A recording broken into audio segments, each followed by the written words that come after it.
Okay, gamers, it's another variety day. You know what it is. The game keys today will have been gifted by the devs. I believe all the game keys today will have also come from Keymailer. Thank you to all the devs and Keymailer for providing the entertainment for today.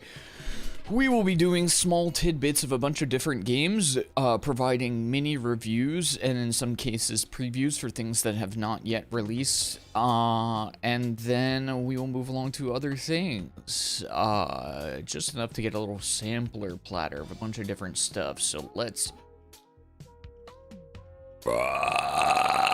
go, shall we? Trey, thank you for the 7th streak. 5 to 7 in one day. I'm streaming too much then, aren't I? You can have the one ring with different printing. Oh, so they made more of the one ring?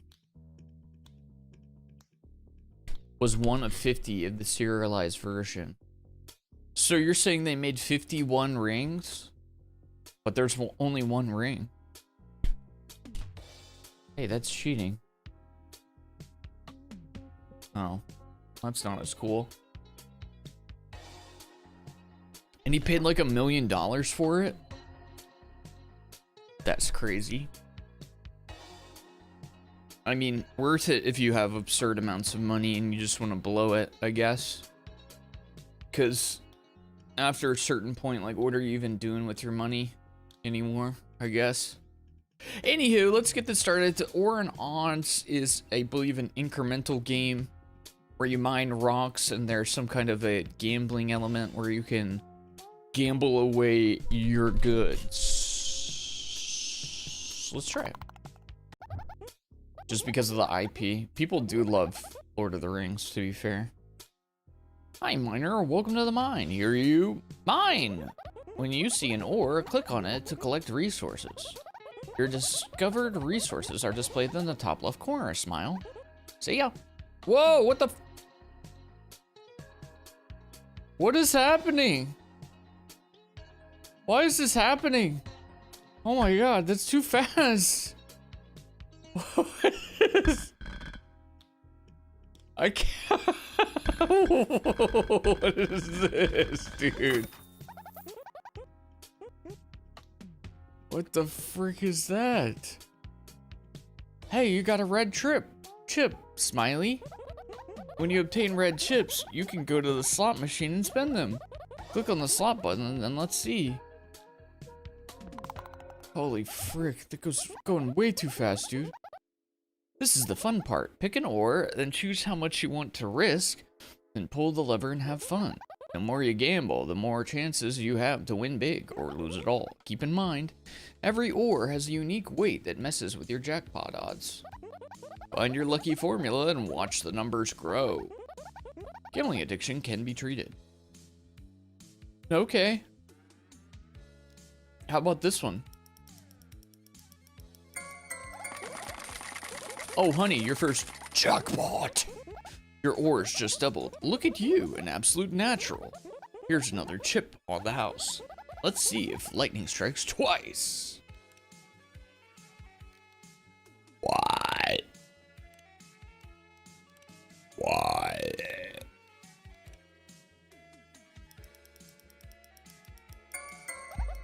Frig! 2 out of 3 means 50% profit on the winners. The losing one just ate your bet, but spat out black chips in return. You know the ropes now, so I'll leave you and your wallet alone. Good luck. You're literally going to need it. Okay. Hi there, you can upgrade your character with new awesome features and unlock new levels. If you move your mouse over a node, you'll see a description when it does and its cost. Have fun and enjoy! Why do I have so much materials already? I haven't even done anything.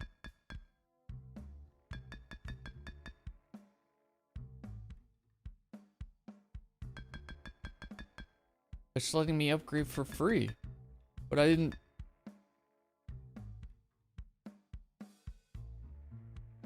This can't be right. What is happening? What the freak is going on, dude? What the freak is going on? That's too fast. What is happening? What is happening?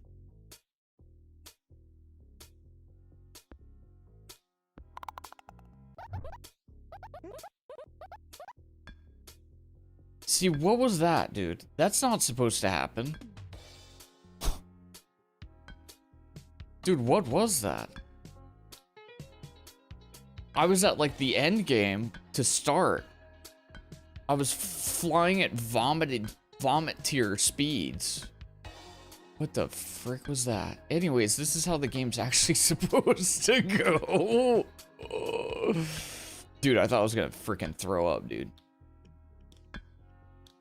Anyways, it's supposed to just start chill, you know?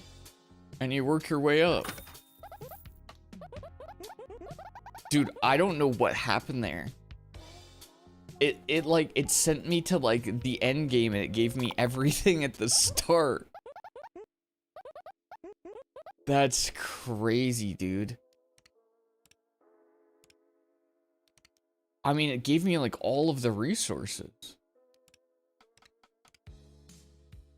Okay, let's let it rip.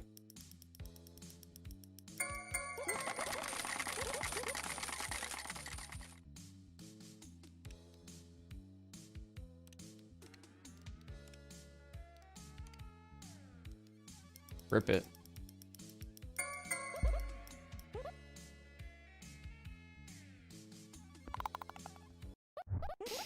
See, it was about to let me upgrade the entire tree. That's crazy, dude. Spawn rate per level. 4 damage. 1 luck. 1 luck, 1 love.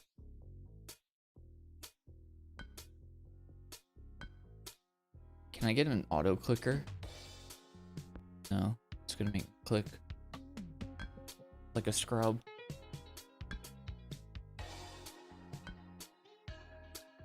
See, this is nice and calm. This is the pace that I wanted to hit. Not freaking infinite speed. Dude, that was crazy.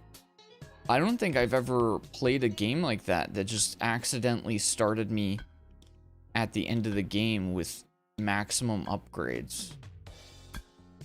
Which is especially funny because the whole point of incremental games is to, like, gradually build up and feel the the end result of getting more powerful, you know, and whatnot. And they were just like, let it rip, dog.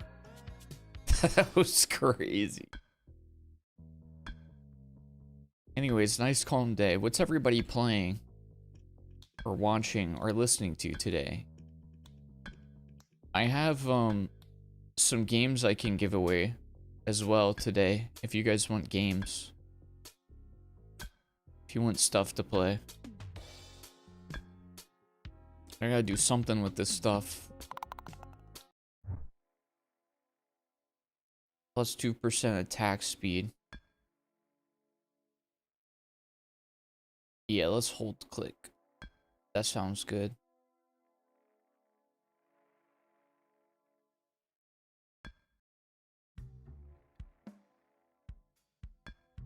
Moss damage. Or spawn rate. Very cool. I'm enjoying salad. Ooh, what kind of salad?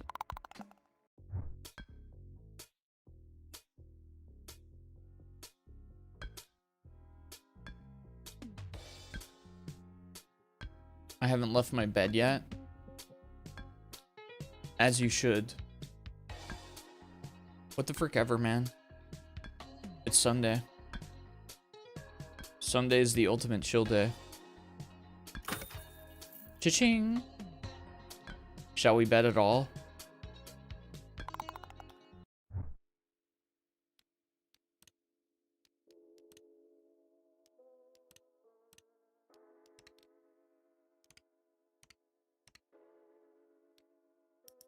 Let her rip. Let's go!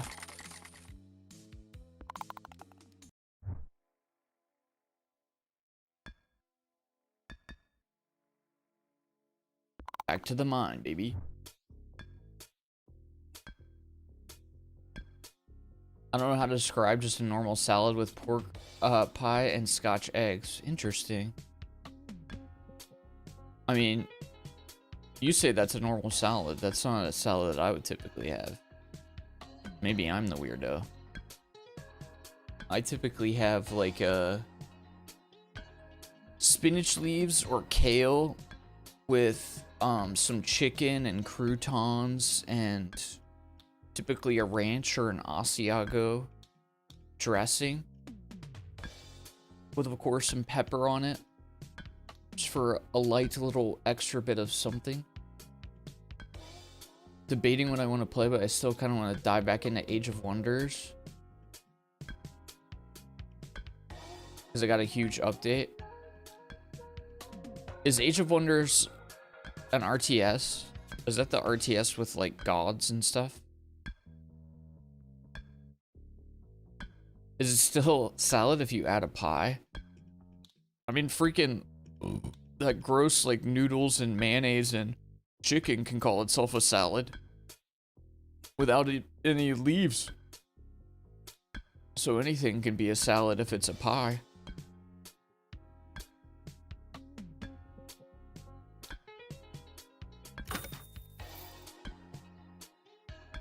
We've gotten chips. We've acquired chips.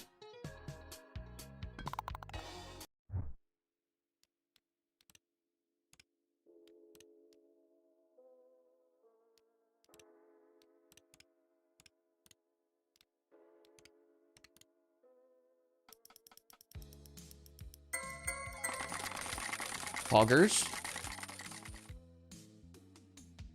What's the difference with what do you do with black chips? Can you eat them? It's a 4X game? Okay, so like Civ?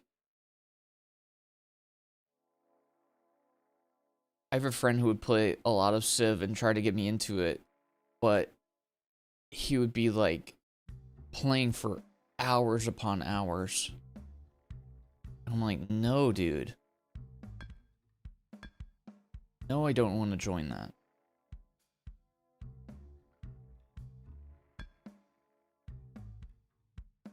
Come on, dude. We're gonna watch Gandhi blow up the world again.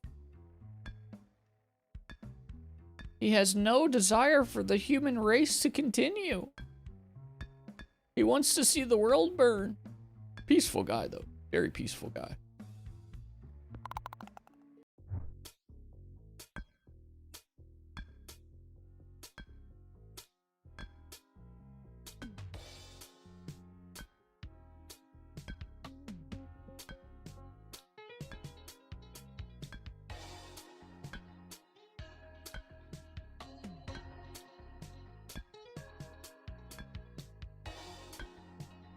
What's up, bae?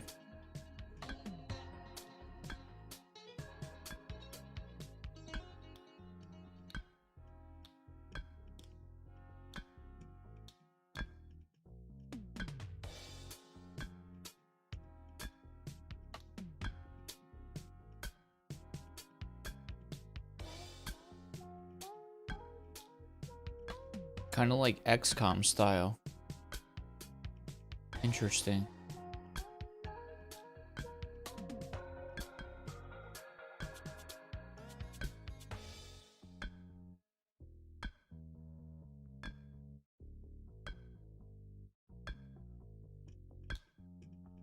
I have a banana bread cold brew. That sounds so good. My wife just made banana bread. Build cities, manage diplomacy, resources, and armies. Sounds civish.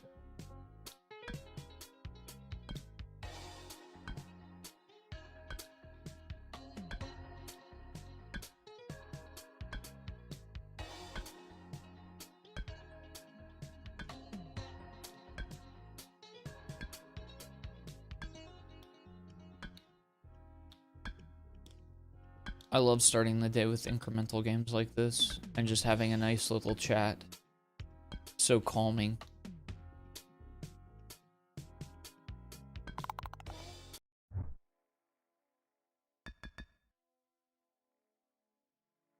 Let's hit the slots, baby. Big fat rip.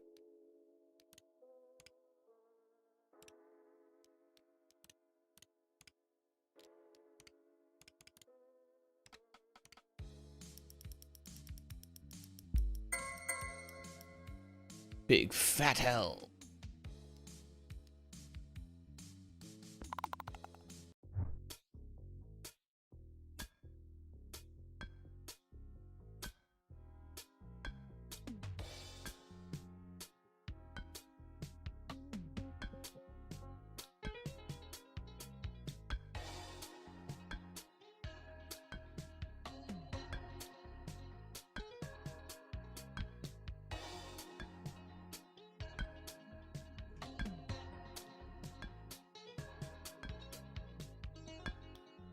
Sucks to be in Europe. Sorry, bae.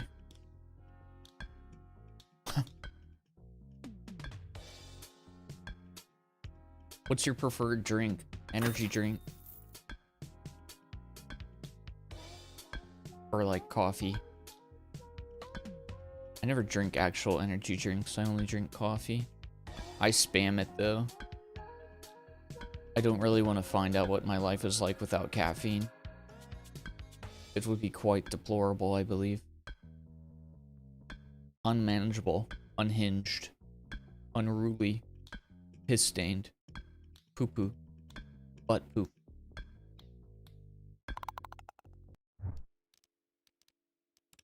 Oh no, this just won't do.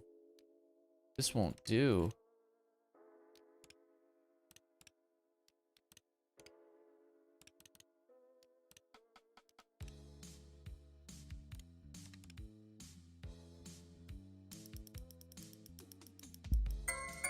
Freakazoid, dude. Freaky deaky, that's real freaky deaky, boy. Increases Colgate multiplier. Okay. I brush my teeth with Colgate. Multiply it.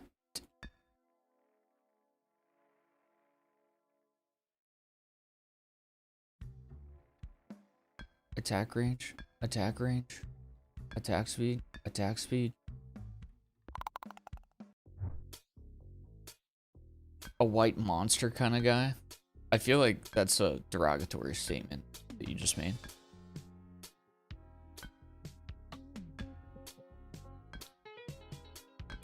White monster. Isn't that like a sugar-free one too? My opinion on sugar-free is that if you're drinking sugar-free for anything other than a different taste, then you're a coward.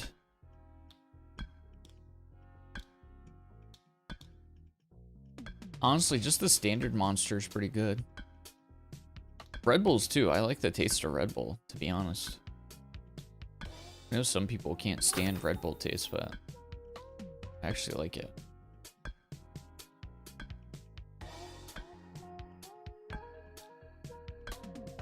I've never had dragon fruit. I haven't had Red Bull or Monster in a really long time. I get a lot of homoerotic TikToks pertaining to White Monster. Hey boy, let me give you that White Monster. Unzips pants. What the freak kind of TikToks are you watching, pal? I'm not in that algo, apparently.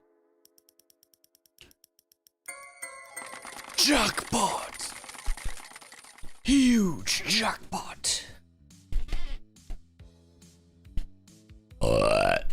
Speaking of white monsters jacking it, like what am I, gay?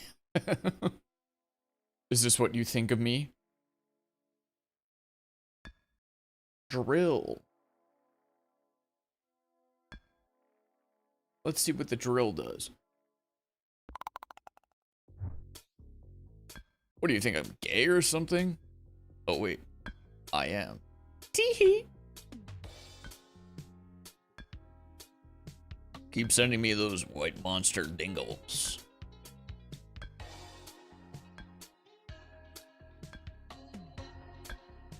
I stand Rockstars because they're a Pepsi product and my brother works for Pepsi. Oh, nice.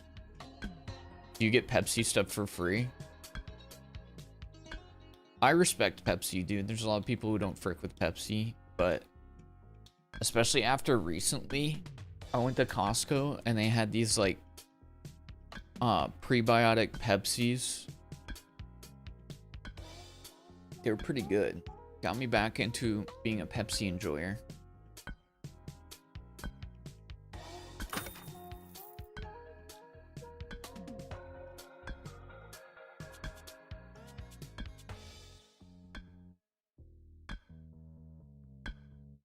You're my Pepsi. What the freak? Ian, chill. He gets so much for free. I went to his house a few weeks back and he has like 12 different flats of drinks that they weren't able to take due to expiry nearness. Oh, dude. I would be a freaking... I'm already a soda menace, but like, if I had that hookup, ugh, goodness. All day, every day, I'd be just letting it rip, dude. Pouring that stuff down my freaking gullet. All day, every day.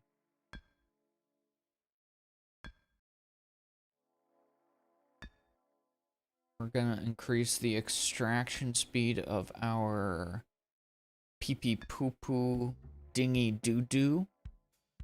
We're gonna get our attack speed up, as well as our move speed up.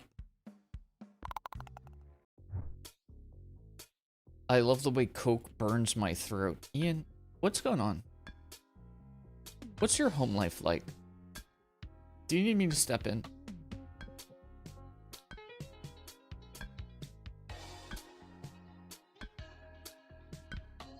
Do you need me to take care of things? What's the problem?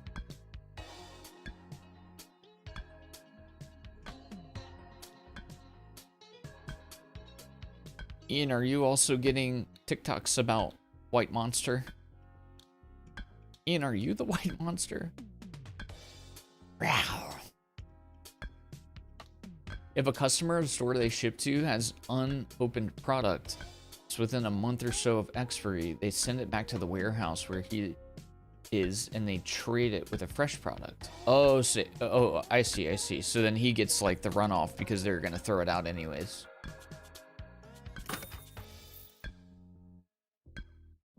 Heck yeah, dude. As long as it's not flat. I cannot stand flat soda. Grosses me out. As long as it's still got the bubblies. Gotta get the bubblies.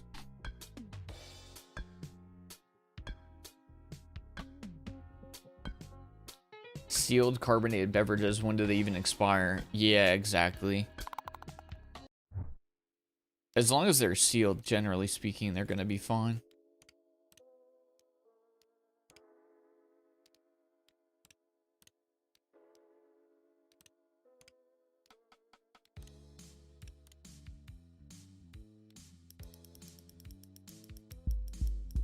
Meowza, meowza.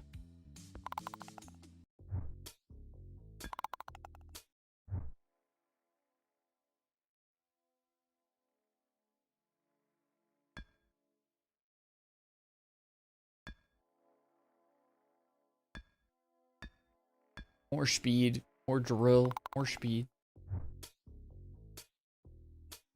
I have a peach rockstar whispering in my ear sensually. Heck yeah. Let it whisper.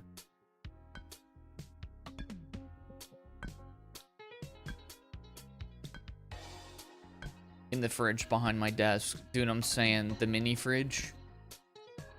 Mini fridge next to the computer is freaking all you ever need, really.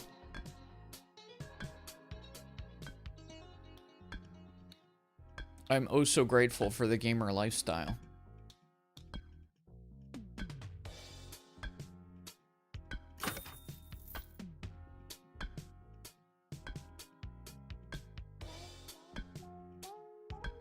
Wine and rum.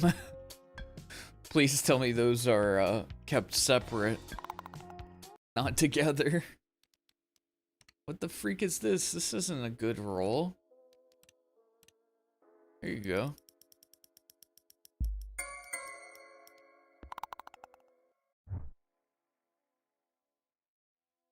Or spawn rate.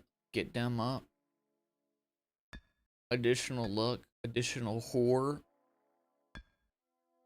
Attack speed, move speed.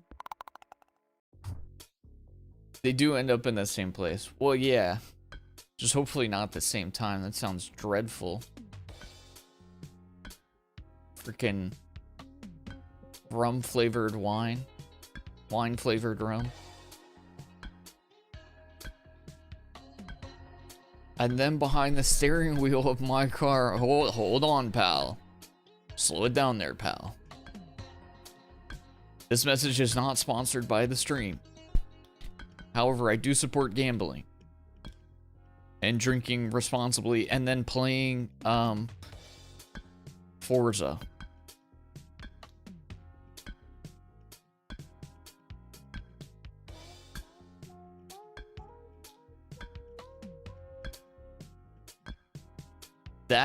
Dude, that should be a competition. Slam some freaking brews and then play Forza 6 and see how many races you can win. It's just please, officer. It's just a simulation. Styles, you say? The golden cart.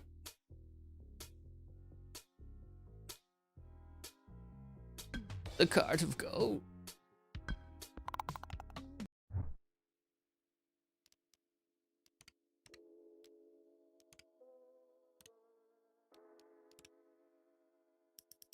Let her rip.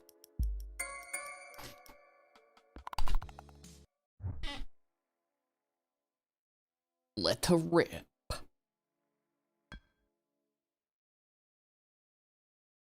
Iron gain multiplier.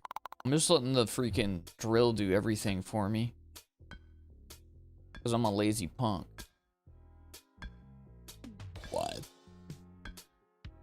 What?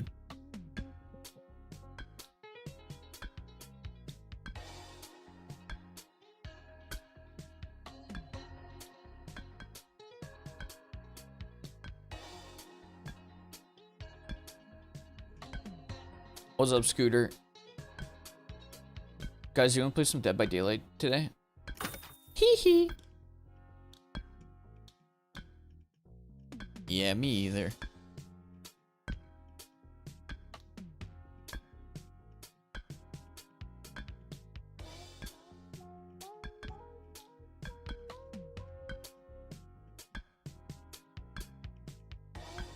What game is this? It's called Or and Odds. You're a little Dwarven minecart man? Or are you asking about Dead by Daylight? I can explain Dead by Daylight. It's a game where there's 4 players against 1 player. One of the players is referred to as a killer, who is kind of like if you've ever seen a horror movie, it's like a slasher.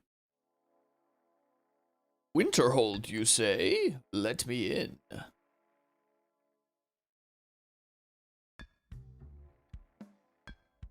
So anyways, so it's 4 survivors, and they're kind of like the final girls and guys of the game. And then there's a killer, and the killer kind of just tries to track down the survivors and stop them. Meanwhile, the survivor players, the normal players, are trying to complete these generators, and by completing the generators, they power up these exit gates and they can flee. But the survivors actually do not have any weapons. They can't really fight back against the killers, so they're just trying to escape. They don't actually have any weaponry or any means to defend themselves. So it's actually very scary. It's actually a very scary game. I think if you tried it, you would really like it. Because of how scary it is.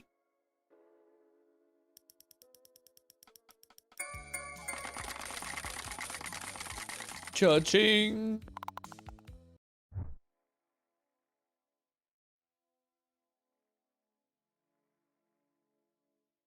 Yeah, exactly. It's like a horror movie. Exactly like Naughty Nurses 3. Not that I would have seen that.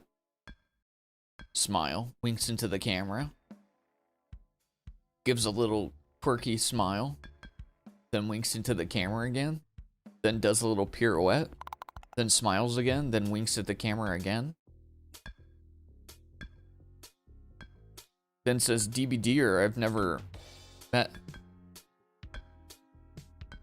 her.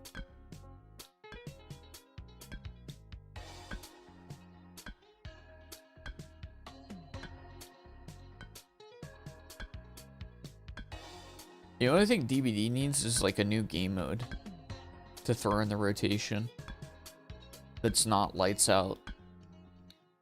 Lights Out is fine to come back in small bursts, because there's probably like a very small portion of the community who actually likes it. And luckily you don't have to play the special game mode, you can just do whatever.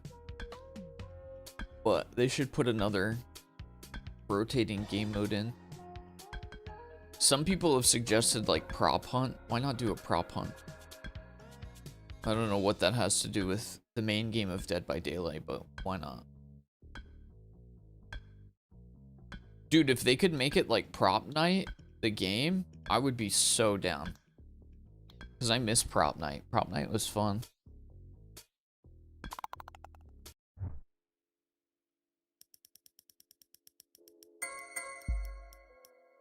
That was the biggest shame. A lot of people were very disappointed that the game that they made the day before or whatever was like a really not good game. But I didn't really care about that. I was just sad that that company went under because it meant that you couldn't play Prop Night anymore. Like, why did they have to make this freaking trash fake zombie extraction game? You poo-poo pee-pee dudes. What is this? Let's go to Winterhold. Look, it's snowing! I've always loved the snow. Where I come from, it doesn't snow very often. Don't forget to dress warm. This is my mind pick, and it's got these big, luscious lips, and I think she's thinking about me a little too fondly. And I'm not opposed, but I'm a married man. Stay away from me, you harlot. Wait, am I gonna be able to upgrade?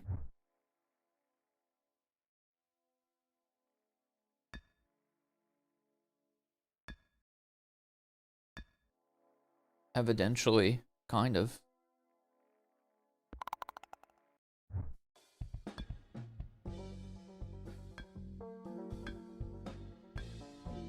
Oh yeah, that's right, they're adding the zombie mode. That could be good, I guess. It sounds like, am I thinking of the right thing? Infection from Call of Duty? You guys know what I'm talking about?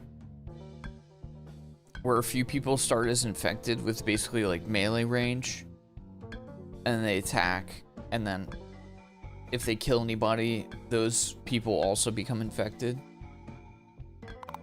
Dude, old CODs had so many good alternative game modes.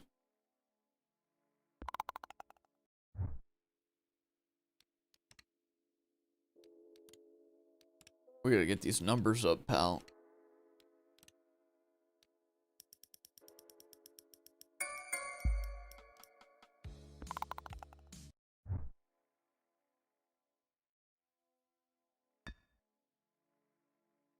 More iron, more coal, more luck, more or less.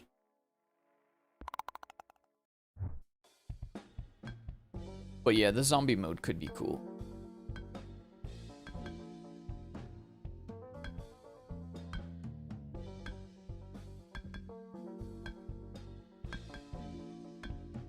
Maybe I'm getting ahead of myself by mining this area. But no, I'm still making like really good amounts of the coal or whatever. Simply by existing. Because my drill's doing so much work. Is the zombie mode gonna exclusively be the killer has to play as Nemesis?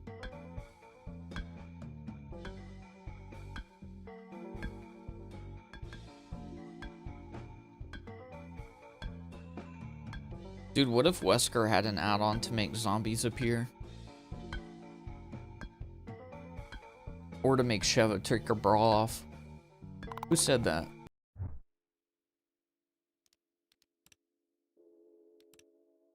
Bro, it's been a long day. Let loose.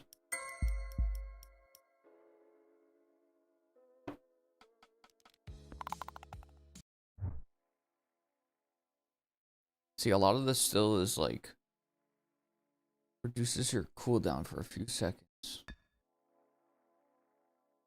Ocha day.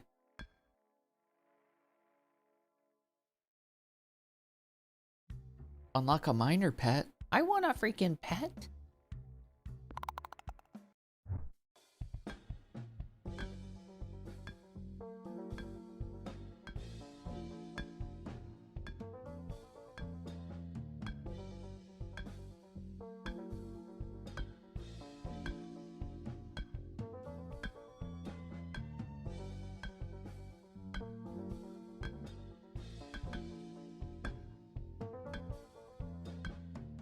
What do you guys think is your favorite genre of game? Outside of course, asymmetrical horror and Dead by Daylight. My mining pick looks kind of like a scythe. The main character might kind of be a psycho.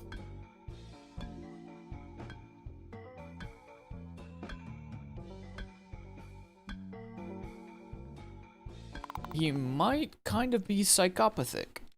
Takeda. Skadededede. Oh, heavens. My luck is quite bad lately. What?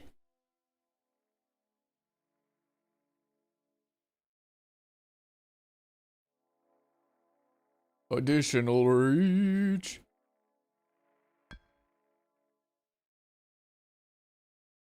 Lapis lazuli. Additional luck. What the frick? Anniversary stream still 1v4, but there are also zombie bots. You're not fixing gens, you're crafting vaccines, and you sneak up to the zombie and cure them. Survivors can get infected and become a zombie. Killer objective is to transform everyone into zombies. I see. And I would assume that you can transform the zombies back into peoples. I wonder if the people who the survivors who become zombies are, if they just become NPCs, or when you're just spectating the zombie.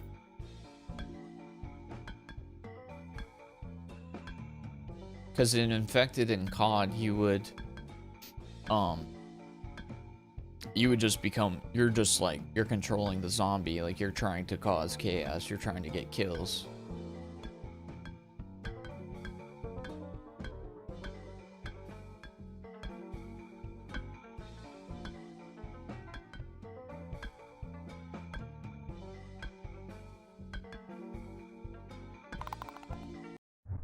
Let's hit the slots, you sluts.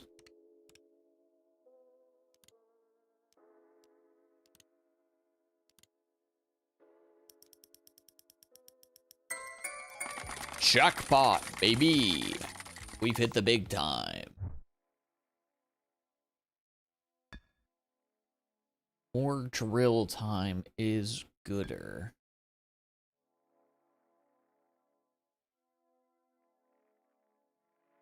Additional copper.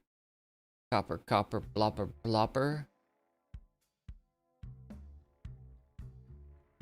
Additional damage, additional reach.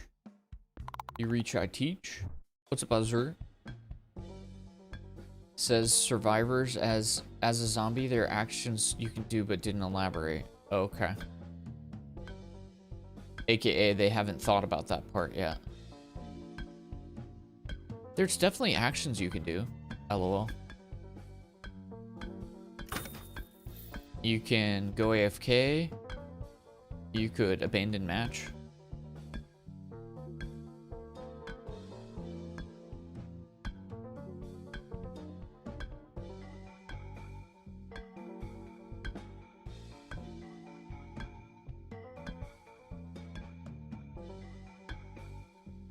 golden slot machine.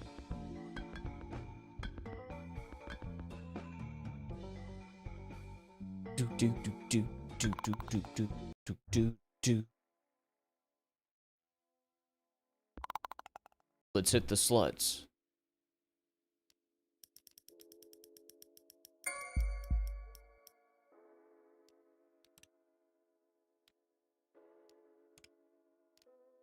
Let's take it over to the slut machine.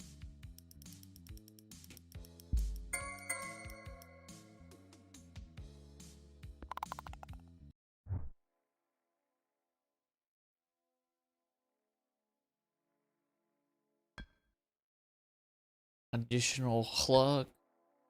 Faster hack.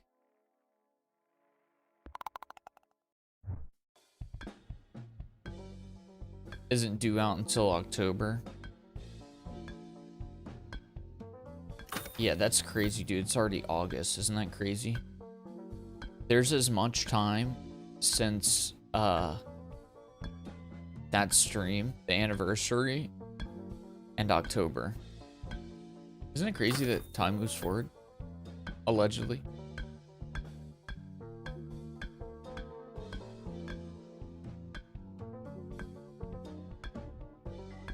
So they say.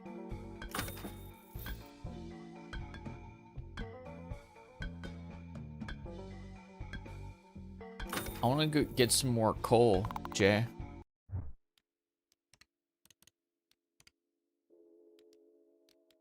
It's a J. Cole reference. Oh, let it bang.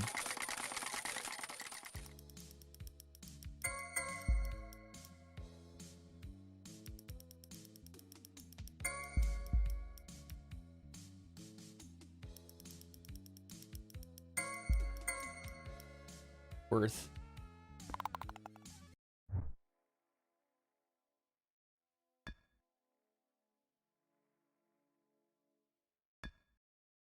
Or cold, Jay.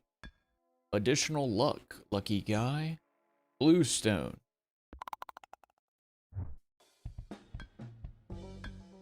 The Void event sucked last year. Oh, the Halloween event. It was kind of just the same thing as it was before, wasn't it? I honestly don't really even remember it.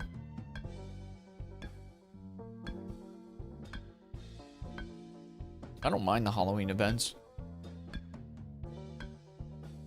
I think my favorite of the, like, yearly events is probably the Blood Moon one. Just because it feels like the game mode, it switches up one of the major objectives, which is more than the other game modes can say. Like with the Halloween event, you go off and you do a side objective if you feel like it, but that's completely optional.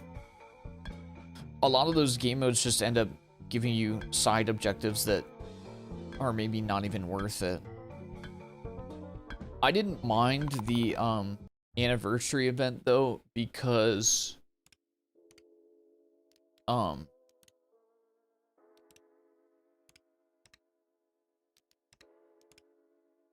side objective was so lucrative, at least for survivors. The side objective was very much so worth it.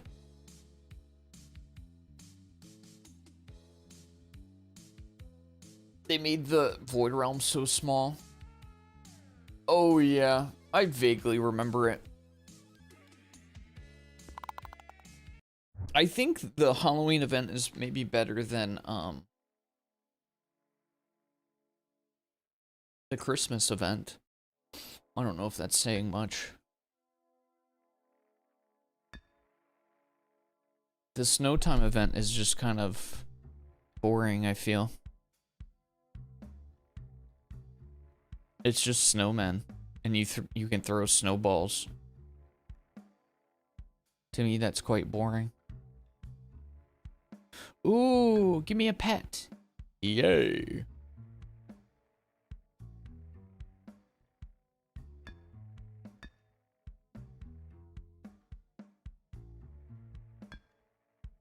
Mining range, mining damage. Very pog. Oh, look. It's doing things. Get him. Get him, boy. Too similar to regular 1v4. Yeah. I don't know. I don't have any special requests for these events. They're just fine to me. I think my ranking currently would be for the yearly events. My number 1 is Blood Moon. Number 2 is Anniversary. Number 3 is Halloween. And dead last is the holiday event, which I just think is kind of boring. But I thought that one was a joke from the beginning. I mean, the snowmen and everything was a nice meme, like the first time. The first run of the event, but after that, to me, it lost a lot of its charm. I was kind of just like, oh yeah, yeah. No, I get it. I get that.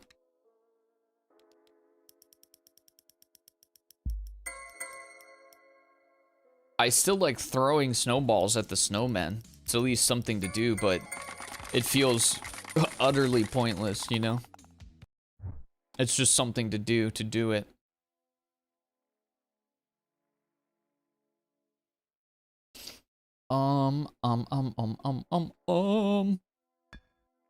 Additional chopper.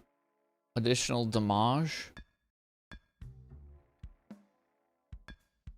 Attack speed. Additional damage. We'll probably do 1 or 2 more runs, and then we will pause on this one. I could honestly probably beat it entirely on this stream, but we want to save a little for the imagination. They added, oh yeah, the freezing pallets. I forgot about that. I hated that though. I thought it was so stupid. I mean, it's probably because I'm survivor biased currently, and it didn't really seem to benefit survivors at all. Felt way more killer focused. It was just so cringy because you'd be running like a regular loop, and then the killer would just stop and freeze your pallet, and then just win chase off of that. It was so corny. I didn't feel like I saw many, if any, opportunities to make that portion viable for survivors themselves. Like, obviously there's some stuff you can do. Not saying that it's impossible to make it work, but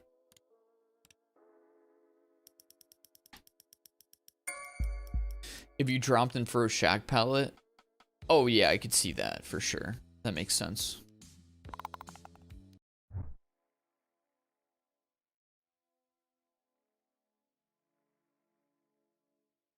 Like a drill that extracts copper or lapis lazuli.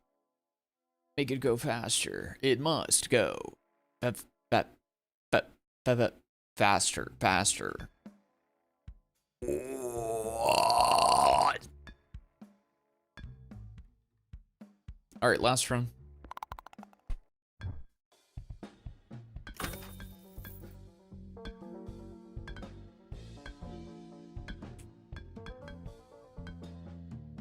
Get him, boy.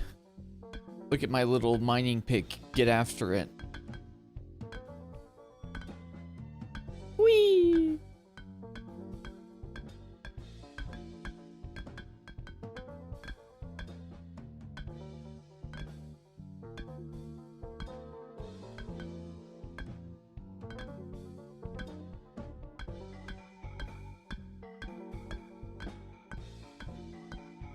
Yeah, I think as Survivor, in that event, I don't think I made a single constructive play with the snowballs. The freezing snowballs. I think I only hurt myself by using them. But I mean, that kind of describes my game-to-game gameplay anyways.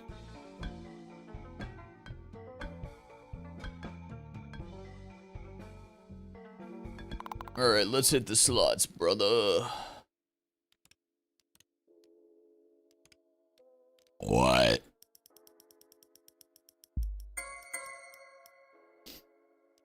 Hunskies. Hunskies. Hunskies. Frick. Freak a league. Freaky D. Hunskies. Frick.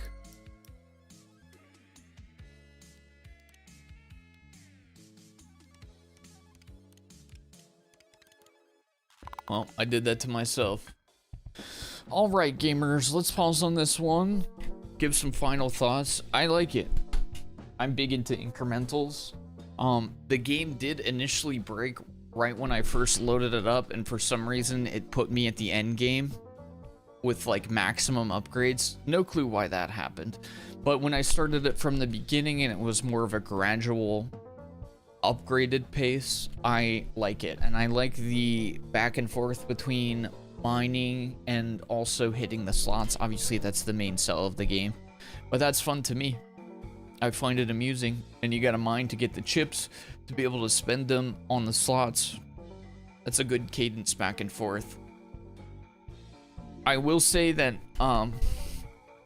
the main drawback that people have mentioned in the reviews for the game, and I can see that being a thing, is that the game is relatively short. So for some people that might be a drawback. For me, I don't really care with these kind of games. I am fine with them being shorter because in my opinion, not every single game needs to last forever, you know?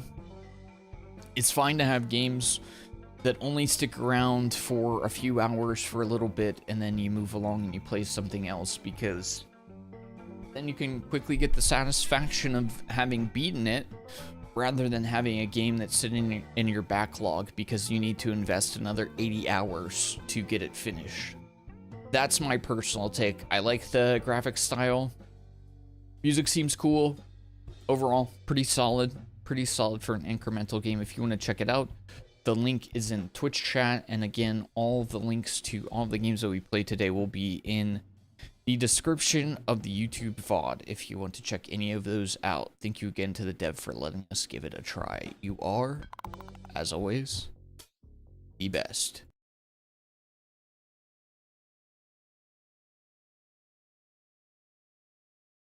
Okay, next up we have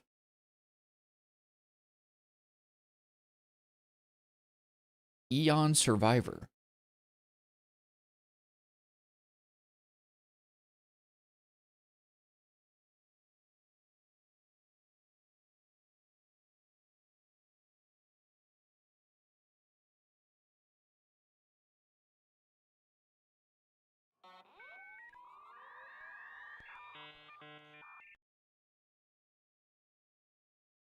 Sorry about that, I just activated your dial-up modem. I'm stealing all your data right now. It's actually funny that you made your social security number 31564453165323456. It's crazy that you would do that.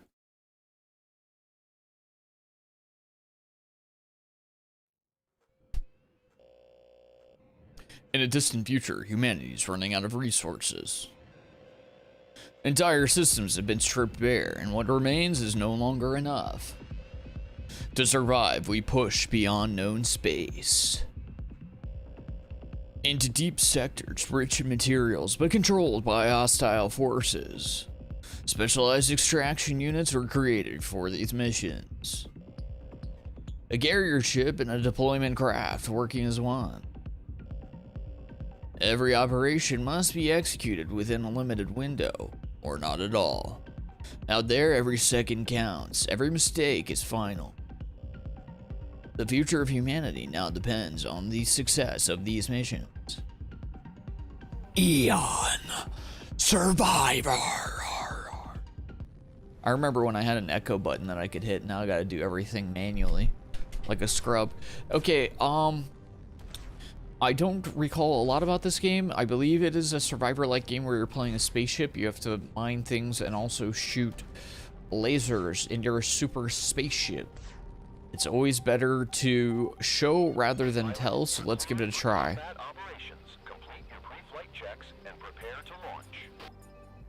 Okay, so we definitely have a different mission structure. I'm not sure if this is like a roguelike format or what. It does look like it is, because it's got like the it's got the look and the feel with meta progression and stuff like that. Let's give it a try.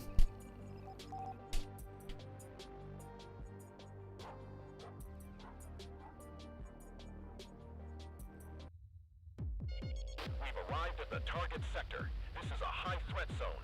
Enemy signatures all around us. Scans confirm valuable mineral deposits. These resources are critical for our continued survival. Begin extraction immediately.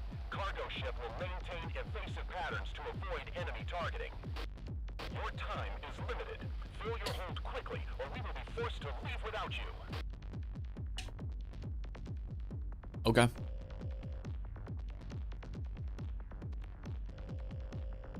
Primary objective, collect mineral cargo. Goal 05. Operation. Relocating to low risk position. Maintain schedule. Preparations complete.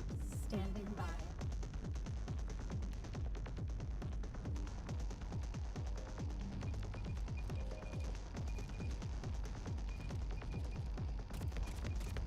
Done and dusted. Okay, so it's auto firing, so survivor-like movements, and it's auto mining.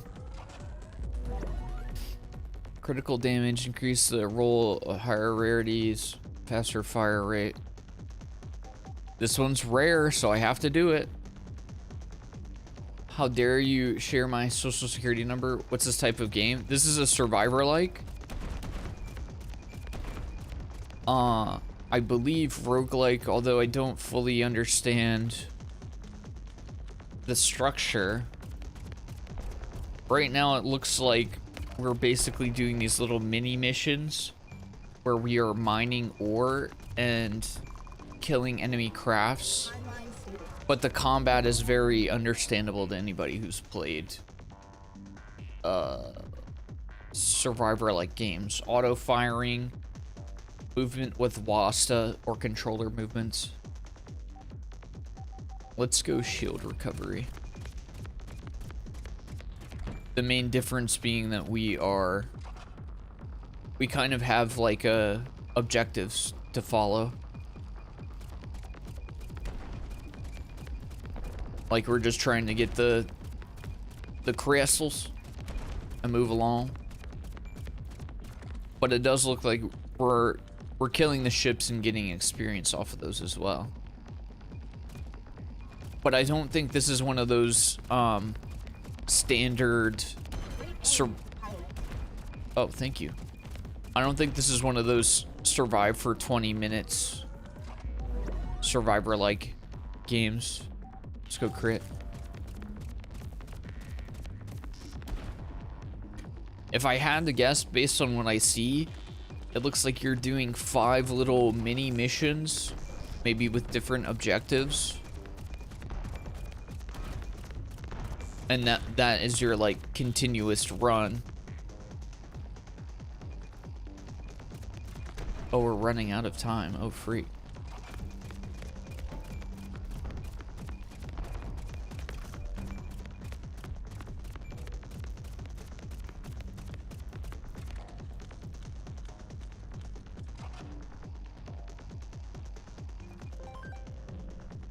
Mission complete. So maybe you can hang around for a little bit after that and farm.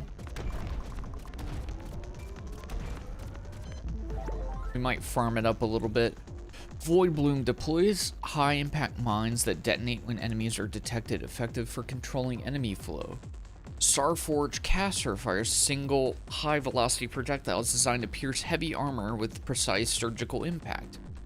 Particle Blast unleashes a massive blast of close-range shrapnel capable of destroying light armor in a single hit. Let's go Starforge.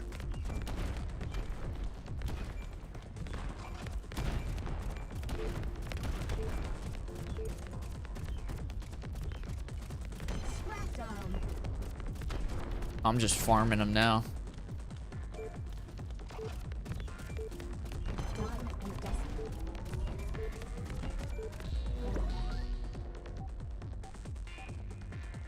Let's go fire rate.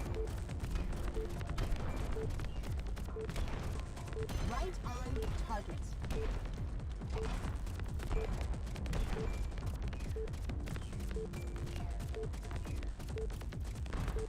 All right, let's bounce.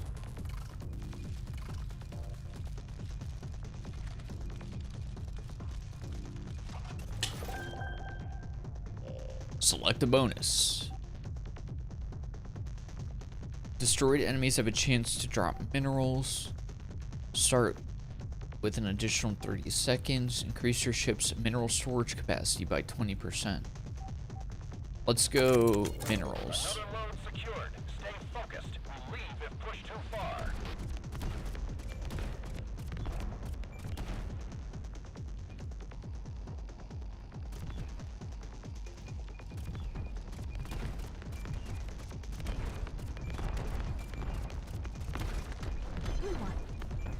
Thank you. Got him. I like the positive affirmation by our ship captain, or whomstever is giving us the hype. Increased range, shield recovery, or crit damage. I mean, it's rare, dude. I'm a sucker for when they tell me something is more valuable. I believe in them. Oh, frick, they're hitting me hard.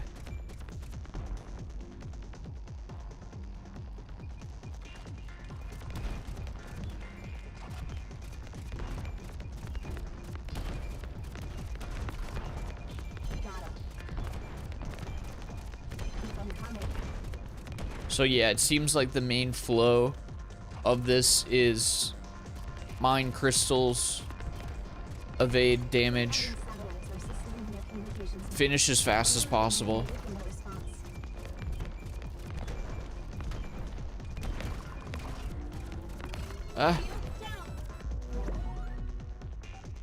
Let's go faster shield recovery because they're freaking me up hard.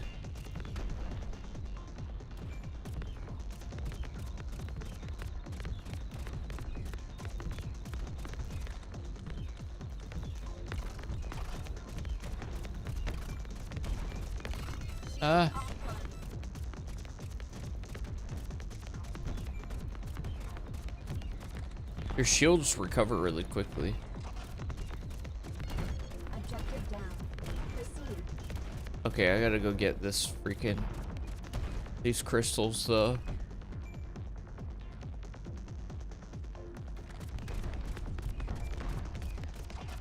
Oh, you get bonus minute if you delete the satellites.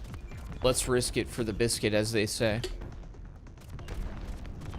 Oh, you can speed up with shift. My bad, I didn't even realize that was a thing.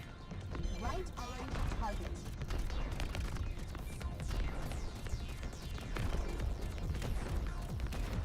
Done and dusted. Have you played this one on stream before? This specific game? No. Oh, I'm gonna lose.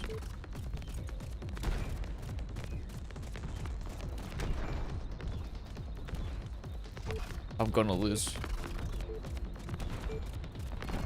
Satellite mode offline. Acquiring next target.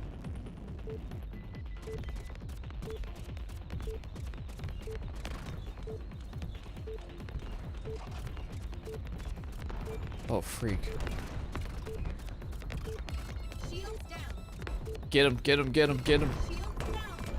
Ah! Getting a bit crazy in here. We are Increased 30% damage increase. Yes, I will take that. We are playing with fire out here, my brethren. What?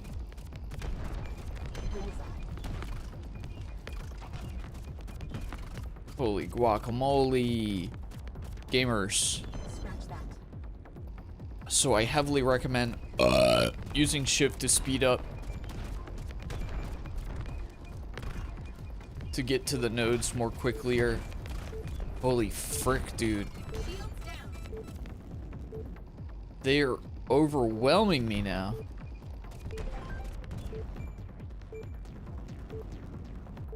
Holy heckamole.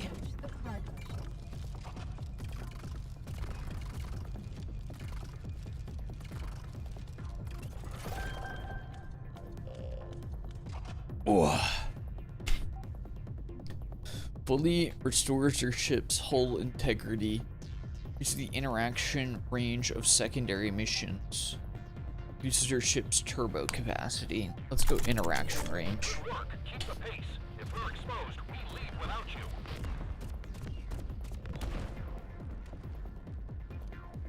They never stood a chance.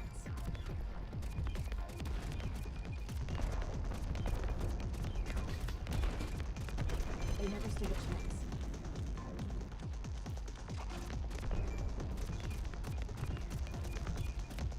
There's so much. There's so much to dodge. Golly. I wonder if I can get my health, my ship health back. Damage pickup radius. Honestly, I think I need my damage as high as possible because I'm getting freaking overwhelmed by these goobers.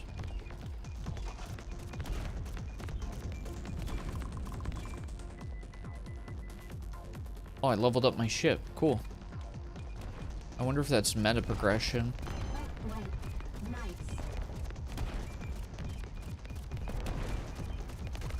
Holy freak. Get out of my face!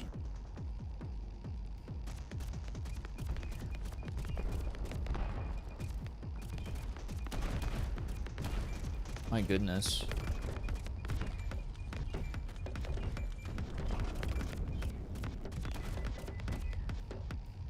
Oh, you guys want to hear a weird dream I had last night? I was at a friend's house and we made way too much macaroni and cheese. That's kind of it. For some reason, we made like 5 different things of macaroni and cheese and we put them all in like a big Rubbermaid tub. You know what I mean? You know what I'm saying? We made 5 different kinds. And then I was like, dude, we made too much mac and cheese. And then my friends were like, nah, I'll eat some. That's pretty much it. But I remember it because, like, it made me sick to my stomach in the dream. And then I woke up feeling sick to my stomach. I was like, this is disgusting. We can't eat this, guys. Why would you do this? And they're like, it's fine, I'll eat it.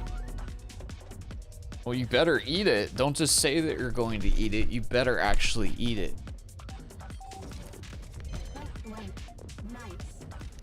Is it possible to have too many macaroni? In this case, yeah, because it was like different kinds. You know? Like it wasn't just Velveeta, it was also like the Kraft kind with the powdery cheese. And then it was like normal, you know what I mean? It was like normal cheese, and then it was powdery cheese, and then it was like the goopy cheese. It was too much. It actually grosses me out thinking about it, even though it didn't actually happen. And then for some reason, I was like eating out of the tub with like a big, like kitchen ladle. I had one when I was at a theater and the projector broke and they wouldn't refund my ticket. Guys, can I just get a... It's just like you arguing with a teller for like 20 minutes. No, I didn't get to watch the movie. Sir, we don't do refunds. Okay.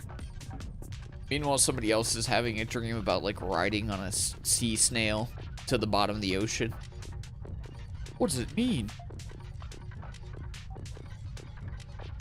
Prisoner capture range. I don't know what that means. Destroyed enemies reward additional credits. Let's do that, even though I don't know what the credits are for. Maybe meta progression, I'd have to assume.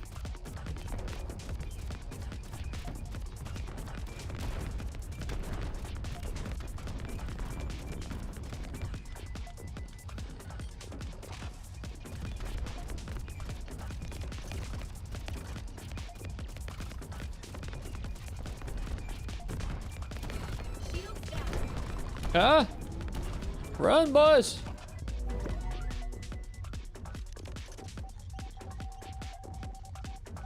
I'm tempted to do shield recovery because I'm getting freaking overwhelmed. Jeez Louise, dude. Cheeser Louiser.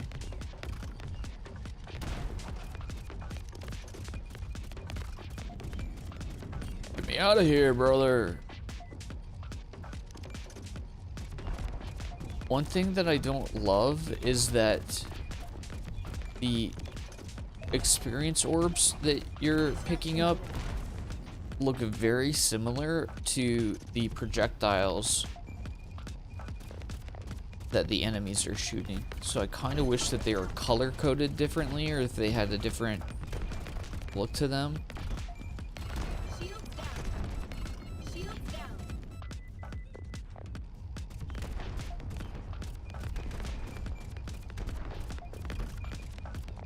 Because these green orbies that I'm picking up are like the same color as the projectiles that are getting shot at me.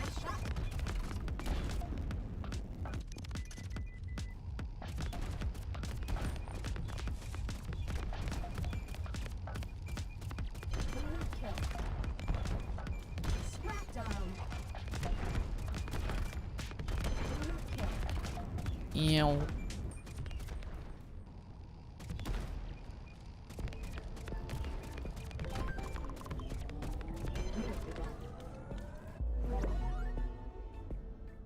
Extra shot is good. More bullets is gooder than less.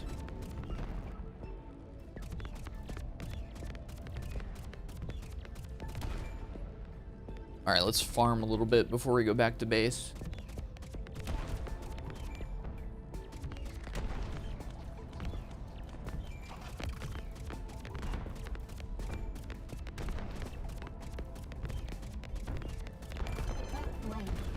Oh, you guys want to hear about a game that I saw last night while I was researching games for upcoming indie roundups? One of the ones that I saw last night was called Woman Simulator. And it's literally just playing as a woman doing household chores. Ironing and folding clothes, making sandwiches, loading dishes. Unironically. Bro, the things that solo devs will do with their time is crazy.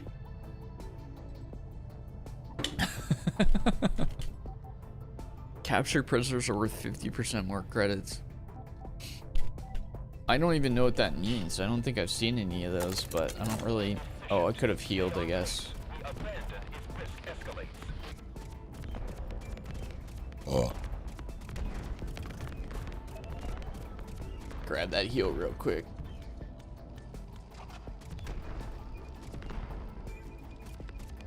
Keep 'em coming.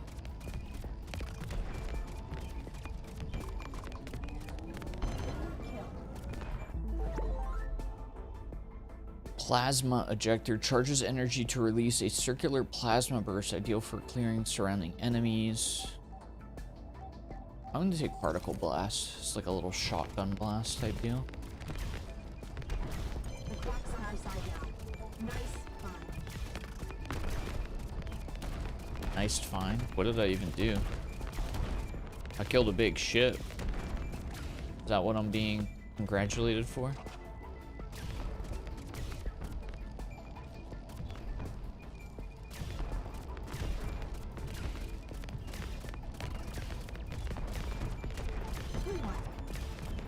Yeah.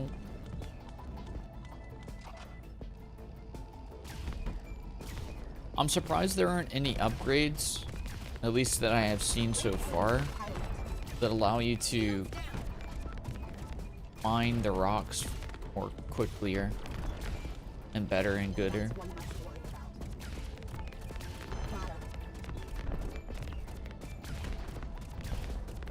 about. Don't seem to be none thus so far is.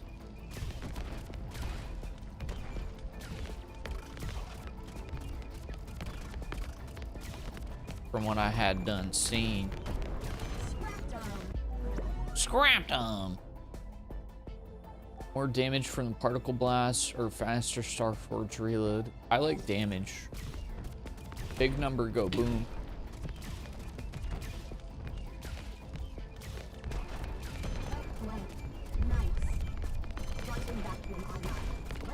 Magnet power.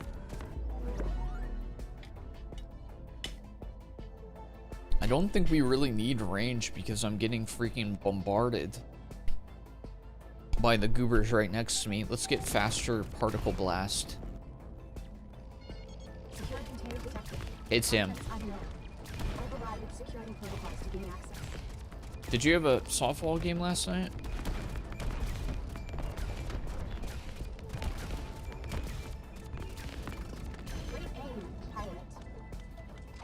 Secondary objective? Is this a prisoner?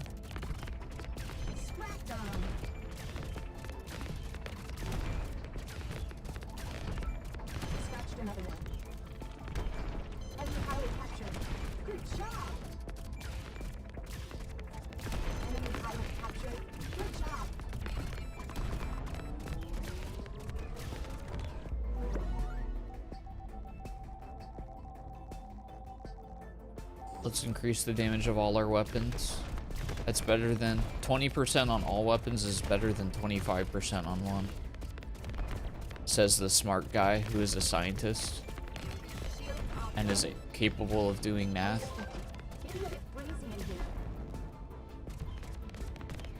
Heads up, pilot. A big one just dropped in. We're not leaving until you stop that thing.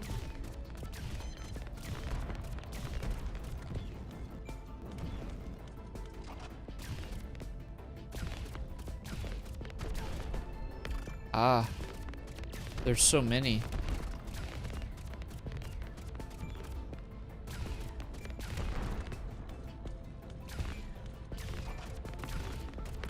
Ah.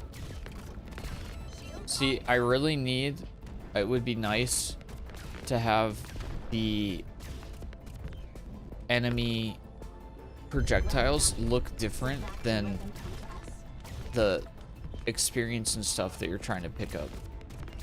That would be my main point of feedback right now, is that I'm looking for experience and it looks, see, like, what is that? That little thing that's following me.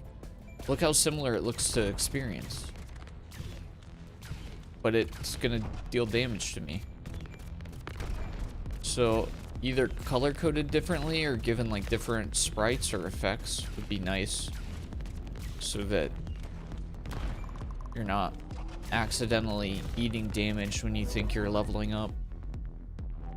Dolphinately additional particle shots. Dolph. Lundgren.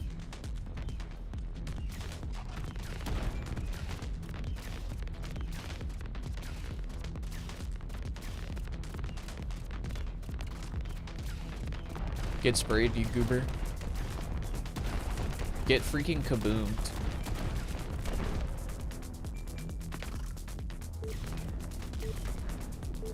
Hostile signature lost. Cargo ship is on approach. Get ready for extraction. We're out of here, brother. Just Fridays. Final load secured. Operation successful. Binging a TV show last night. Which one?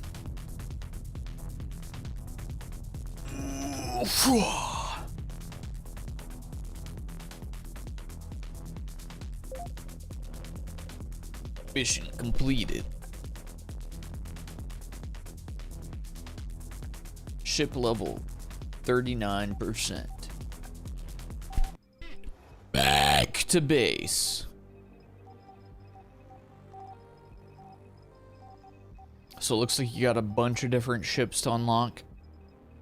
It appears that the upgrades you have, or the level ups, are meta progression and they carry over from game to game.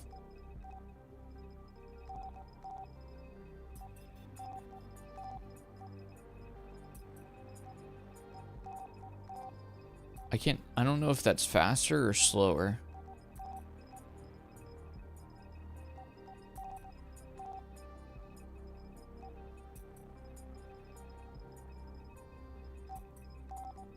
They have different guns, but I don't really know anything about the guns.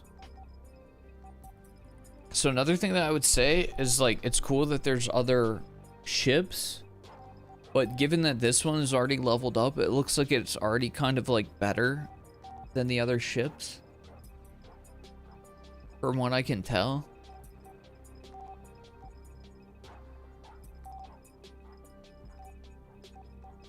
So when I look at these, I don't see like a strong need, to buy a new one other than to like switch things up for the goofs.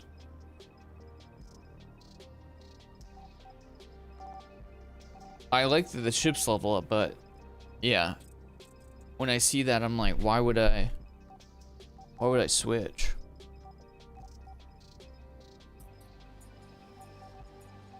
Boost your ship's durability.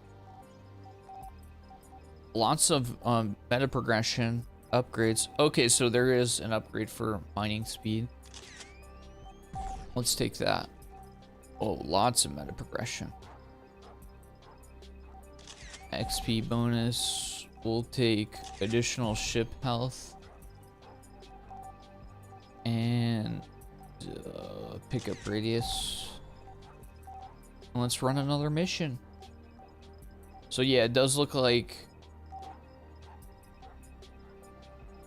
So it's basically broken down to different missions in different sectors. I'm assuming like escalating difficulty.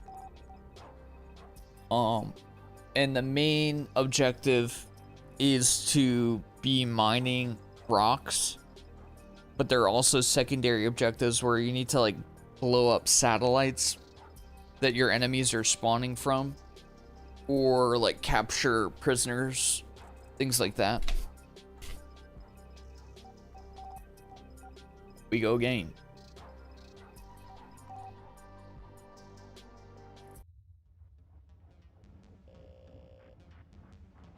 Mothership in orbit.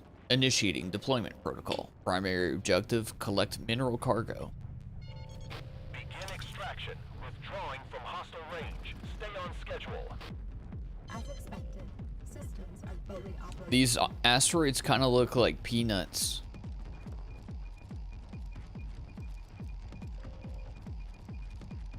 It starts so calm and then it freaking ramps up so hard. So yeah, my main feedback right now is just that it would be nice Initiate study protocol. to have an option to change the particles, the color of the particles of the ships.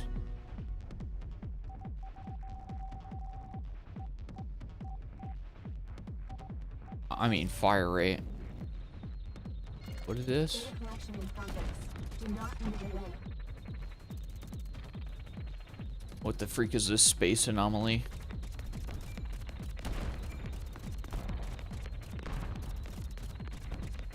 And the ship upgrades and stuff, are cool and being able to buy other ships, but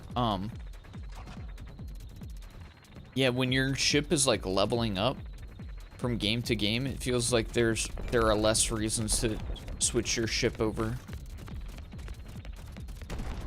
Unless you know what the other guns do, you know?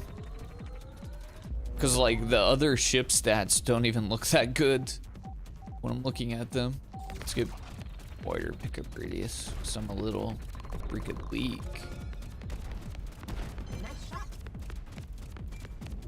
I like the side objectives and everything though. It's cool. They give you plenty to work on. And you have concrete goals. Big crit bonus. You have very understandable concrete goals that aren't just like destroying waves upon waves of dudes.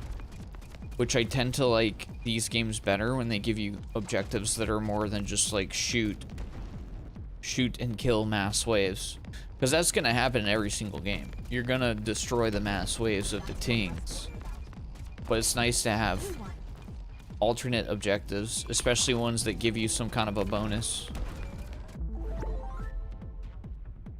Starforge Caster I wasn't super impressed by.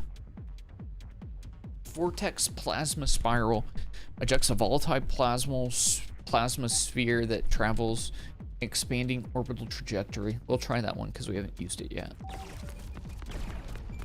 Oh, it looks pretty piddly, I'm not gonna lie. Well, it's shooting really fast though, so hopefully it's doing tings. At the moment, it looks pretty piddly.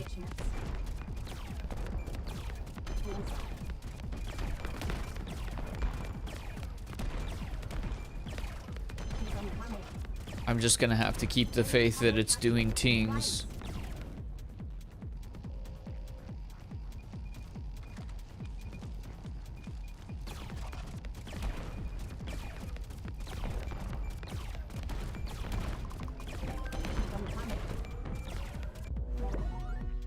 Legendary luck. I'm a high roller bee. It reminds me a little bit of Deep Rock Survivors in that you can kind of, you finish your mission or whatever, but that you can kind of like stick around after that to farm. So you're stronger between levels, which I think is cool.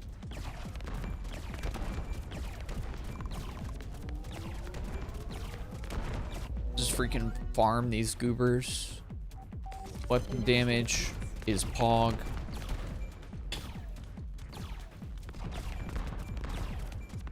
Extraction windows getting tight. Focus on the objective.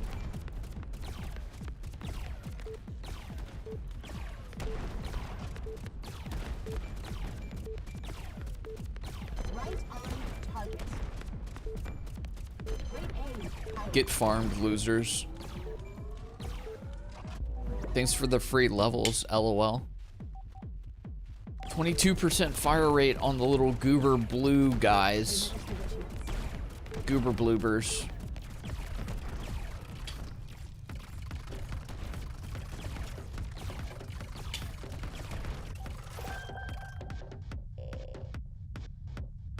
Sword enemies have a chance to eject a VIP prisoner worth 3x credits. Turbo capacity by 25. Increase the interaction range of secondary missions. Let's do freaking bonus credits. Stay sharp. We won't leave you off limits.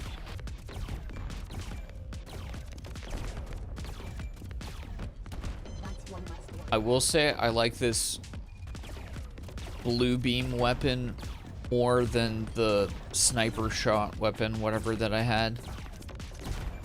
Because that thing just did not feel very effective. It just fired too slow.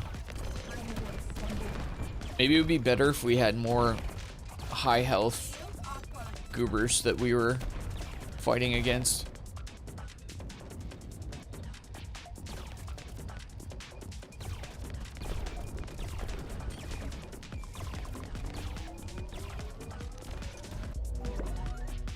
Epic. Faster fire rate. for more carnage. Ew. Scrap done. They never stood a chance.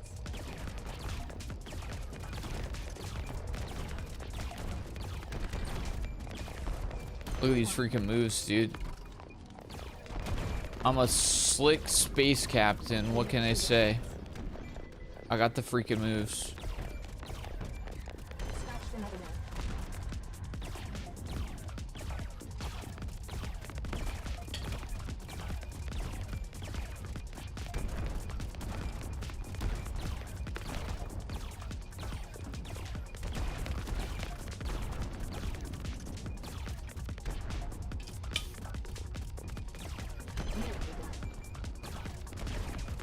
Thank you so much.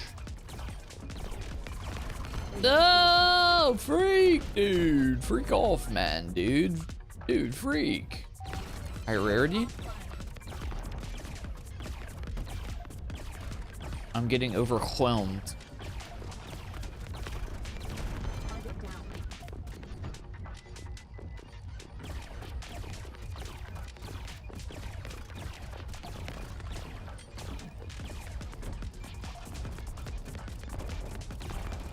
Right on target. Thank you so much. What can I say? I'm a G.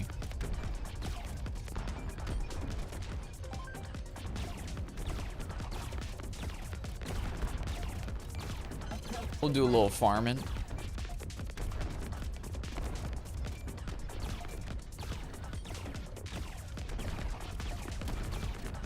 Great aim, pilot.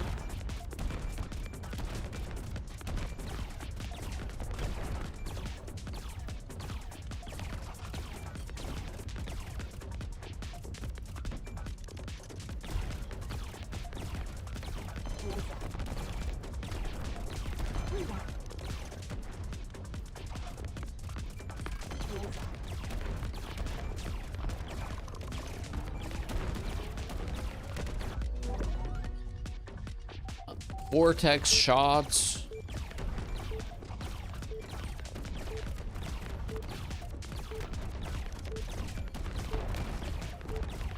I will say these vortex shots are getting spammed out like crazy. I don't know how much damage they're ultimately doing, but they're getting spam-a-lammed.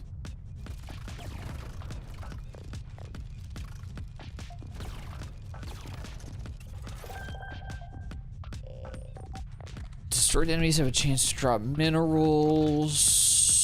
Reroll prisoner capture range.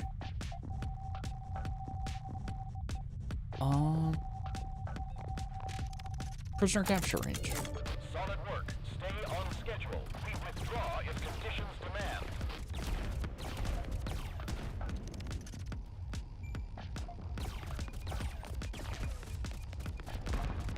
Target down.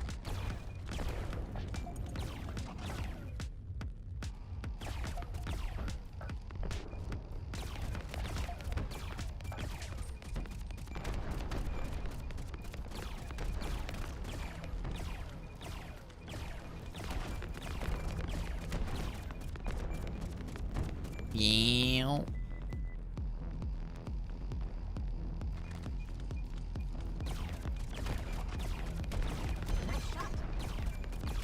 I like that it keeps, you know, giving me hype for my shooting and my aim when I'm not doing anything. I'm just kind of flying around. I ain't doing nothing.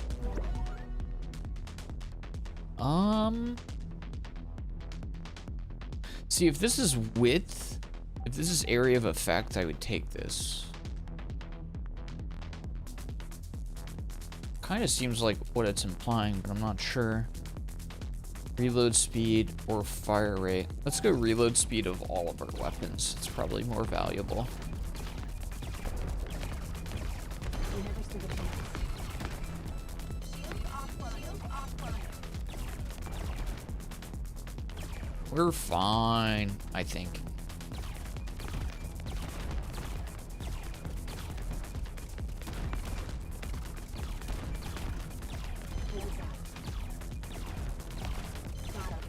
Got him. Got him. Do not linger. We are operating beyond safety. I'm fine. I'm doing what you told me to do. Doing my mission.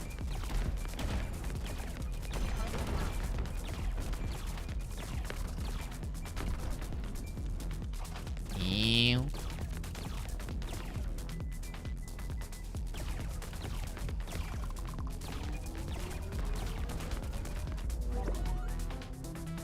Pick up radius.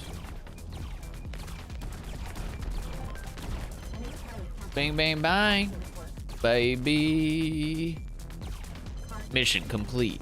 Time to farm. Keep them coming. Left flank. Nice. We're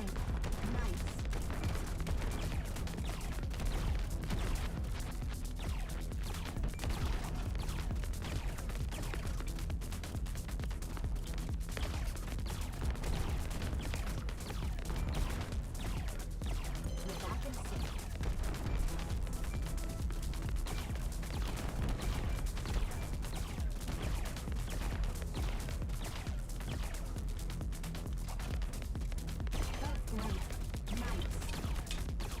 Nice. Nice.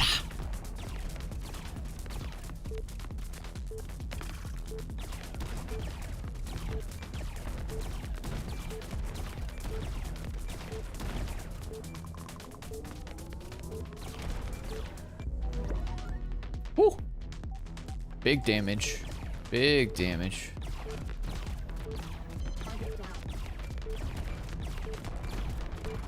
The little plasma shots, they're not good at single target, but they're just so spammable that I feel like they do decent AoE.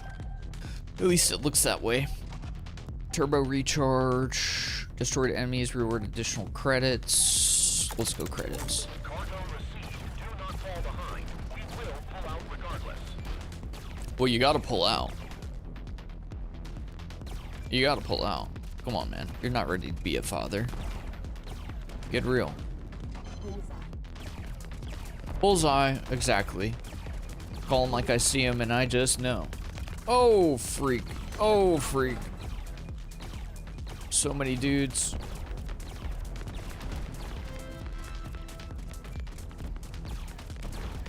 Next shot.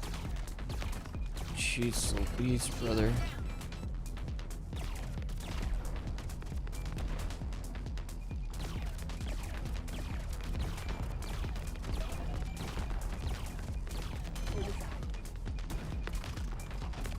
Ah. So many freaking dudes, dude. Wait, can you moonwalk? Not really. We tried. Plasma Drifter fires a slow-moving energy orb that deals massive contact damage with any enemies in the path. Plasma Ejector charges and releases circular plasma bursts.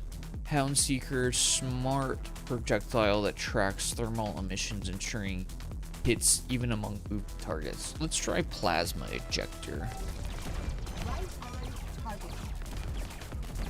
Smash that. We're just gonna go big old AoE spam, I suppose.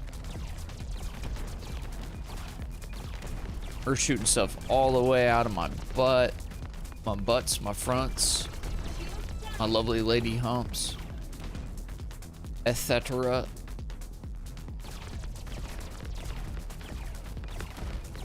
Strap down. Target down. Above all else, we shall spam projectiles until there are no projectiles left to spam. Nice, we got another level up. That's one less to worry about.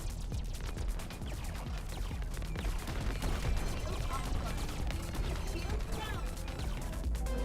We're fine, I think. Increase top speed, increase range. See, I would like to know what the range does. If range is area of effect, I would get these upgrades. If it's just how far your weapon shoots, there's no point to it because all of the enemies that you're encountering are right next to you at all times.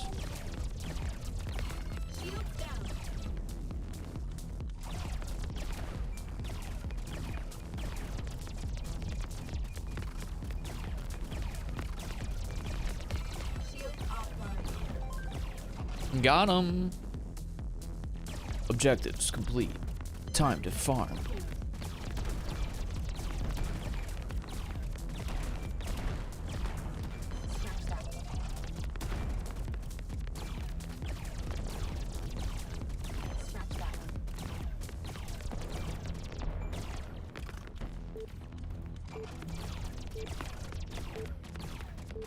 Relax, mission control. I'm just doing a little bit of farming.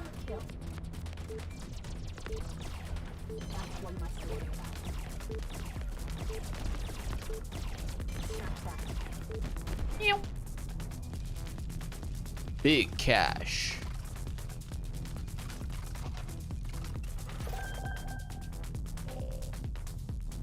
Increase your chip's mineral storage capacity by 20%. Start the mission with 30 seconds. Collecting minerals has a chance to gain bonus credits. Let's do that. I like credits. I do enjoy my meta progression. I'm a simp for overarching progression. It just makes me happy.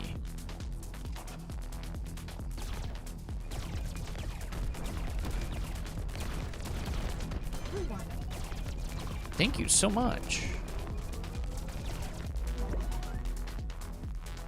35% damage. I mean, let's go with the launcher damage. Lucky Find wouldn't be bad, but probably a little bit of an overkill at this stage.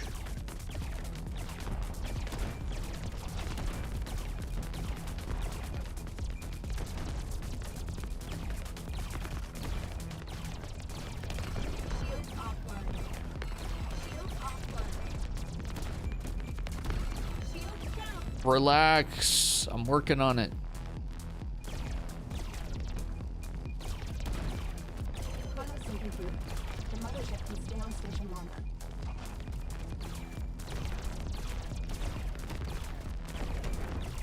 Ew. Ew.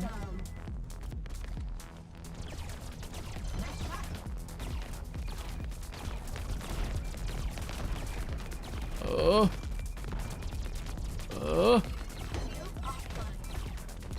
Oh, bosh. Now my shields.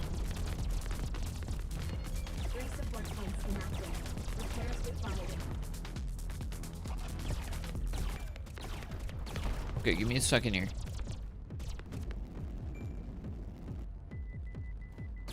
Let's see if we can get these secondary objectives. Scat-a-da-da-da-da-da-da. Extra shots on our main would be nice. Oh my god, we're getting hard spammed. Help!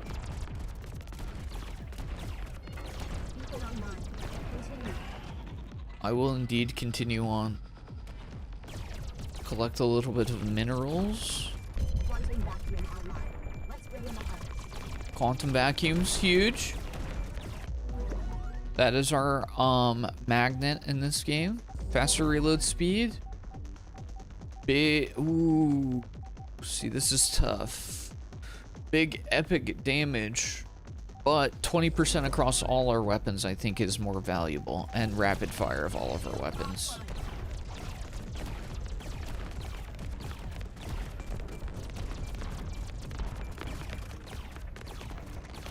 Good gosh, Chris Bosch.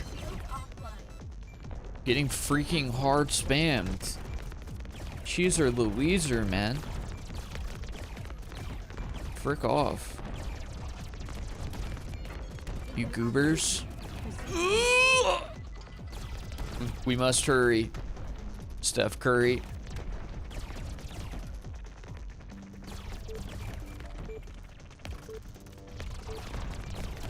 Oh my god, frick off. Frick off. Ah. Dude, there's too many.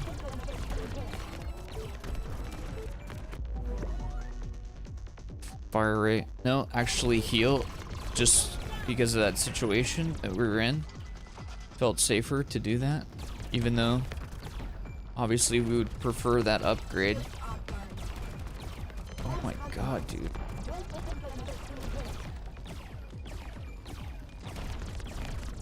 Jeez Louise.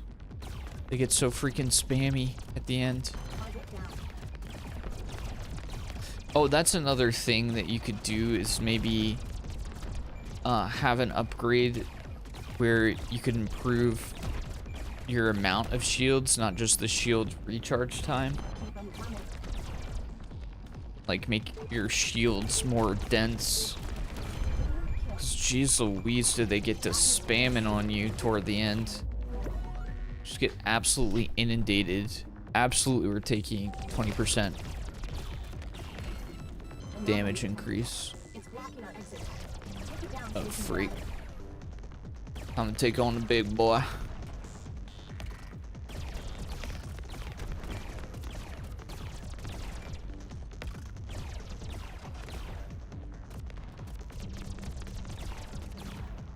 Let's grab a heal. Repair nanites. Also, I'd be fine. Right now, it seems like colliding with the asteroids doesn't do anything. I'd be fine if that caused damage to your ship. Maybe that's a thing on the later missions where there's more dangerous things to avoid. I'm okay with that being a thing.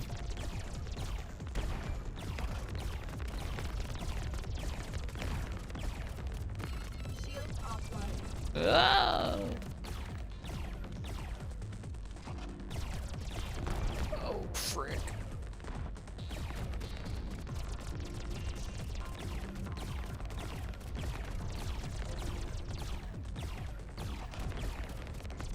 Holy, the spam is crazy.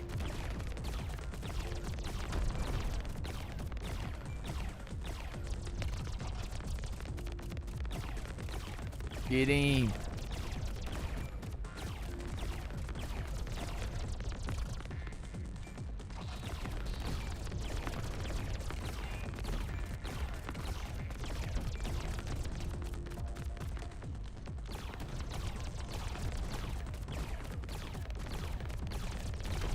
Get in. Faster, more damage. More damage. What? Got him. Die. Ew. That was impressive. Let's pack up and go home. Thank you so much. Clap for your captain. Delivered under pressure. 5 of 5 secured. Mission accomplished. Initiating evacuation sequence. Whoosh.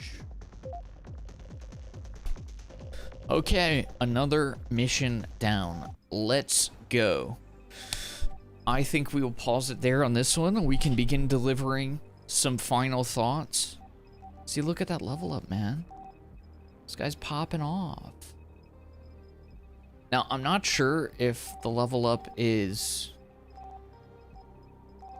increasing my... I think it is. I think it's increasing my damage and my health. Potentially my shield as well.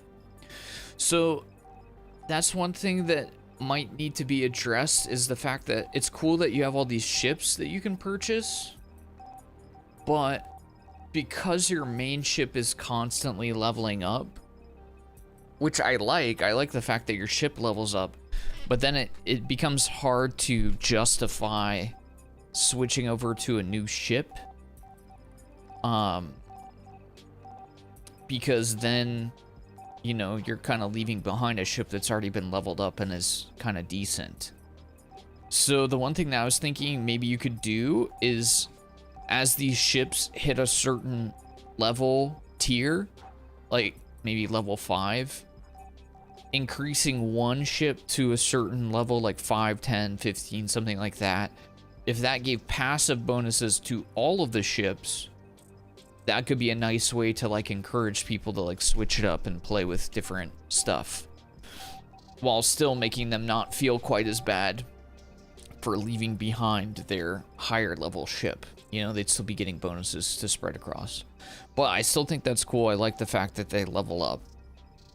It would be nice to have an option to change the look of some of the particles, because right now it's kind of difficult to differentiate sometimes the XP pickups and the enemy projectiles.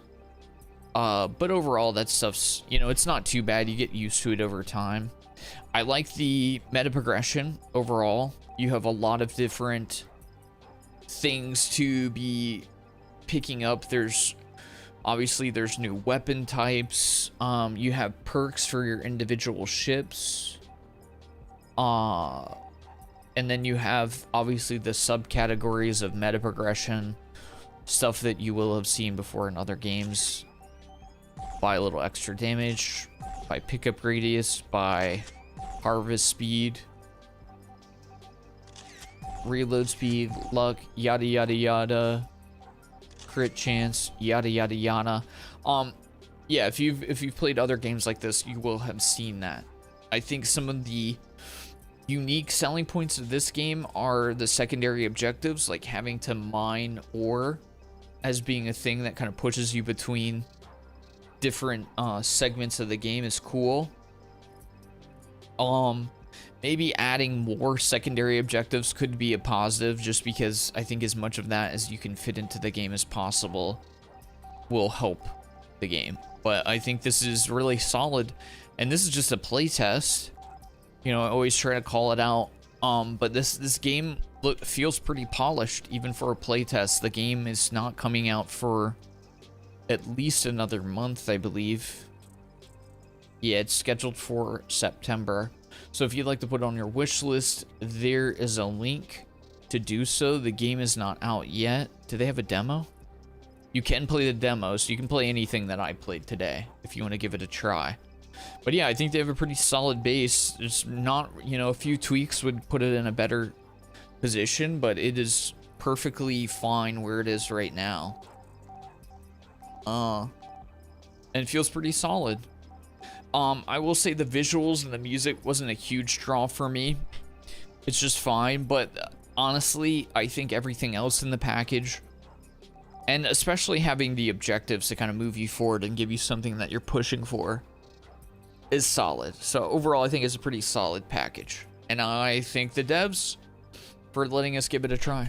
You are, once again, I just have to say it, you are the best. Thank you so much.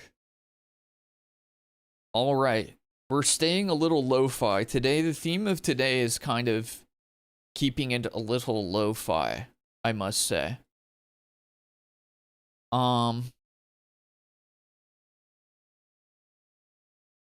So this will be an interesting one. I'm not sure what you all will think of this one, but I thought it looked intriguing.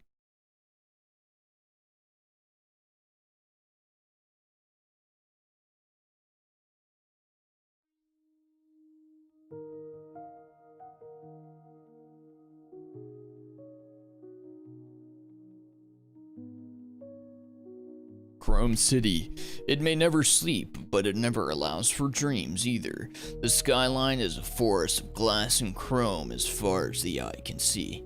Every surface alive with neon promises looping on thousands of screens. Sometimes these lights are even as bright enough that they can almost hide the rot festering in the streets underneath.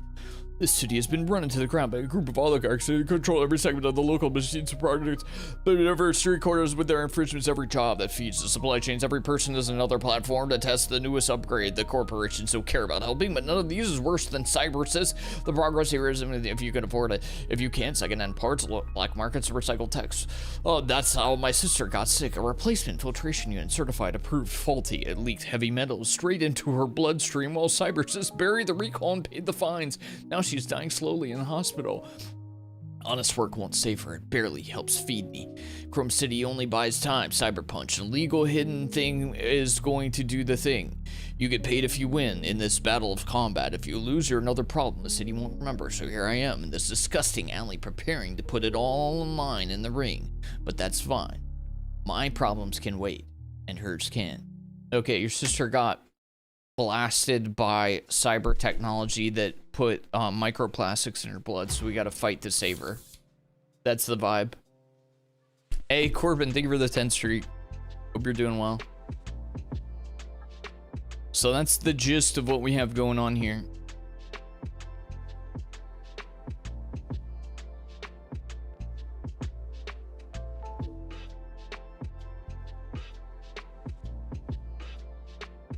Nice little vibey lo-fi.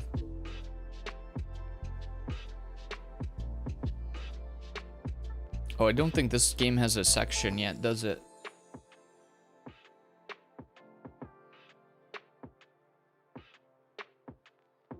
Does it? Don't know that it does.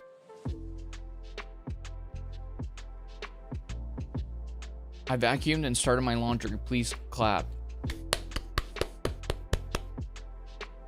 Well done. Adulthood. Adulthood. Okay. Give me a second here. I'm going to refresh my water cup. And I will be right back.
Hey, what's up, Chef?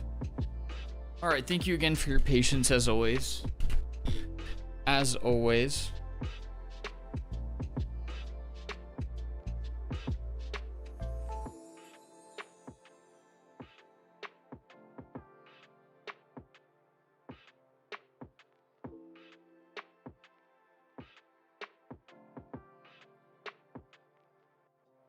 And I will reiterate here, even though I said at the beginning of the stream, GameCube was gifted by the devs as well as our friends over at KeyMailer. Thank you so much for providing the key for our entertainment today. You are the best. I think the basis of this game is it is an auto battler, kind of RPG-ish. Maybe roguelike, I'm not sure, where we're battling through enemies and murdering them in a kind of fight club scenario.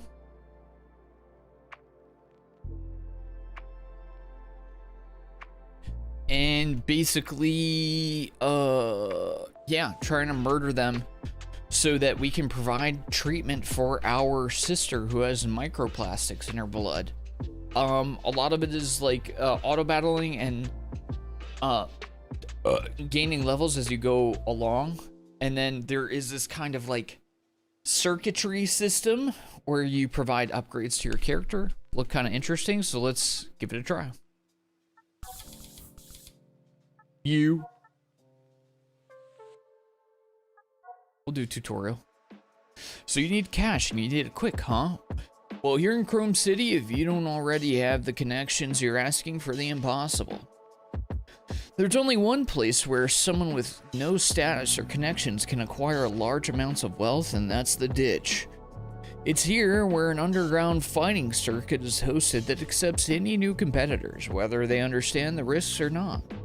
If you're willing to take the challenge, you'll face off in a series of 10 fights against other various fighters, all aiming to reach the top. But before you can even fight, you're going to need to install some microchips into your motherboard. Don't worry, I'll assist you. Your microchips are sorted over there on the left. You can either click the green arrow, or just use your right mouse button to open it up. Looks like you only have a bunch of old and damaged parts. I guess we'll have to make do for now. So go ahead and start grabbing those microchips and placing them onto the board. Rusted Fist.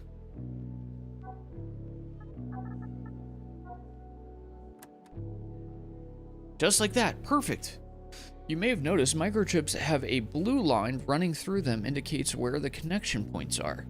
Your motherboard only becomes functional once you connect the blue input socket on the left to the red output socket on the right.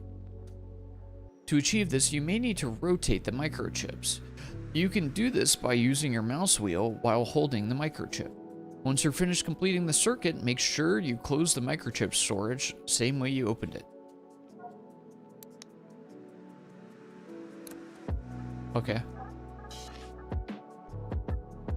-6 defense. I don't like that. At 100 heat, become overheated, stunned until after. Oh, so these suck.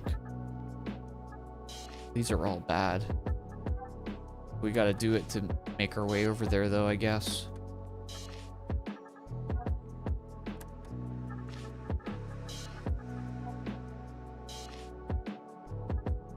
That's quite penis.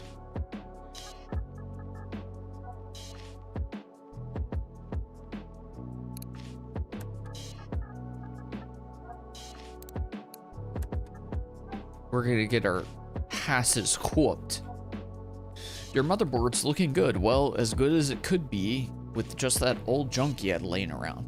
Anyway, let's head to the ditch and get you in the ring. Press the leave button in the bottom right when you're ready. The rules are simple. Knock out your opponent before the same happens to you. If the timer reaches 0, you go into overtime and both fighters will periodically take damage. You can see each fighter's HP at the very top, and the smaller bar below is your guard, which is based on your defense. While you have a guard, you have reduced damage from attacks, but each attack will chip away at it until it breaks. And lastly, don't worry about your fighting technique. Thanks to Chrome City's latest technology, your motherboard will do all the fighting for you.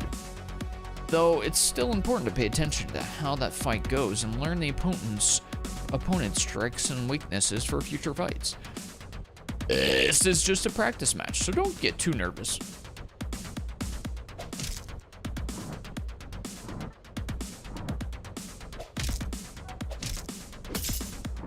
Get him.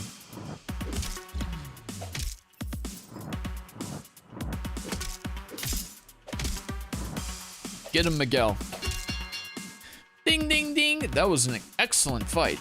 As long as you do a good job building your circuit board, you can come out on top.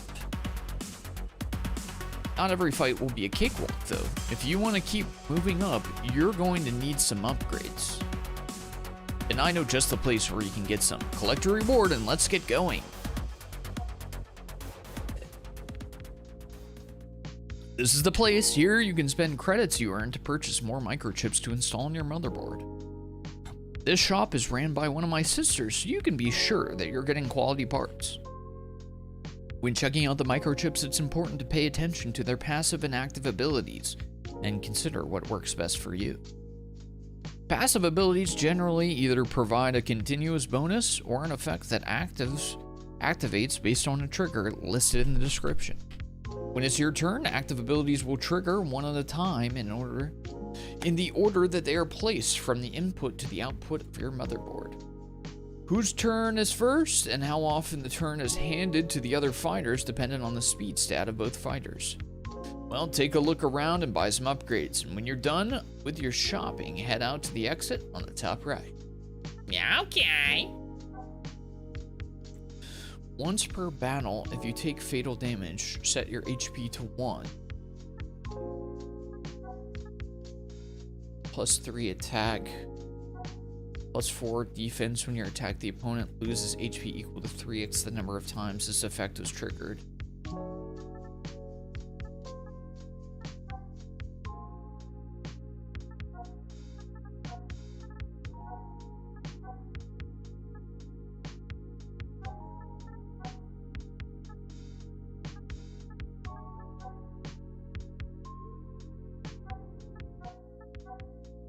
Every 3 attacks heal 10 HP. That sounds kind of good. Let's do one of them.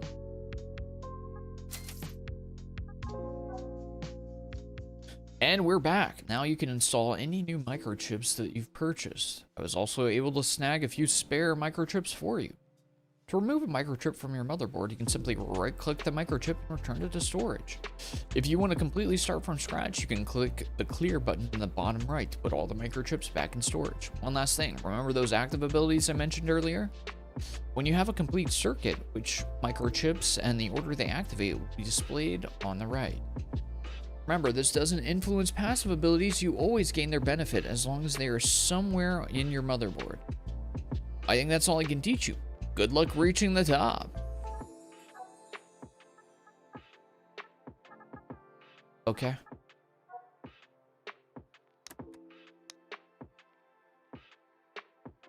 We're gonna get rid of that poopy butthole. Oh, didn't mean to do that. Attack boost, speed boost is kind of pog. Let's get rid of this poopy butt stink. There we go. Got rid of the trash. We have improved. We are better than was before.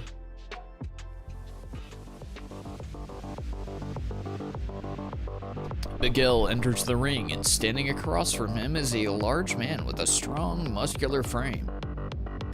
He looks closer at his opponent just to realize that one of their arms has been replaced by a drill. He is what is known in the industry as a Big Daddy. Can we just get this over with? I have another shift to go to after this. Don't worry, I'll make sure this doesn't take too long. Let's see how well that drill really works. The two combatants bump gloves and return to their corners to wait for the bell. Okay, hold on. The music is a little loud.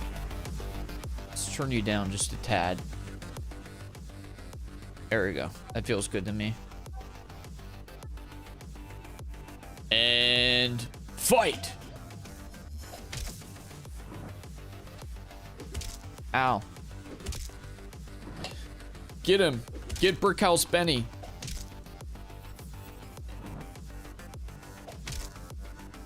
Nice heal by Miguel.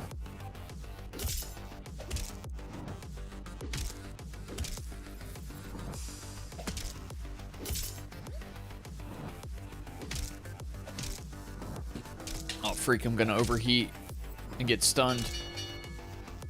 Oh, we got him. Good fight. Here's your money, kid.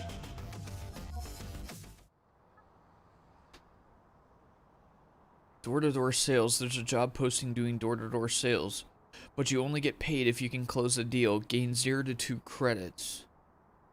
Taste tester. A nearby restaurant is looking for people to taste the food of chefs in training, and they're willing to pay. Gain 1 credit. Start next fight with 80% HP. Stay focused and train for your matches. +4 match. Max HP, attack, defense, and speed. Let's do push-ups. You feel stronger and ready to get back into the ring. This guy applies heat to whoever attacks him. When you gain heat, trash fire causes you to lose HP. Heals instead of overheating. Huh. By the way, through my connections, I was able to get you some rerolls that you can use in the shop. Each reroll will give you a complete new set of microchips to buy, and the old ones won't show up again in that shop. And lastly, your rerolls don't refresh, so think carefully about when you're about to use one. Hey, I got a splitter microchip for sale, the one with more than 2 connection points. This thing can take your circuit to the next level by splitting the circuit into multiple parts and extending the length of your circuit. Set up your circuit just right and you can activate the same microchips multiple times in the same turn. Sounds cool, right? I'll even throw in a couple freebies that will help you get the splitter up and running if you purchase one. So check it. But if you choose not to buy one now, the same deal applies in the future, so don't worry. What a splitter is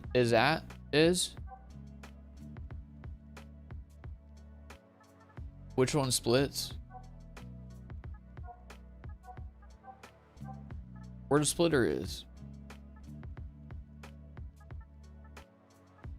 Yeah? Wait.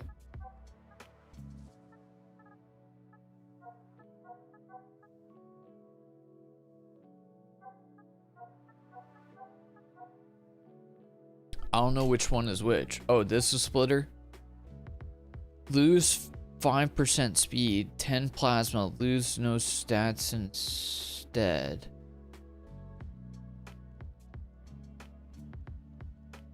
Quick, +4 speed. Plasma consumed by microchips to activate.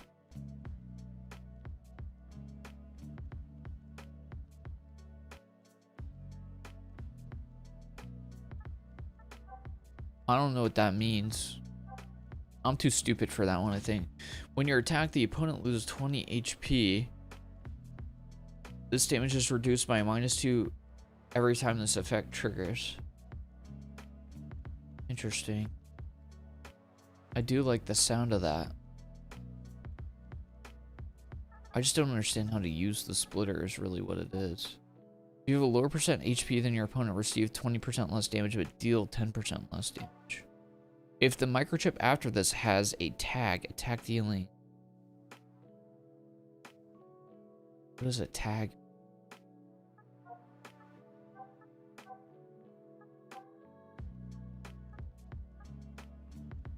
Attack dealing 130% attack damage.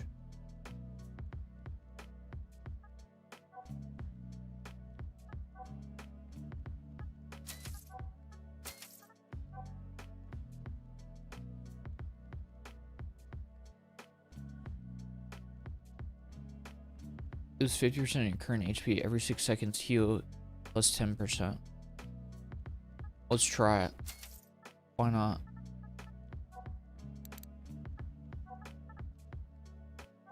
I don't know what I'm doing, to be fair.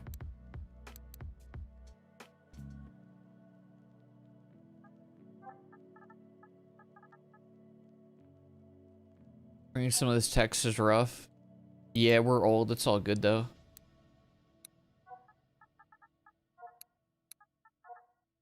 It's all good, though. Though it's bad, it's actually also all good.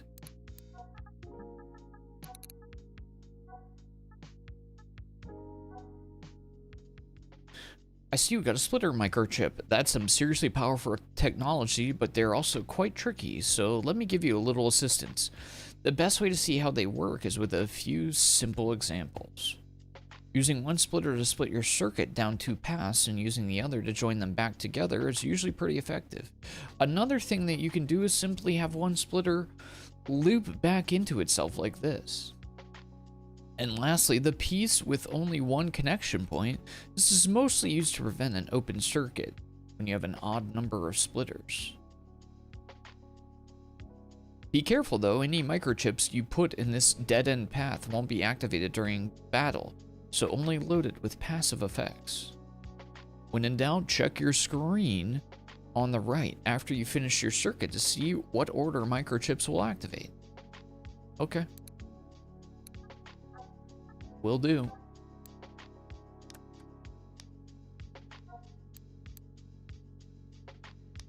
I'd prefer to not have the negative damage.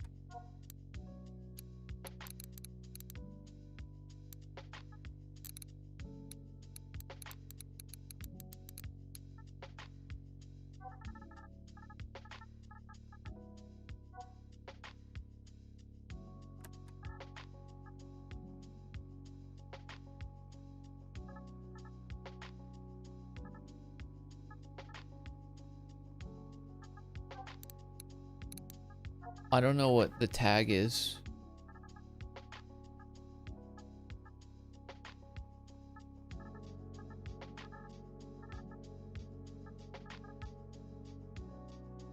Is that a tag?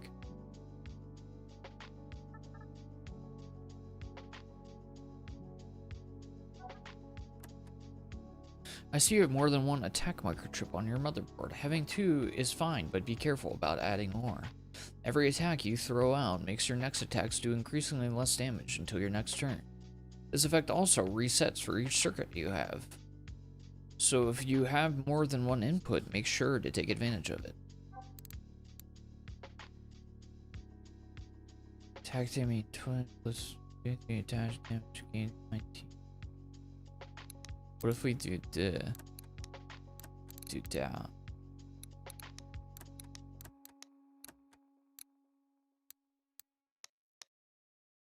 Oh, frick. I'm gonna be real with you, big dog.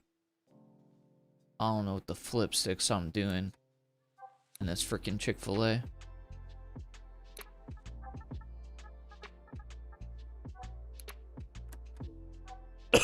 Sorry.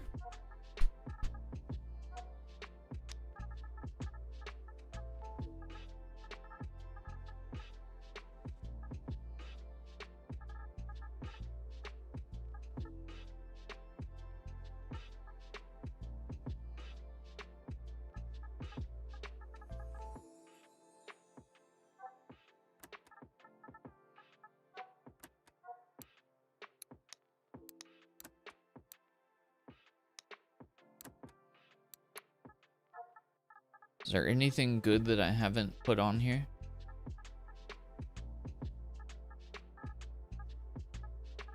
Doesn't look like it.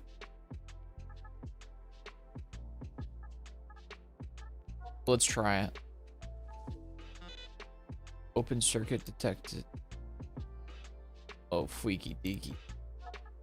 What if I do... Duh. Oh no, that ain't did it.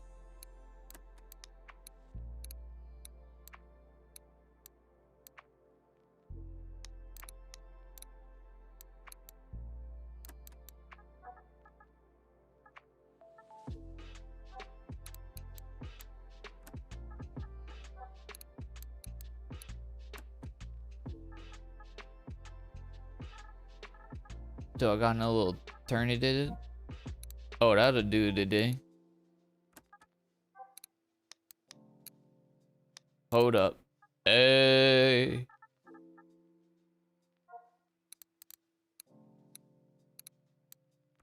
There we go. It'd do.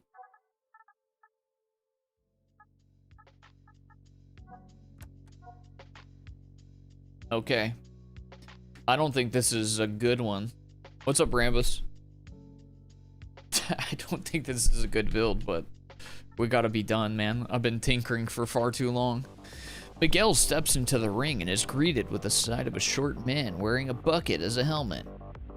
He then bears witness as he begins to light 3 bowling pins on fire, which he then proceeds to juggle in front of the crowd. What the hell have I gotten myself into this time? Tonight, we get to witness a fan favorite. The ever-beloved trash fire is covered in refuses from head to toe, but he sure is hot, ladies and gentlemen. This announcer is leaning too hard on the puns tonight. Trashfire laughs maniacally to the crowd before bending backwards into a limbo position and locking eyes with you. He then proceeds to jump and spin, such that he is facing you to the front. He takes a bow at the center of the ring before throwing the flaming bowling pins into the audience for his fans to catch. It seems dangerous. Enough of the theatrics. I'd rather not waste any more time on a clown like you.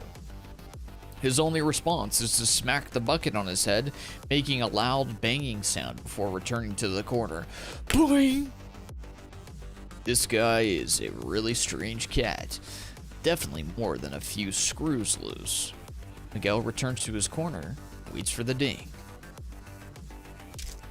Ow! Oh, that's not good. Ow. Oh, I forgot I have that healing thing. The healing thing should be fine. The healing thing is actually helping a butt ton.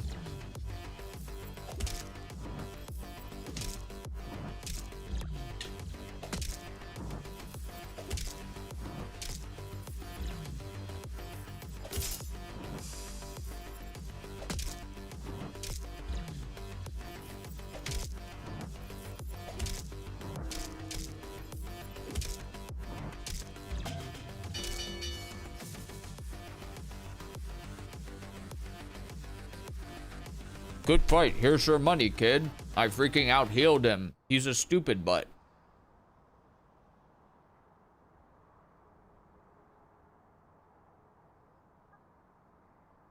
Secret forum. You're surfing the World Wide Web and somehow come across a strange old forum post on an obscure looking website. It's discussing a weird configuration setting that you can apply to the motherboard. At the start of every battle, you overheat. At the start of your turn, lose 12 heat. That's weird.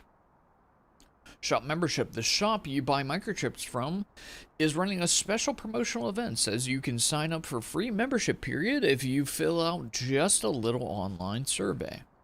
Gain 3 rerolls. Wager. You remember hearing about an underground betting ring that goes on in the ditch. Maybe you could sneak in and bet on your next fight. Lose 1 credit, but gain 3 more credits next fight. Alright, let's do that.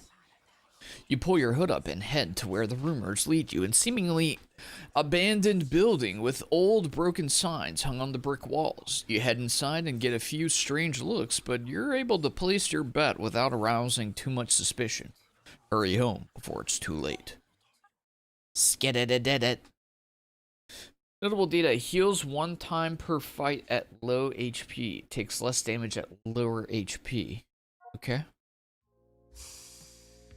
Did you hear that? And it smells like something is burning. We should take a look at your motherboard. Yikes, it looks like part of your motherboard got burned. This will happen occasionally after a fight. Unfortunately, if a slot in your motherboard is burned, it becomes unusable and can't have any microchips installed there. Don't lose hope, though. I know you can adapt and overcome whatever is thrown at you. And in case you didn't already know, you can view your motherboard in the shop by clicking on that hologram sitting in the corner. Just so you know, some microchips come with a special tag next to their name. These are little modifiers that enhance the microchip. What the tag does is included at the bottom of the microchip's description. Anyway, please look around. Okay.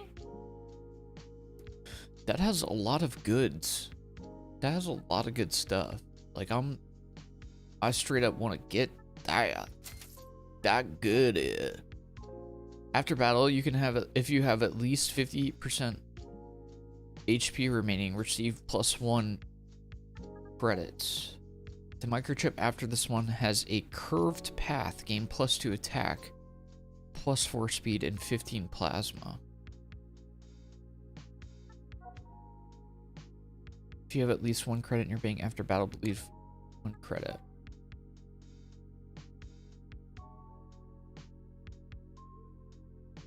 Huh.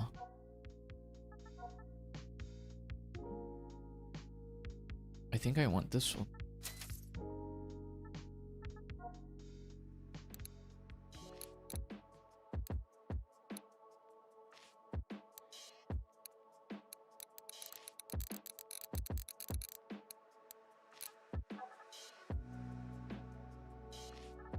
Okay, first things first.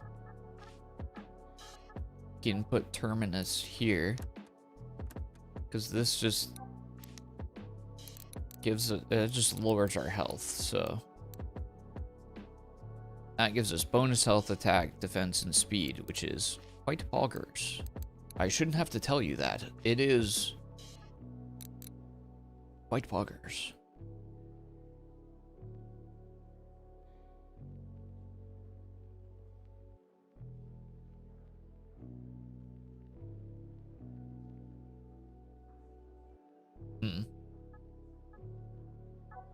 If you have 10 plasma,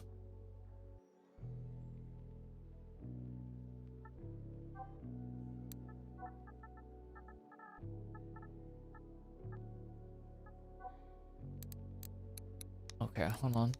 Let's do a little bit of science here.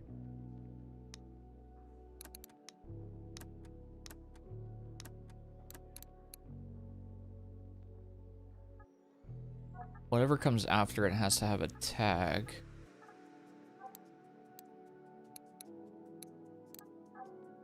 So we would take coiled, right? No. That definitely has a tag. I don't know if we have anything else with tags.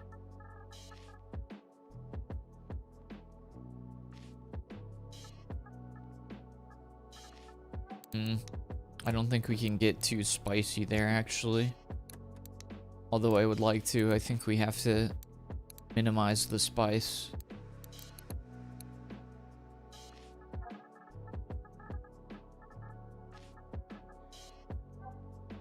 However, we can do this.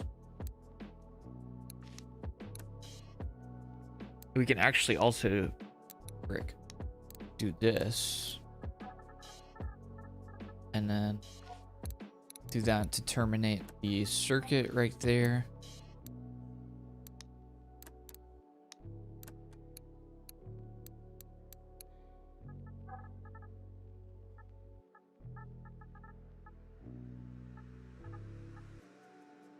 All right. We're still gonna have some negatives in the build, but the positive stuff coming from here and the passives over yonder will hopefully help. I think that's gonna be, I think this is the best we can do for right now till we get some upgraded pieces. After a few games in Company of Heroes 3, still have no idea what are some of the mechanics. Seems like no one is actively making guides either. I wonder if it's like better explained through the main Company of Heroes 3 game. I didn't really understand much when I was playing either. I was just going for a garrison build, and that was enough. There's definitely a lot of stuff that I didn't understand. Going for garrisons was fun, though. I was just taking advantage of any of the buildings near me.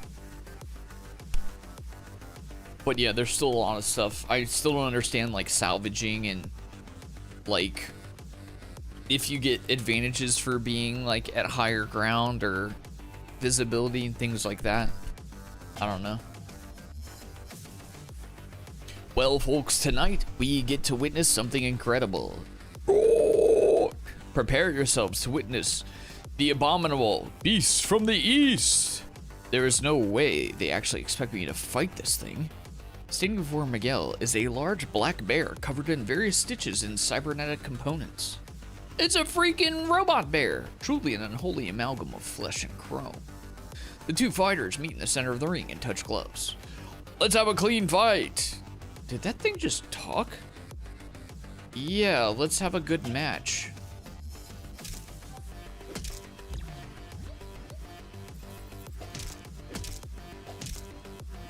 Get him! Get the bear!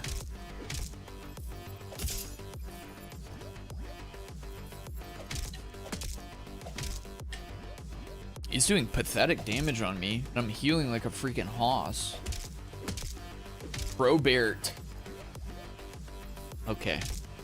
Relax, champ. I just look away and all my soldiers are holding another lane and dying.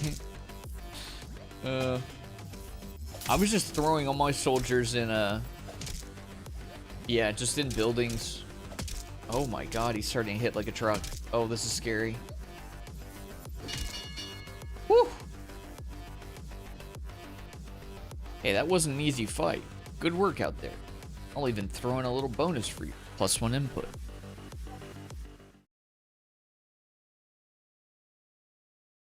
Two hours after Chromefist conquers his first night with the champion, the arena is left empty and dimly lit.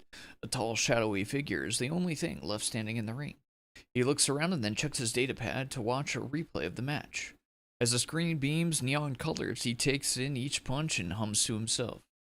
A low, sinister hum. Miguel Kane, huh? Couldn't be. This really should be interesting. With a clang of metal from his chrome jaw, the figure lets out a deep, unsettling, howling laughter as he slips his hands into his deep pockets and leaves the arena.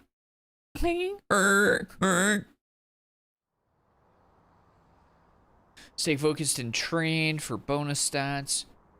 You remember you were gifted an old metal detector a while back, still in the box. Maybe you could use it to find some old parts. 20% chance to gain a cyberbolt.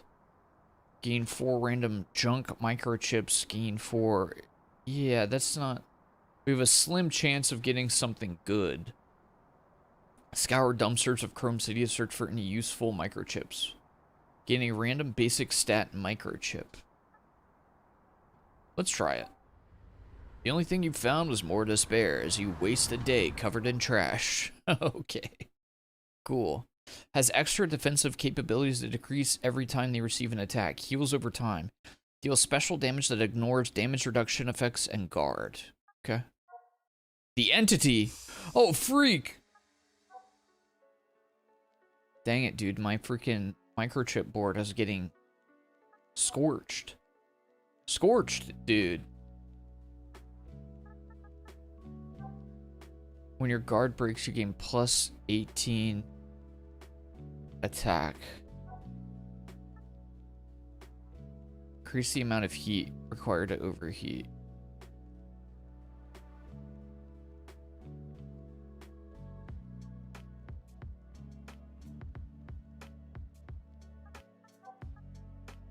When you're attacked, the opponent loses 12 HP.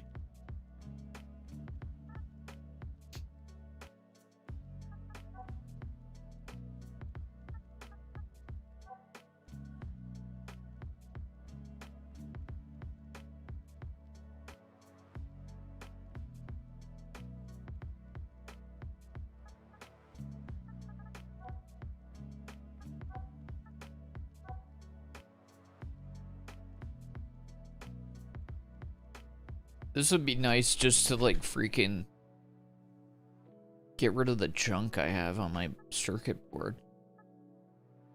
I'm gonna go for it, then I think I'm gonna reroll. Actually, I'm gonna take this and then reroll.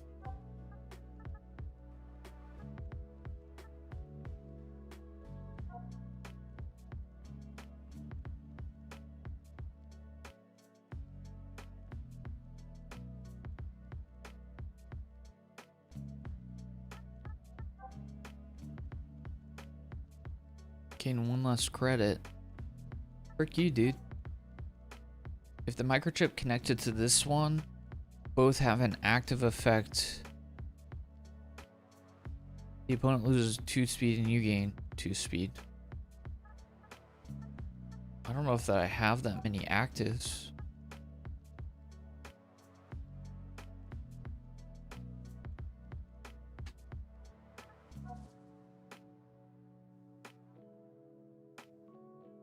Minus 10 speed. After 10 seconds, you gain 40 speed. Interesting. Frick it. Let it rip. Let it freaking rip, dude. Looks like your motherboard had another input installed. This opens up more opportunities to create powerful circuits. The rules are still the same as before. You need a closed circuit that connects from at least one input to one output in order to fight. But this extra input doesn't only give you another option. Now, if you get a microchip with more than 2 connection points, you can connect 2 inputs to one output. If you do this, each input will provide its own circuit, essentially doubling your power. Definitely take advantage of this technology.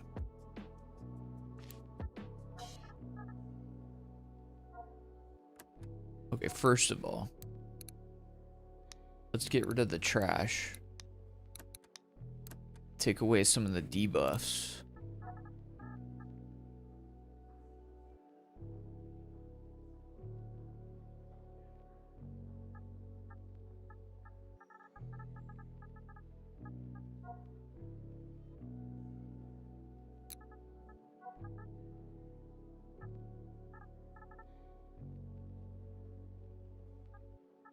I don't know how to link this other thing in though.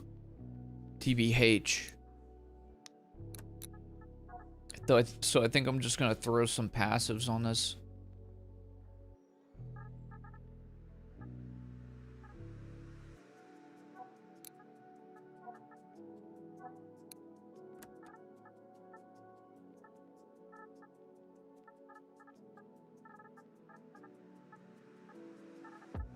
If I can.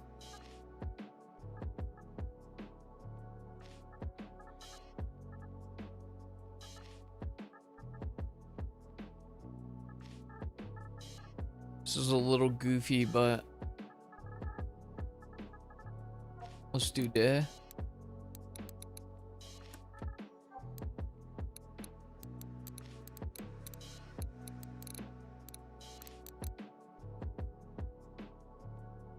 I would love to get rid of that eventually too. Wait, maybe we can do it late start.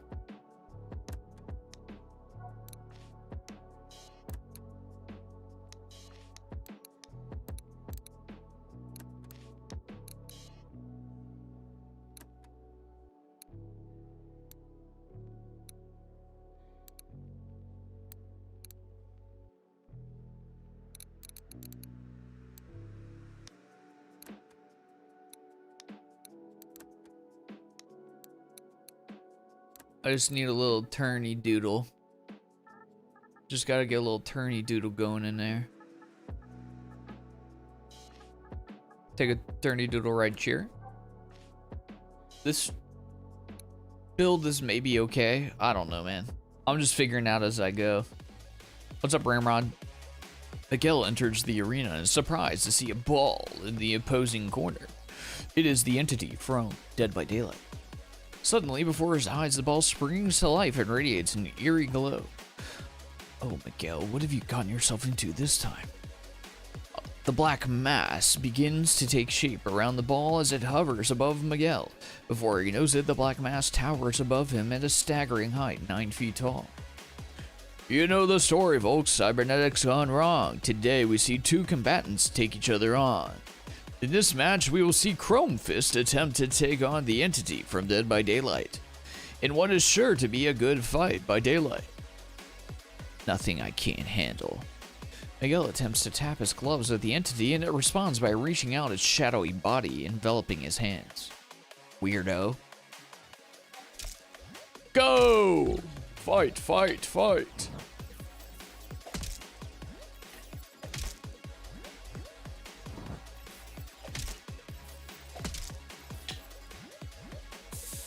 We just gotta hit him with the out sustain. That's the play. Out sustain him.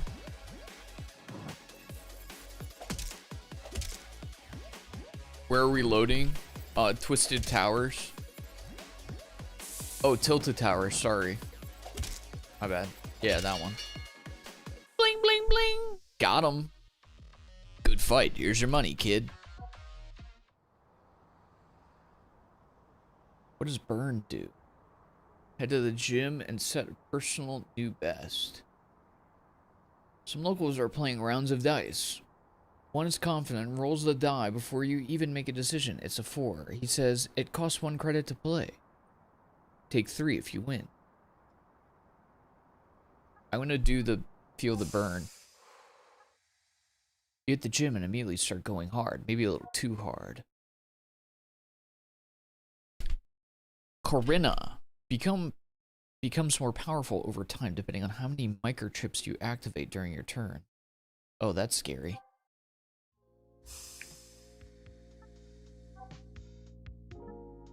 Burning up my microchips. Eating some chip and dip.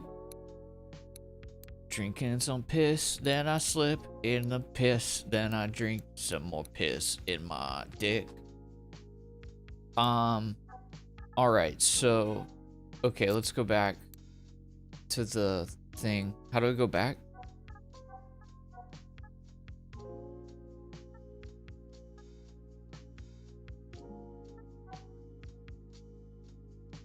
Lose 2% of your current HP. No thank you.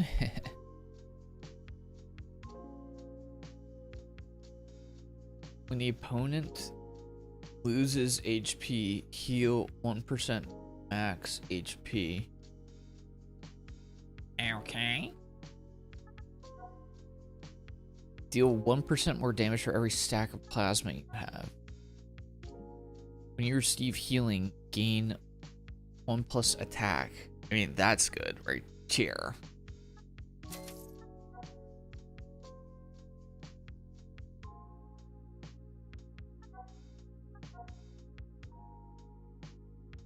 Deal more damage as your HP decreases.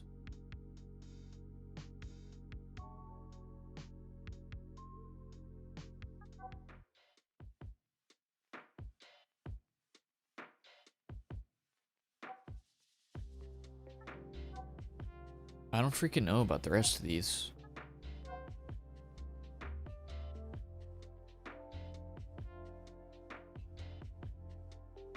At the start of the battle, they lose 50% of their current guard.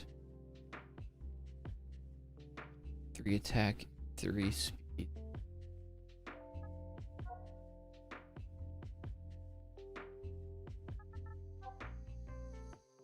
When you're attacked, opponent loses 12. Try one of them.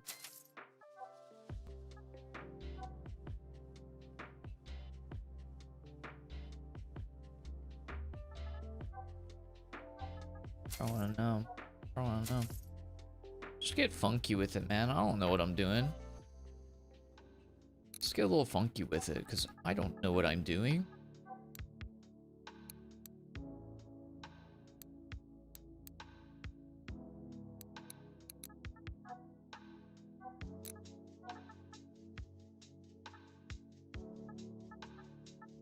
Do we have any actives that we need to... I don't think we even picked up any actives, did we?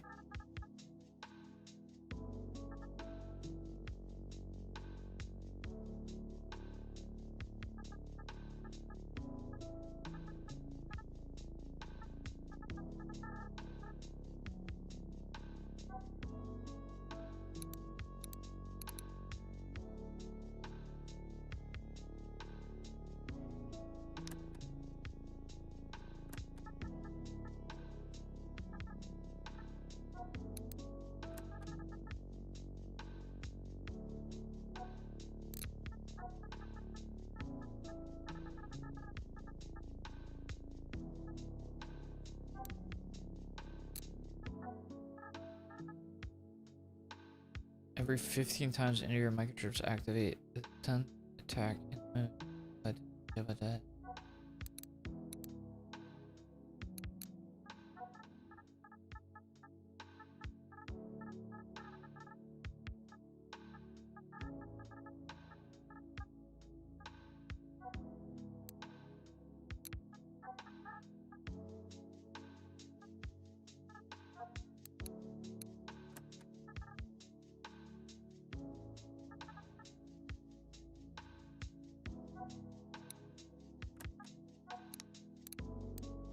This is the best I think I can do right now.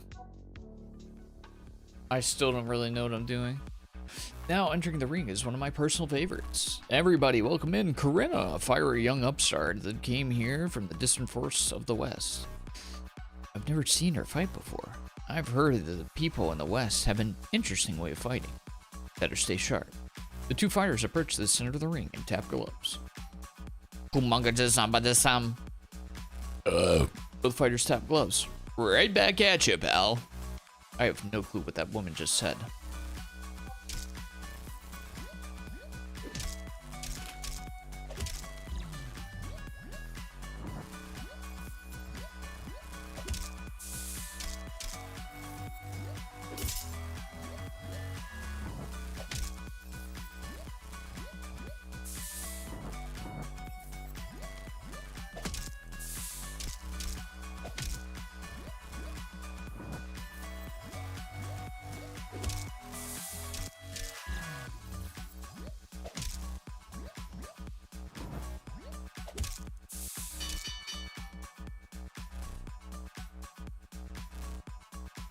I am somehow still making it by. The build's working.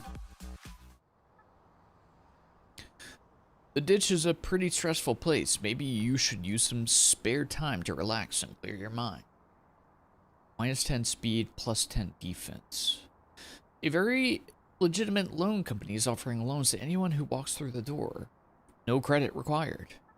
Gain 3 credits, gain 0 credits next fight. The shop you buy microchips from is running a special promotional event. For bonus re-rolls, let's just take them. After filling out the 10 pages of the little survey full of personal questions not so related to the shop, you click submit. The screen says your membership benefits will be activated the next time you visit the shop. Cool! Attacks apply a bleed that deals damage every time you attack. Gains additional attacks after taking damage. Interesting. Little splitter. Lose -5% speed, 10 plasma, lose no stats. Another fuel leak, eh?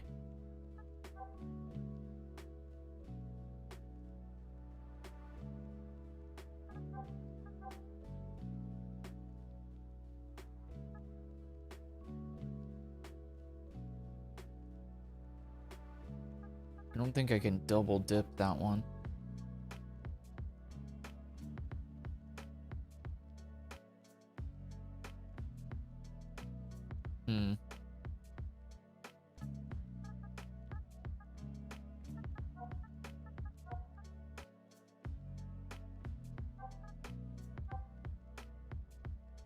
I think I'm gonna try to...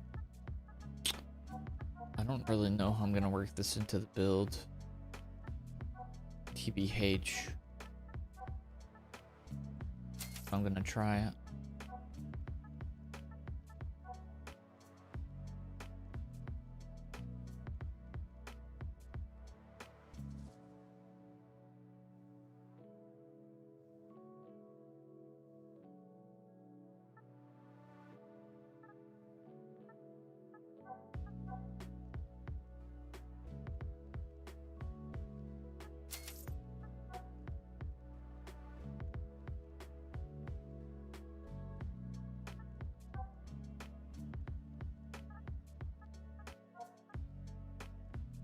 Increases the amount of heat required of key plus 5%.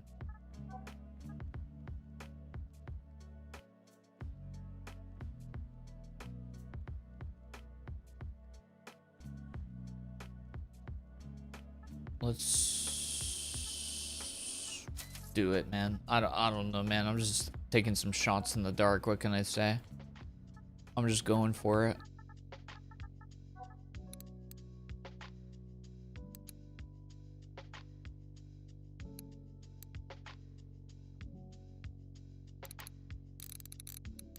mistakes were made, I believe. Because I don't know how the flip sticks to get this flipping pineapple to get going. I don't know how to do that one.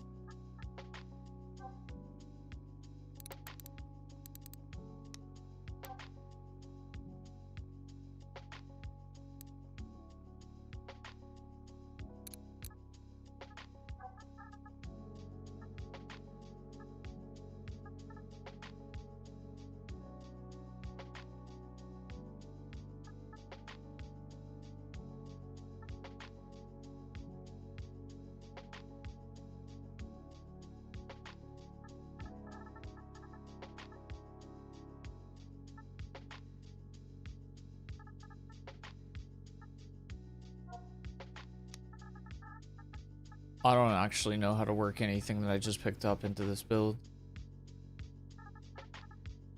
TBH.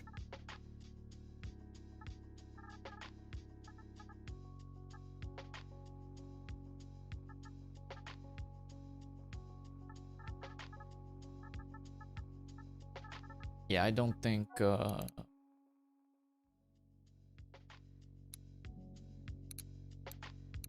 not with the current setup. Although it could maybe do... This might be more effort than it's actually worth.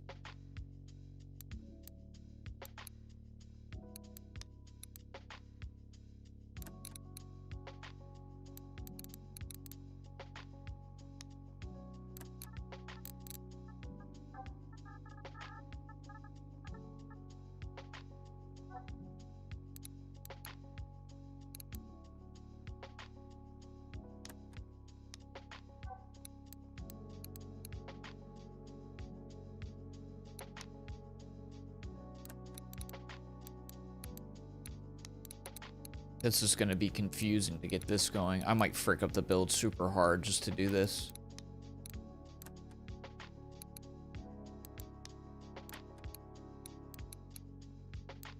This might be quite wonky. TBH.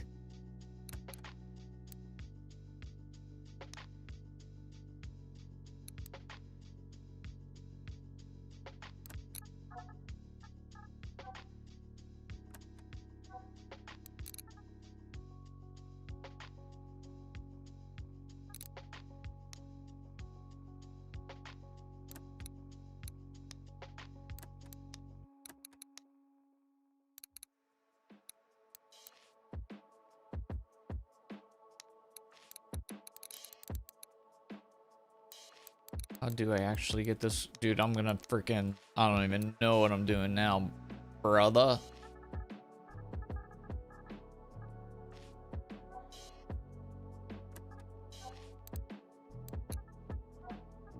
Brother.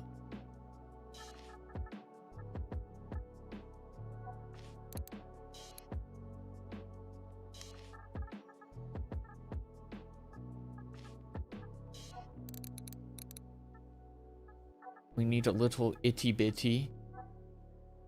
That'll do. We want to do... Where's Flash Fighter, right? Put it yonder.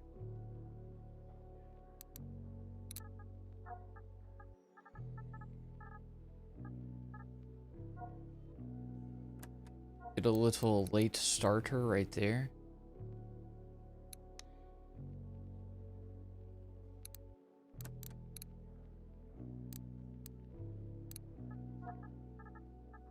Want a attorney do somewhere on yonder. Get rid of that. Do we got a twofer?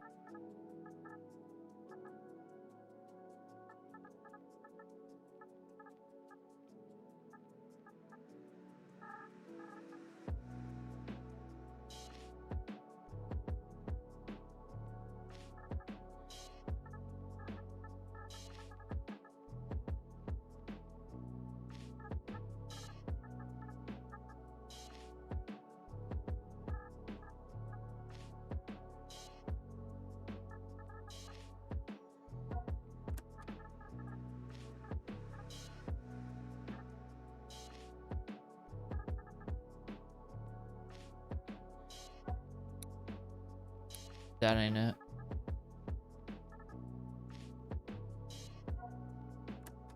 Okay. Well, we at least have a connected circuit, you know, so we can say that.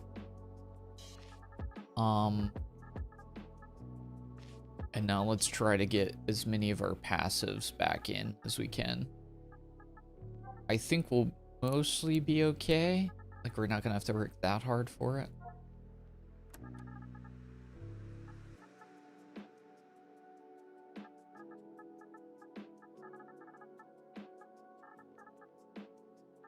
Terminus will be the end point.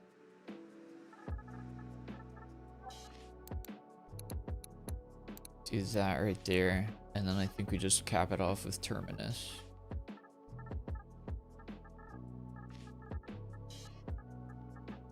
Okay, we put it back together after breaking it apart completely. Who knows if this is going to be a good build? I'm freaking throwing darts at the freaking dartboard right now. Hey, what's up, John? How are you doing? What's up, Jorge? Sorry, guys, I was freaking locked in. I was freaking locked in trying to figure out how to put my build back together. I don't know if this is going to work. I don't know if I just destroyed my build. This could be complete trash. Big L steps into the ring and sees a woman with a grim look on her face. As he observes her, she leans back on the ropes of the ring and begins to rapidly switch out blades hidden at the ends of her robotic arms, almost like a butterfly knife or a switchblade. Hello, my chromies. Tonight we have an interesting bout lined up for us. In one corner we have a chrome fist, in the other we have a well-known face in the arena, Cass Switchblade Cade. Miguel approaches Cass to bump gloves. What's up, loser? Ready to get your ass beat? Feeling confident, punk? She looks Miguel up and down. Confident enough. Let's see what you can do other than twirl your pretty little knives around. Street urchin. Miguel heads back to his corner and waits for the bell.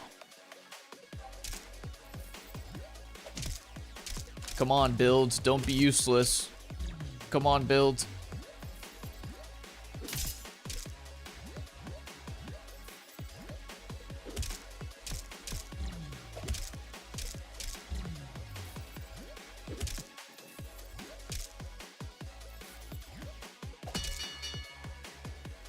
Bang, bang!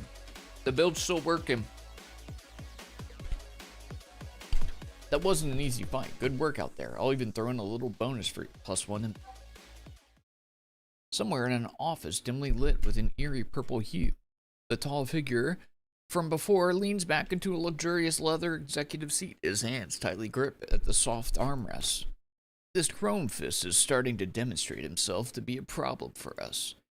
He slowly sips from a glass of high-end liqueur as two other shadows slink silently into the room.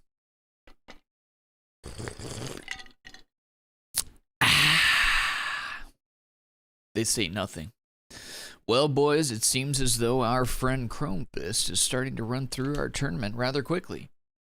I'm sure that I don't need to tell the both of you how that could impede some of our business plans. The two goons stand nervously as they are spoken down to, timid as two mice while their boss speaks to them. I will be keeping an eye on him, and as he continues to fight, he may have cleared out our first two champions, but his hardest battles are in front of him, rather than behind. I want the two of you to pay a visit to his upcoming opponents and make sure that they got some generous assistance with improving their components. Tell them that it is a gift from a friend for all their hard work. The two shadows hastily slither from the room as though they were snakes in the night. Let's see how bad you really want to win, Kane. If you explain your situation to the ring owner, you can get a bigger reward for your victories. Gain 1 more credit in the next fight. While walking around Chrome City, you pass by various shapes. There's one selling highly efficient thermal paste at a good price. Your circuits have been feeling heat lately, and maybe this could help you in your upcoming fights. Lose 1 credit in the next 3 fights. The first time you overheat, remove overheated. You remember you were gifted an old metal detector a while back, still in the box. Oh, yeah, I don't like that one. I'll take the bonus credit. You head to the ditch and have a conversation with the ring owner. Surprisingly, he is sympathetic and promises a little bonus if you do well in your next fight. Notable data: while she has guard, she builds up her potential and only unleashes it while the time is right. Oh, that's scary. It's a bit of a scary Gary type situation right there. Your active microchips have a 20% chance of activating a second time. Oh, baby. Yeah, I want that.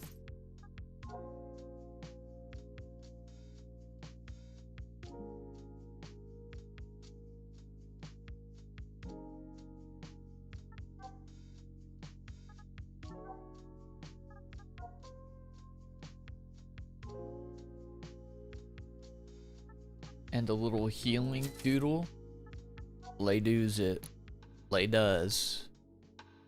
Lay doos it, lay does. And lay don't ever stop. Oh, freak. Freak elite.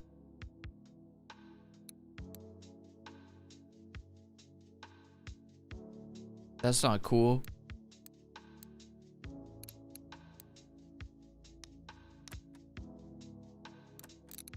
Okay. We're gonna have to put it back together. Somehow.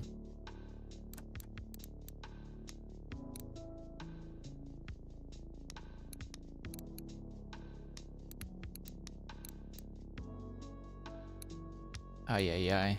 They really freaking pooped on my pee with this one. Pooped on my pee, and you know me.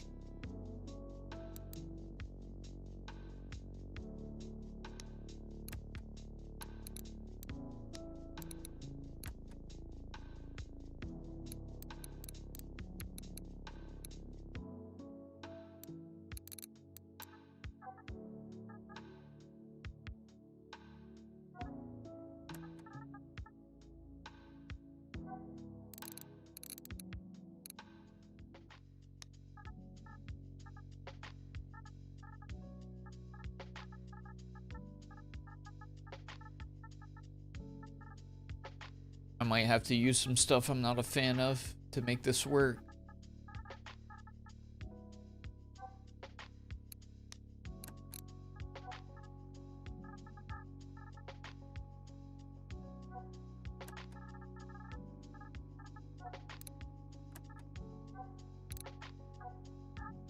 I need a little turny doodle. And all I got is trash turny doodles. So we gotta use one, I think. Oh wait, no, we got a speed boost.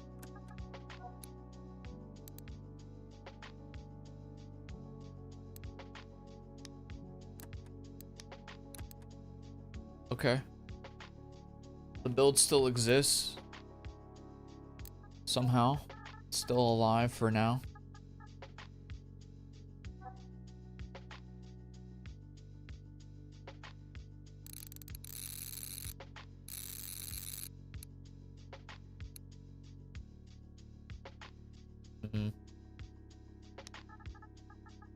Oh, I think I'm gonna lose out on that one.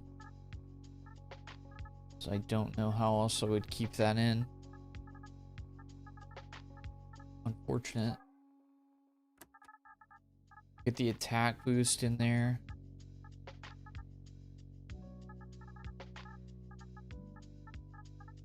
And although I could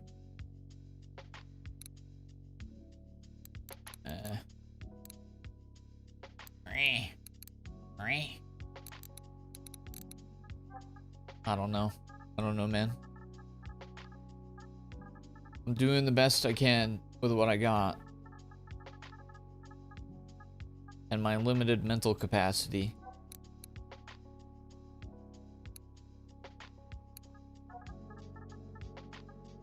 Let's stick a terminus on this and call it a day, because I don't know how else to make this work. It's a complete circuit. And when you got a complete circuit, you gotta twerk it. Yeah, it's like a circuit puzzle kind of. But the circuit puzzle also is your build. Like, you're not controlling your attacks, it's an auto battler.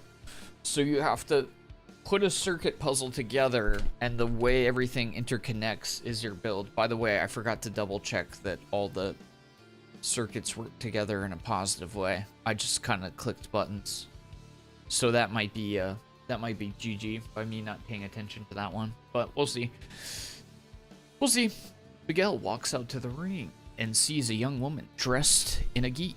She is standing there with a headband that reads Heritage along the front. She is standing with her hands at her sides, eyes closed clearly in deep contemplation. Tonight, we have a real headliner. In one corner, we have Chrome Fist. In the other, we have a young lady that even I find terrifying, Tomo. Miguel approaches the center of the ring to bunk gloves before the match and is surprised when she bows instead. Tonight, I am going to show you the difference between skill and what you think you know about fighting. You sure do have a big mouth on you, huh? I'm gonna show you what real experience looks like. Barking dogs seldom bite, Chrome Fist. Tomo very calmly returns to her corner and waits for the bell. You do the same. Is she trying to get in my head or something? Oh, boy, here we go.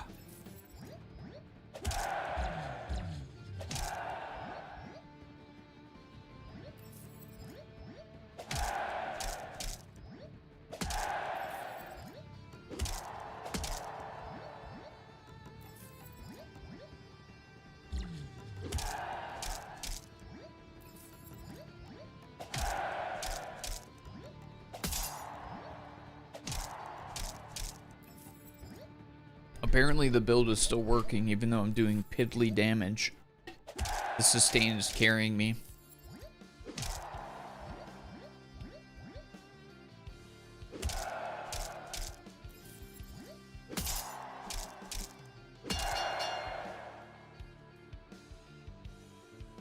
Good fight, kid. Here's your money. Taking a small detour to enjoy the more pleasant parts in Chrome City, in the corner of your eye, you spot not a screen, but an actual hand-drawn sign.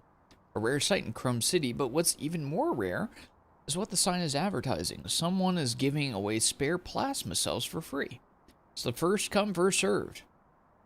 For the next 0 to 5 fights, at the start of the battle, gain 50.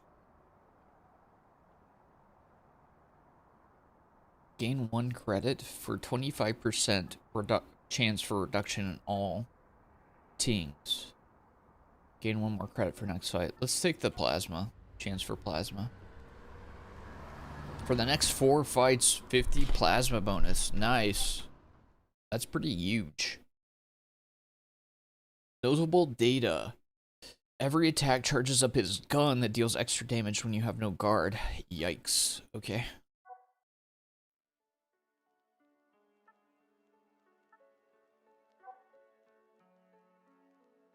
Active heal 1 for every microchip installed. Activated the circuit. That could be kind of nice. I don't need these freaking long dongers though. Holy heck, that's a lot of stats. Here's the amount of heat required for you to overheat by 20. I mean, still though.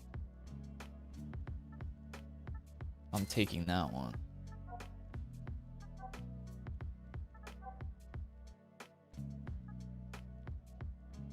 %30 chance to prevent the attack. That's wild.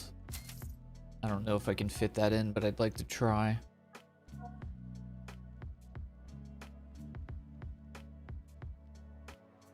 If you take damage, it leaves you below 5%.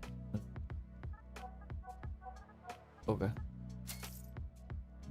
I'm gonna go with these and see if I can even fit these into the build somehow.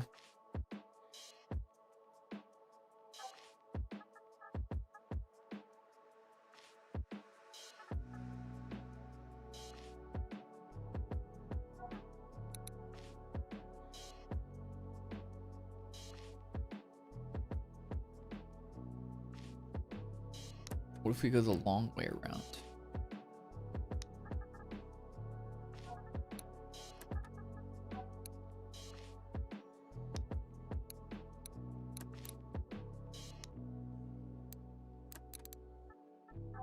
and then flash fighter right there.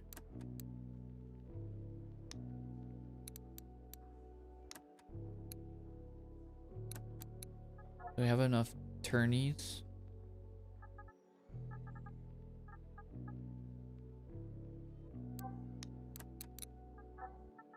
Put life reserves right yonder.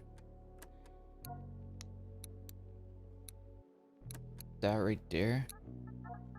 Need a little dude. Little itty bitter dude.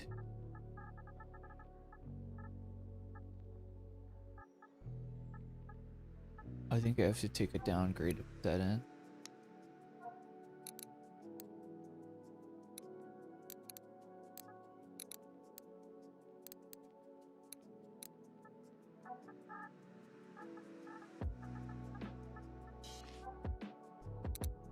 I'm just gonna accept the downgrade because I don't know how else to make that work.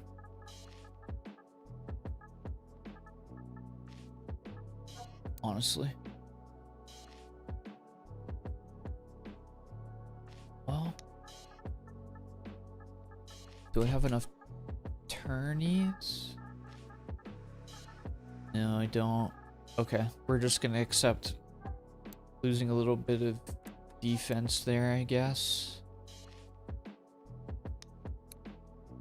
And I think we can make some space and add some passives in here, potentially.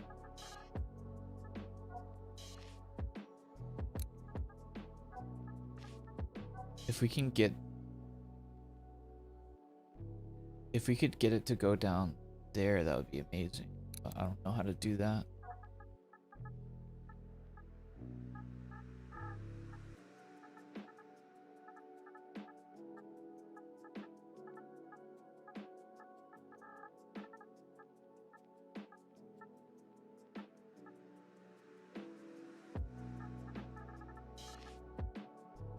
We gotta have blood donor.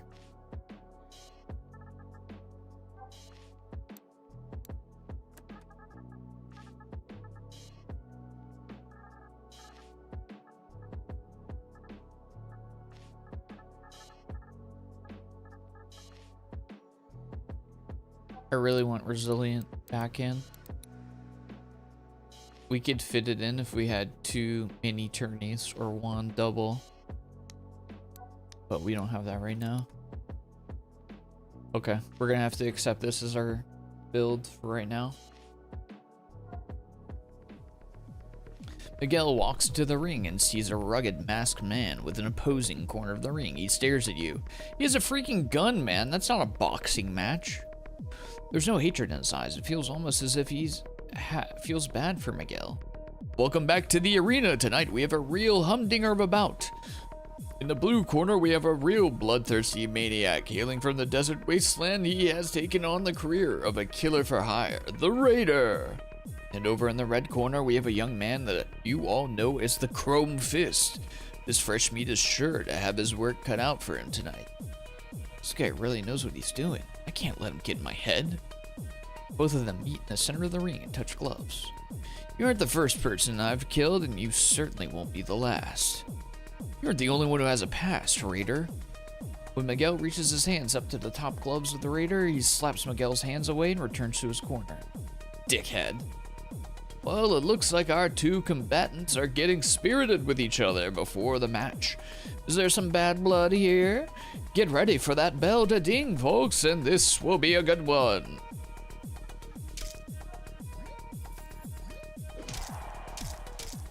If this progression system were in a different game, I could get into it.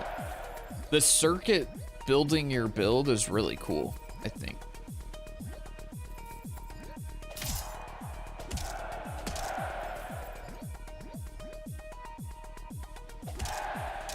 Actually, we were talking about this yesterday, but the Alien, I forget what it's called, Alien Fireteam Elite, I think it is. They have a similar like build system where you connect circuits to make your build. At least they did in the first game. I don't know if they'll do that for the next one.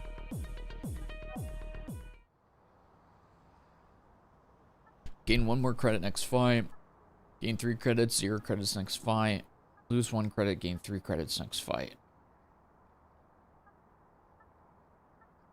Sure.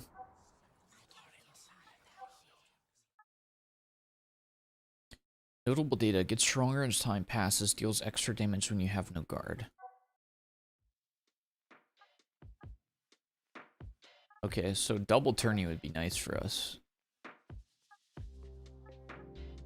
Do need a double turn. Everything else I'm really not sure. Lose all of your guard and gain plasma equal to 400% of the guard loss. Oh, that sounds terrifying though.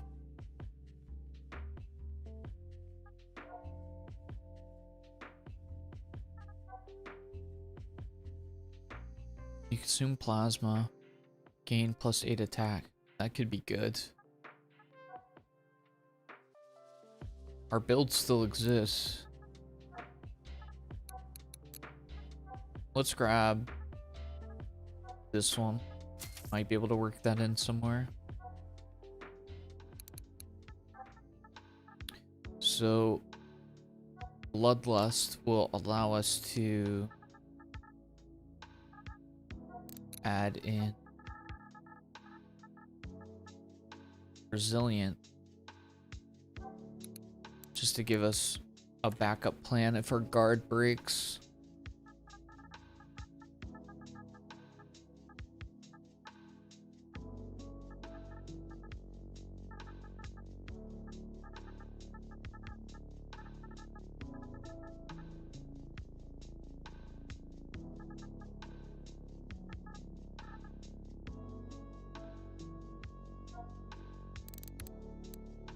Wonder if there's a way that we could fit this in somewhere.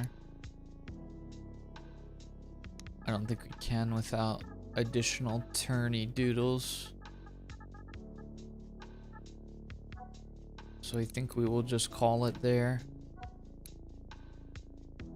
Lock the build in. I believe that's the best we can do for right now. Miguel walks into the ring and is greeted by a very strange sight. A man deep in meditation sits in the opposite corner. Well, this is certainly a new one for me. Why do they have like swords and guns and I'm just like boxing with fists? Always the stoic, aren't you, Besugi? At least he gets the crowd fired up. This guy seems serious. It's a little unsettling. Miguel starts toward Isugi, and in a blink of an eye, he is suddenly in front of him, sword drawn. Well, he certainly is fast. Yowza.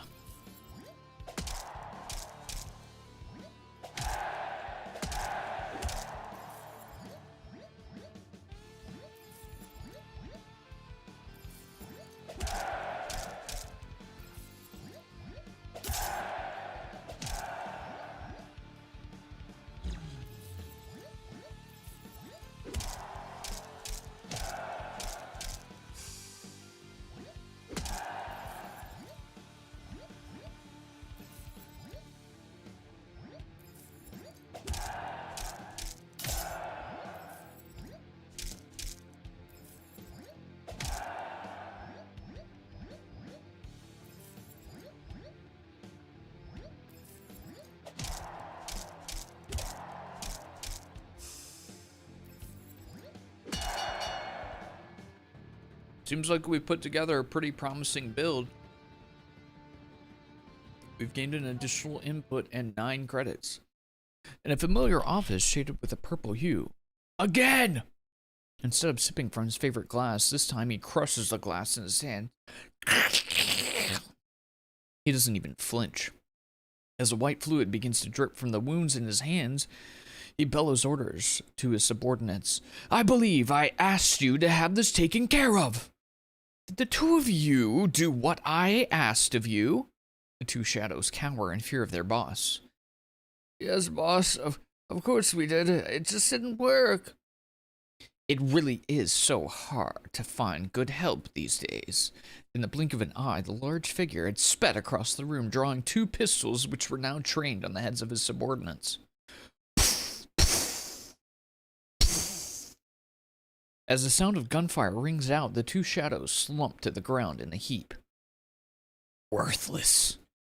The boss then returns to his chair and calmly presses a button on his datapad to call his assistant. Jeanette, please have someone come and dispose of the two large piles of absolute garbage in my boardroom and make sure that they are salvaged for any usable parts.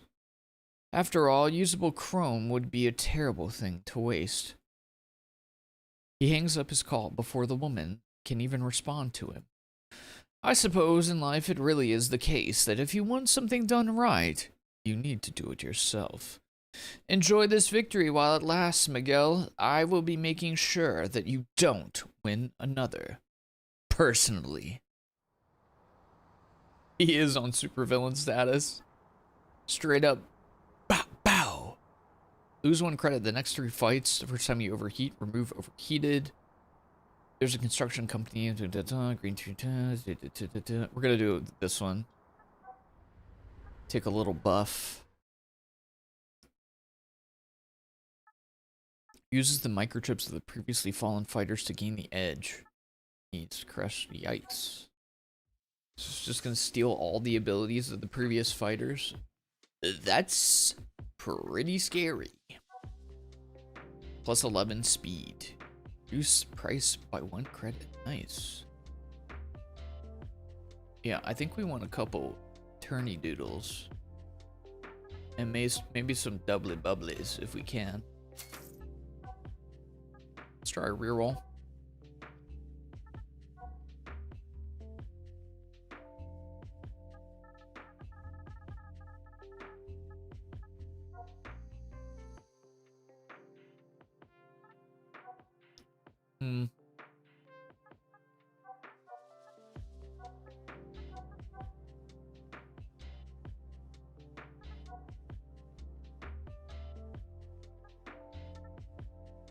Not a huge fan of these. We can try throwing that in.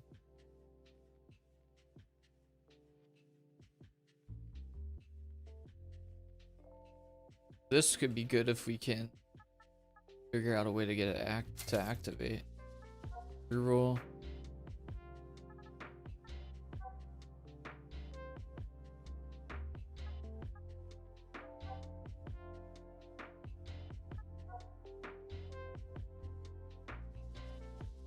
Backup plan. I don't think there's really anything that we can do with these. But might as well pick them up just in case. Ah, they broke my freaking thing. They just love breaking my build, don't they? That's just funny to you, isn't it? You think you're some kind of a funny guy, huh?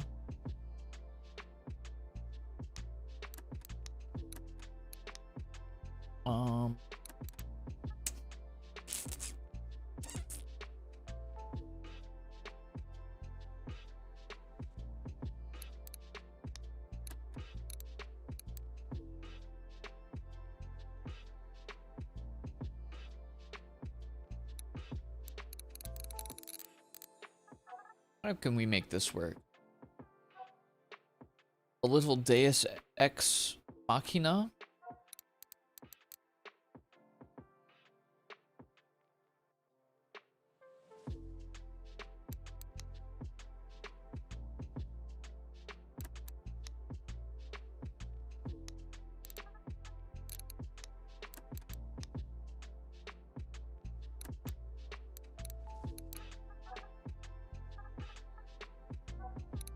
Turn and burn.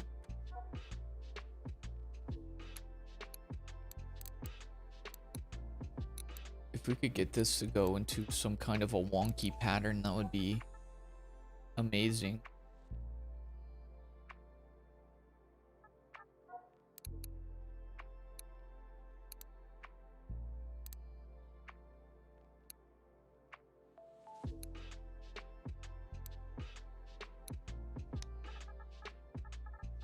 We just don't have a lot of space to make that happen.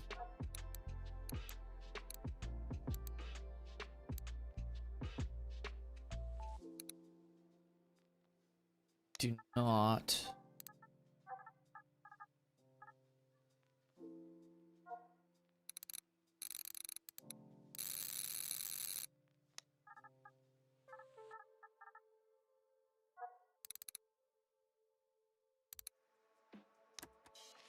Okay, first of all, let's just make sure that we can get this set up so that we can have the build work again at all. As of right now, it does not work.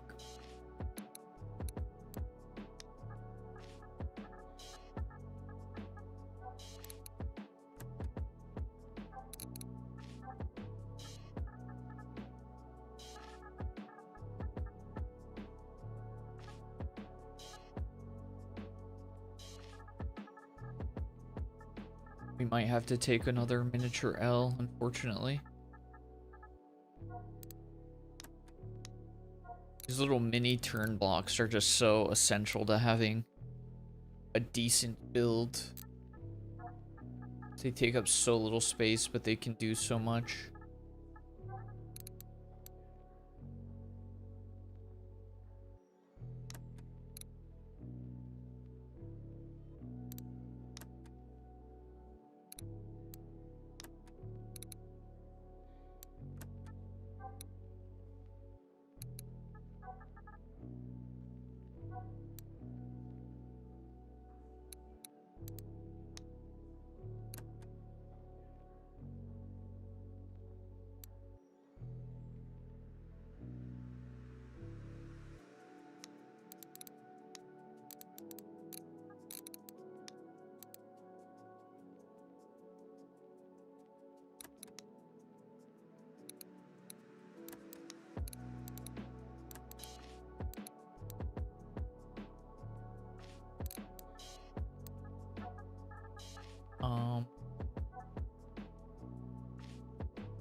There you go, so that will still activate.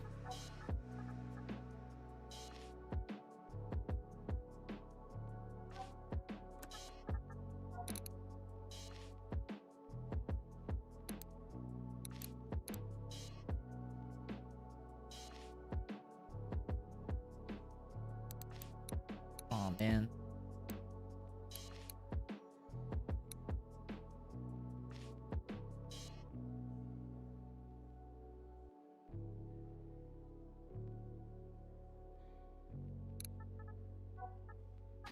Hmm.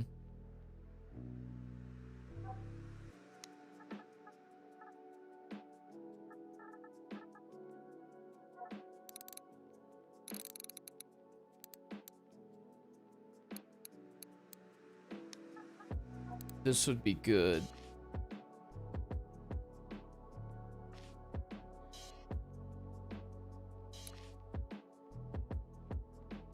If I could find a way to make it work. Hold on.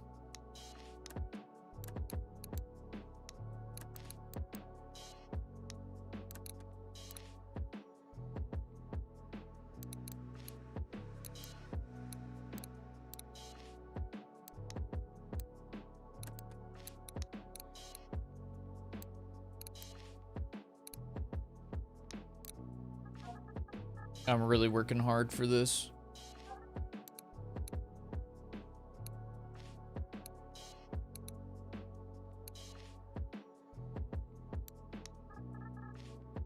But that bonus damage to our main attack would be insane. Just not sure how to make the rest of it work.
Okay.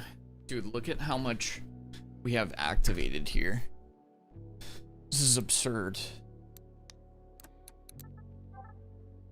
There's so much going on here.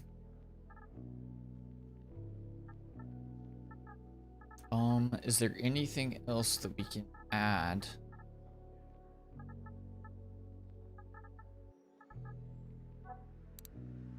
Do another life reserves.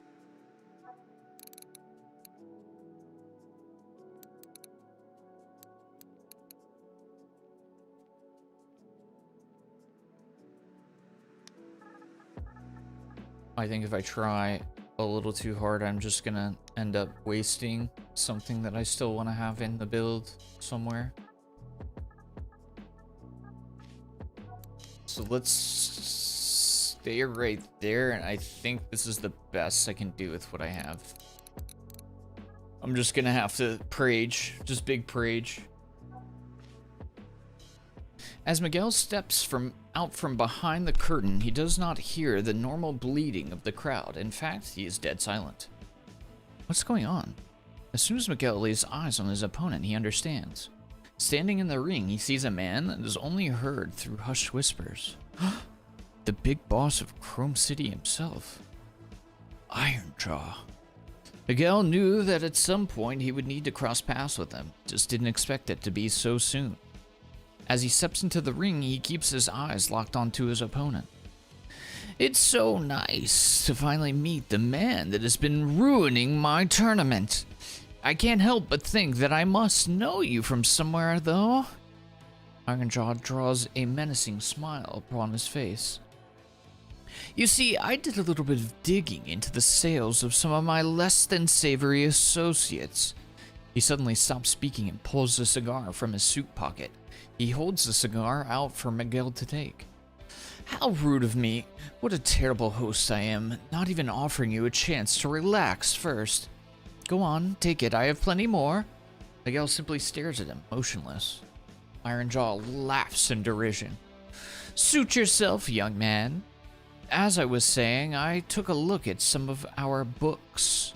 Would you believe me if I was surprised to find that the name Hazel Kane in my list of customers? Miguel squeezes his fist tightly, his knuckles beginning to turn white. Can you imagine how shocked I was to find that we sold her a cobalt filter and even installed it for her? Ironjaw's smile contorts into a nightmarish, creepy grin. Such a shame that the unit we sold her wasn't run through quality assurance first. You know how it is, Miguel. Street urchins like you and your sister don't have any money for quality parts, so they come to guys like me who are willing to sell them the trash from the bottom of the can.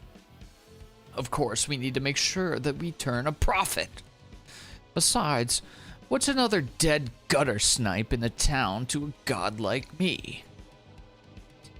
Ironjaw continues watching with amusement as his continued taunting is clearly working. Try not to lose your cool there, little fella. Ironjaw stops to take a long draw from his cigar. Miguel moves quickly and punches the cigar out of his hand. That's enough! Getting started already, huh? Fine with me. Bang, bang, bang, bang, bang, bang.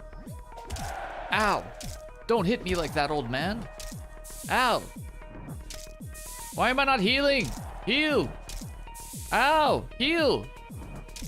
Why am I not healing? Ow! Ow! Jeez Louise, bro.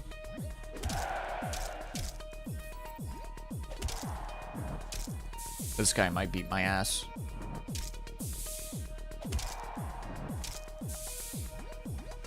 Feels like my build is not doing what I want it to do anymore. I don't know what changed, or if it's just this guy.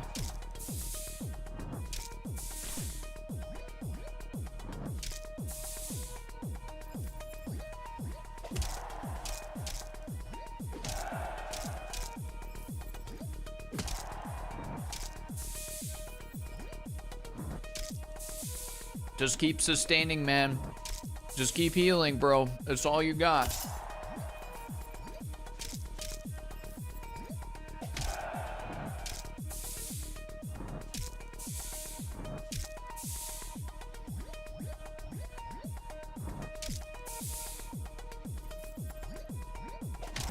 I mean, he's trying his best. He's trying to stick in there.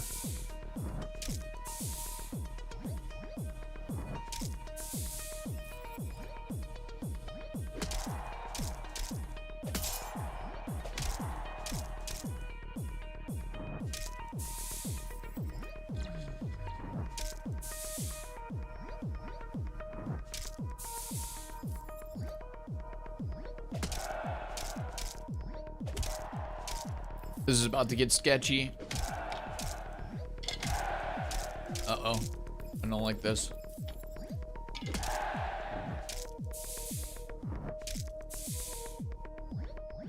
They're getting real sketchy. Come on, baby. Come on, Chrome Fist. Stick with it, brother. Come on.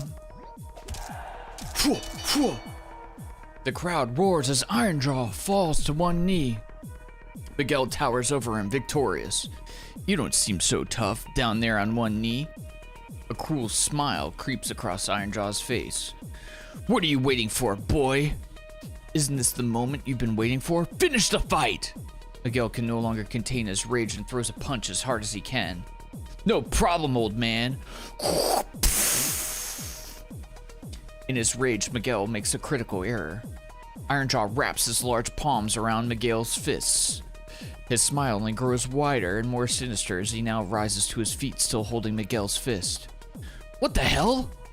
With the jerk of his arm, Ironjaw has ripped Miguel's arm from his body. An amalgam of blood and machinery pool on the floor as Miguel falls to the ground. Ah! All these fights and you still haven't learned that the fight is never over until your opponent hits the mat? Well, don't worry. All of those nice shiny parts you've managed to scrounge together will sell for good money that will line my pockets. Too bad about that little sister of yours, though. Miguel tries everything he can to stand back up with only one arm to continue the fight. Ironjaw, however, is relentless. He begins to kick and destroy the only part of Miguel that he can land a hit on. By the end of his assault, Miguel has been flipped onto his back and lies battered and bruised in the center of the ring. Here's some free advice, kid. Next time, don't show any mercy. Miguel's vision begins to fade to black as he loses consciousness. Hazel. Ironjaw's goons pull Miguel out of the ring and bring him into their special chop shop.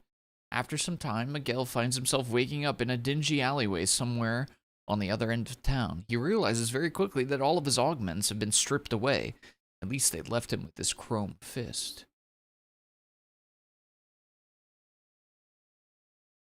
Victory. Okay, well, we won, technically. We, quote-unquote, won. But, you know, it did what it did. We'll take it, though. The build came together. Look at the little machinery that we have going on down there. That was the first full run. Yeah, I'm assuming there's higher difficulties. Ironjaw has yet to be defeated for good. Continue by clawing your way through higher divisions. When you start a new game, you will have the option to select higher divisions with increasingly more challenge. Each division carries with it all the previous division modifiers, and a new division is only unlocked by completing the one before it. Come prepared to prove yourself, and good luck reaching the top. Cool. Well, I really like this one. I wasn't sure how much it would click with me because of the lo-fi aesthetic, you know? It's a little cringy and grungy. It's very NES vibes, but it ended up being quite vibey. I really liked it. It's proof that if you have a really solid gameplay loop, it could almost just be stick figures, you know, not to poo-poo on the art style or the vibe. I think the vibe is still cool, but you know, if you have a really solid gameplay loop, that makes up for so much other stuff. And really, the whole thing is just putting together a build that is ultimately going to carry you through. So a lot of it really is just that circuit puzzle and connecting things in the right place so that you ultimately, hopefully, do more damage and have more health than the opponent. But I think it's really cool. I was a little worried that it was going to end right after that and that would be all the game had, but clearly there are higher difficulty levels and probably more story and, you know, more challenge to the higher tiers of the game. So I think it's cool. I think it's cool. Is it going to appeal to everybody? I think it's going to be a little niche because it's got that auto battler element to it. You know, again, no offense, but it's not the prettiest package, if I'm being honest. But I think it's got something really cool here for people who do like all the individual parts. So there's a link to the game if you would like to check it out or wishlist it. Thank you so much to the devs for letting me give it a try. I like this one. It's a standout, you know? It's very interesting. I was thinking like Valor of Man, or each run gives you more and more story. It might be, yeah. Based on that, I could see it having like a little bit more of drip-fed story. I'm not 100% sure, but that would make sense to me. So yeah, this is solid. This is cool. Thanks so much to the dev for letting me give it a try. You are the best. You the man. You the man. Okay. All right. Cool. Well, let's try what we have up next. Let's see here.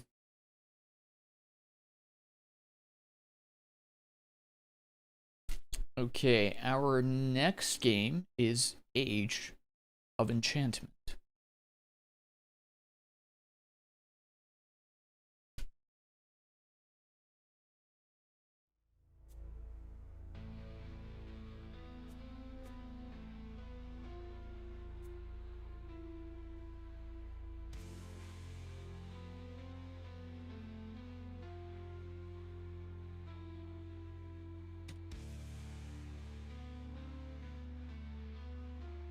Okay.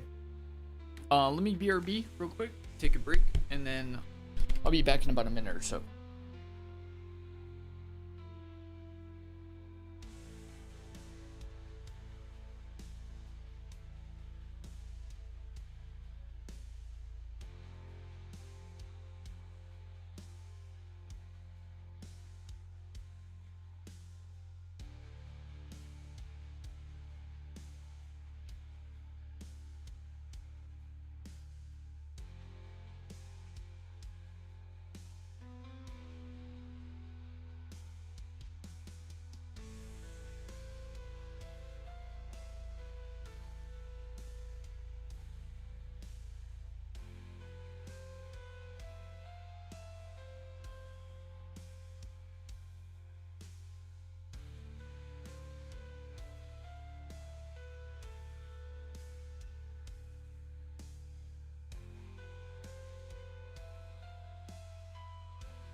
Alright, let's continue. I had to get up because one of the cats started throwing up. Yikes. Yikes, dude. Motivation to get the day started, I suppose.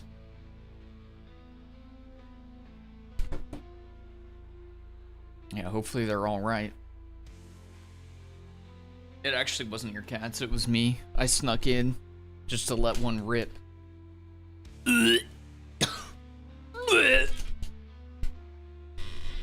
snuck into your house. I started eating your cat food. I was like, I don't really like cat food. Anyways, okay. Next game up. This game is called Age of Enchantment. Once again, the game key has been gifted by the devs as well as our friends over at Keymailer. Thank you so much for allowing us to try your game. This game is a D&D themed tower defense where the towers that are defending the path are heroes from the D&D understandable lexicon. I don't think there's much else to say than that. Let's try. We play Mecha Chameleon. I've never played it before, no. What's wrong with me? I just like cat food. But then I tried Sam's cat food and I remembered I don't like cat food. Okay, so our starting towers are fighters, through which enchantments are 25% more effective, and wizards, whose attacks explode in an area around the target.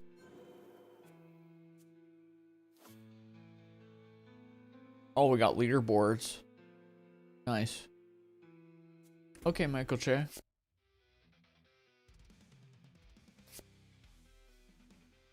Explosions should be put in a corner, I believe. And fighter will... Actually, fighter would have been better in that little area. Eh? Well, I'm gonna put him in right there. How do I get it to go?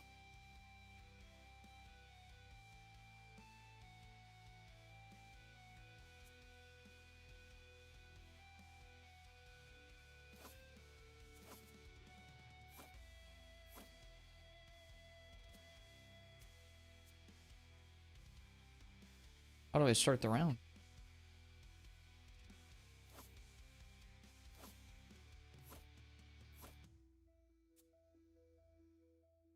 Okay.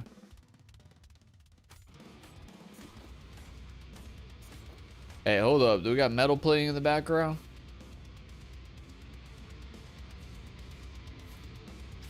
Oh yeah, brother. Searing Light. Increased range tower radiance damage. Radiance deals damage over time. Reduces enemy magic armor. Increased melee burn damage. Increased range burn damage. Increased melee tower radiance damage. Okay. Do I just choose one or?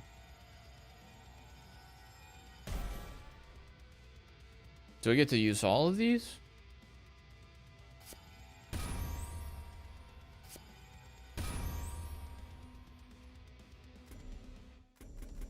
I see. You have a limited mana per. Okay. Yonder. Yo, what's up, Gray? How you doing, buddy? Frick yeah. Dude, whenever they got metal going on in the background, it makes me happy. My warrior's doing freaking work now, dude.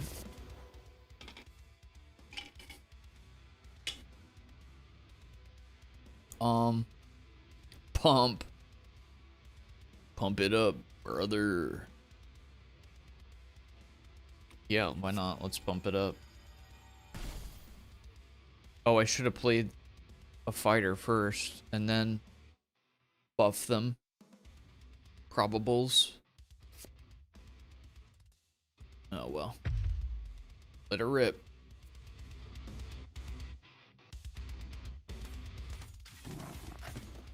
Moving the mage. I don't know if I can move them. I don't think I can move them after I've placed them. But you're probably right. Add one card to your deck. Increases melee turn radiant damage. Mirrors any card it is sacrificed with. I don't understand what that means. Range tower attack speed. Let's do that. Crit chance of all towers. No mana to cast that. What's it called? Age of Enchantment. He casts a pretty wide net, so let's put him right there. Increase crit.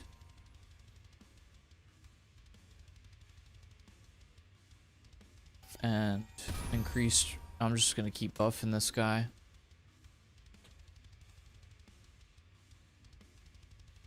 Upgrade to a higher tier to unlock a path specialty.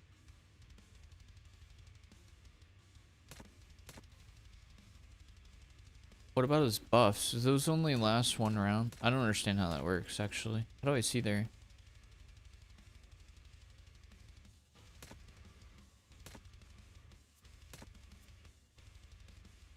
Or does that apply to all melees? I don't really understand how that works. Upgrade to a higher tier to unlock a path specialty. Huh. Okay. Magic missile!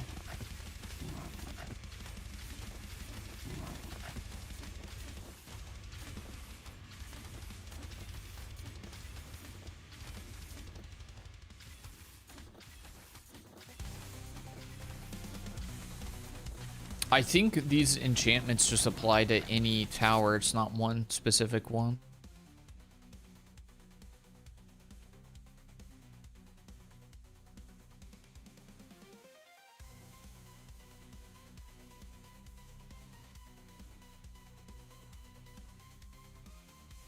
Let's put another... What, you can't anymore? Wizards? Too many wizzies? Oh, I see. I can upgrade one. Interesting. School of Abjuration Ice stops enemies in their tracks. 70%, 75% slow. Attack with lightning bolts is spread to 3 enemies. 100% burn damage. There's a minus no attack range.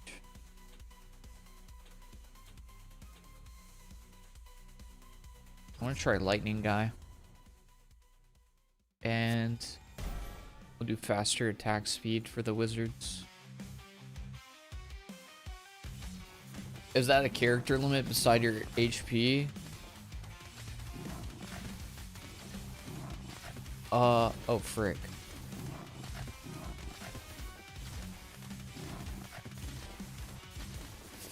I don't know what that is. Gain +1 supply whenever you upgrade a tower. Whenever you sacrifice cards, increase the damage of all towers, but you also lose 1 HP. Increase the maximum radius decay per second. Radius deals damage equal to the number of stacks from.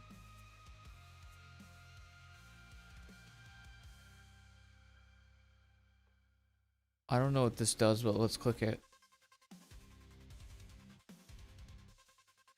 Towers require 5 supply to build. Each tier level of a tower in play gives +1 supply. Okay, so I'm gonna play this just to see.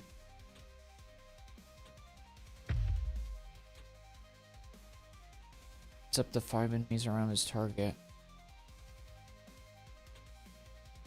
Gain 1 stack per hit against the same target.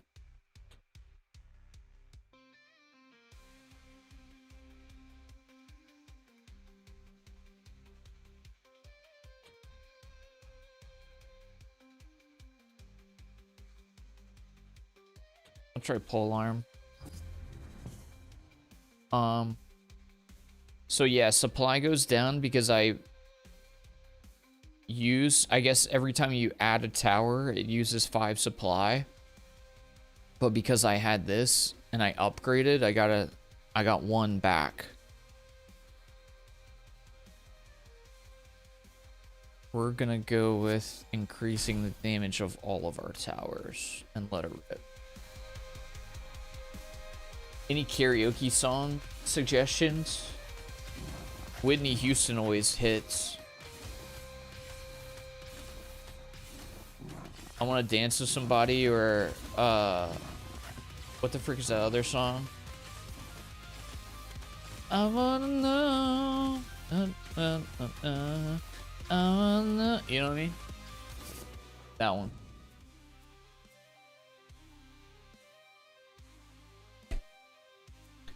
Increase base damage of a target tower +1.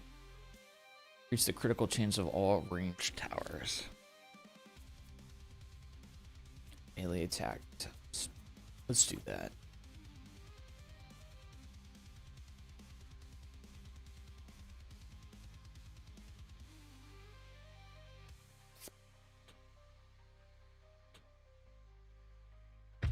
Additional wizard. I'm gonna give you fire attacks. We're gonna give everybody crit bonus and burning blade.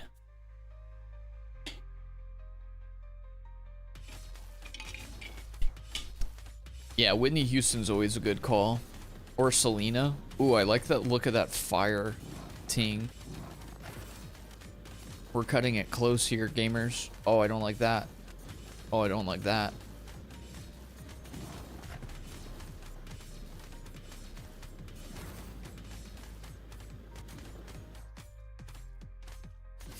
Whew.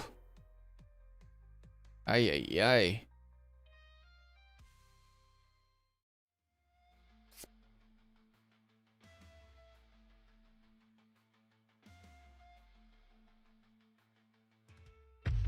I'm gonna put a wizard down there and increase everybody's damage. Get up on that stage and belt out some Slipknot. I mean, yeah, why not? Let it rip.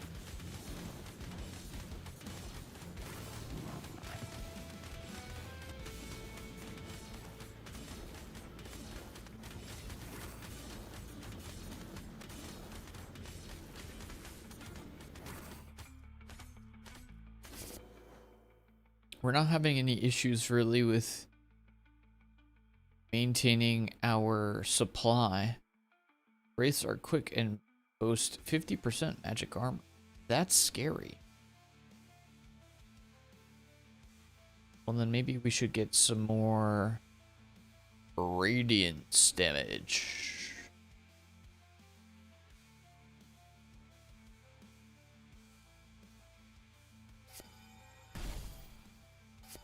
Faster attack speed and melee radiance damage.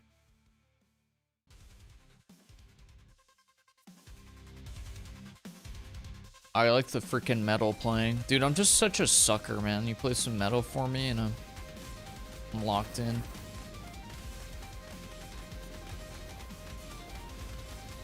Yeah, this is looking pretty not good, partner.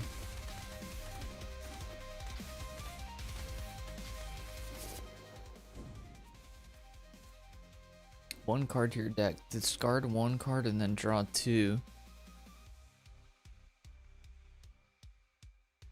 Increase the critical chance. Increase reach tower burn. I think I like crit the best. I think I went the crit.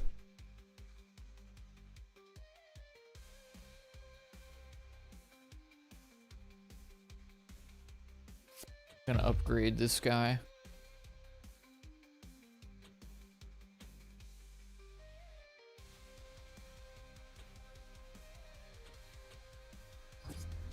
And pump everybody up. Can you change the tower's target priority? I'm not sure. Hammer smash face. Yeah, play some Cannibal Corpse. Play some crowd favorites.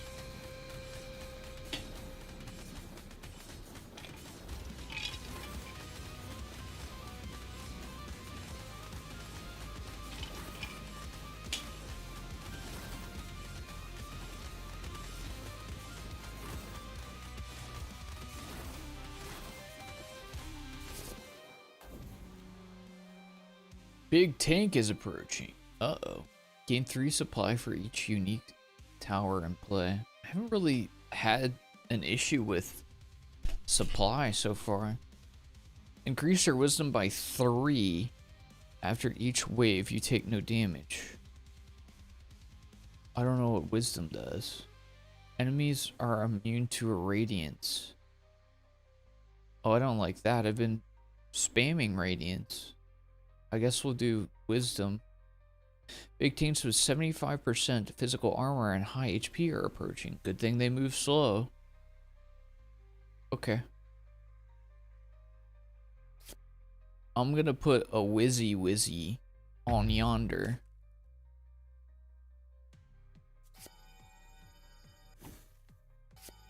Crit. Fire damage. And send them.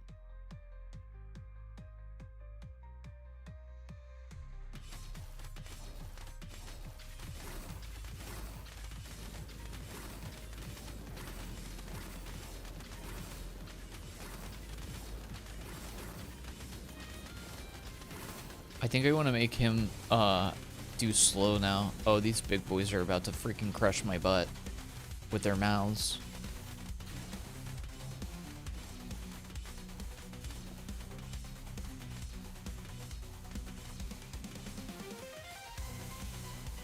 Freak.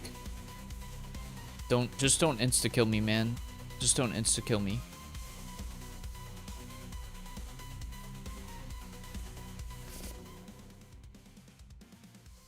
Did 3 damage.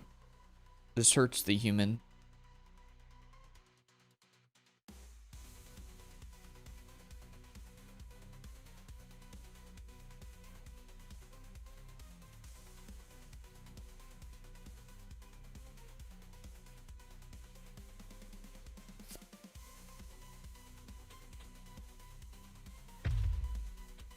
I'm gonna make you do Weapon Master and see what that yields, and ranged attack speed.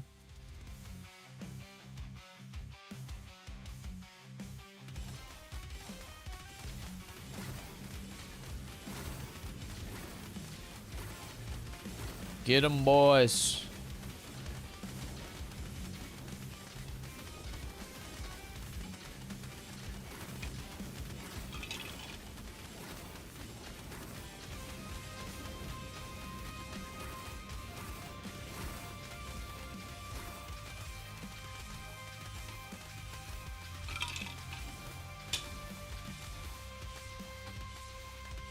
Come on, get him, boy.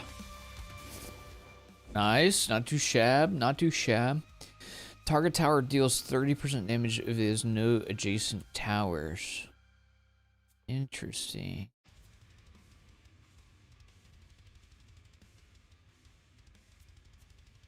That sounds decent.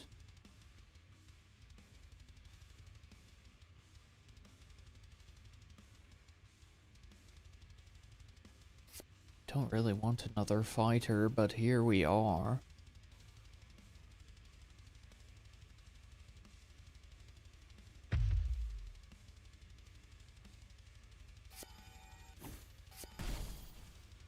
Crit, crit. Crit, crit, crit, crit, crit.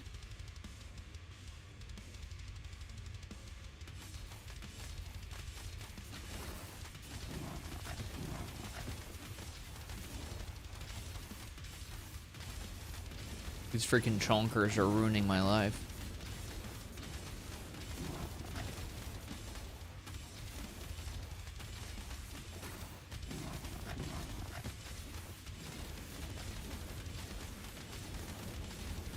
I would like to pull another wizard card so I can turn this one wizard into an ice wizard.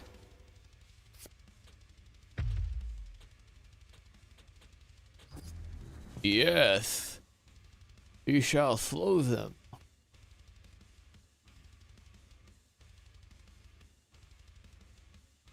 And radiance damage.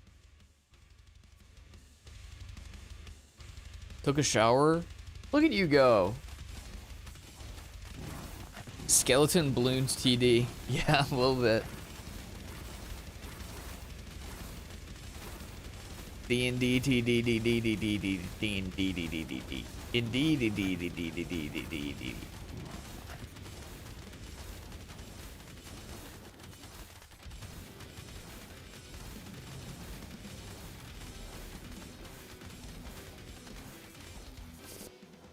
Freaking chonky chonkers are trying to give me a freaking flip on my flipping stick, you dick. Flip it and twist it. Alright, I'm just gonna give him buffs. Melee, fire. Kitsu, thank you so much for the resub. Appreciate you. Don't know why the alert didn't play. I thought my alerts were fixed. But thank you.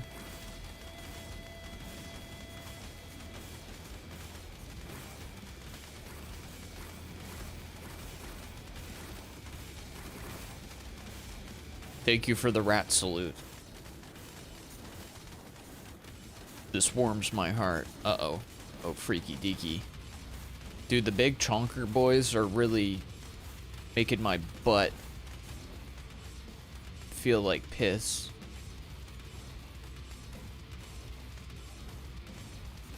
Oh! Your total supply by +10. Burn reduces enemies' physical armor by additional 15%. Increase the max speed reduction from slow to 60. I think we want burn. Let it burn. I think we want to let it burn, let it burn.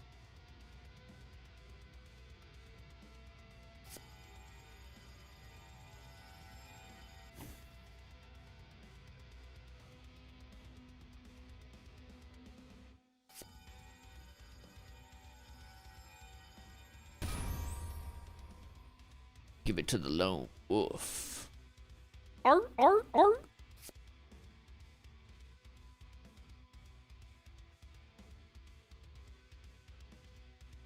What, I can't have no more withered? Have I reached max capacity of withered?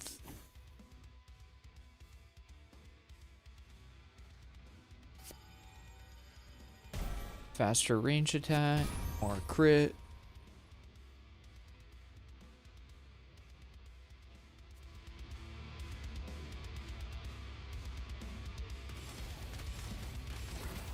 Certified, very smart.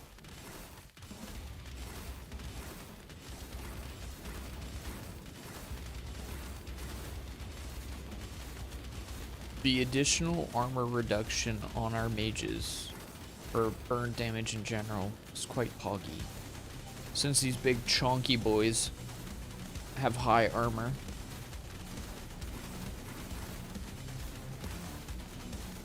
Oh my goodness, this is scary.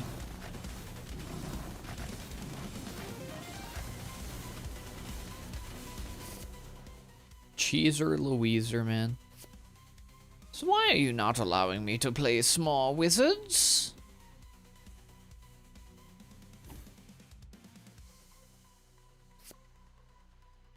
Is it because of supply?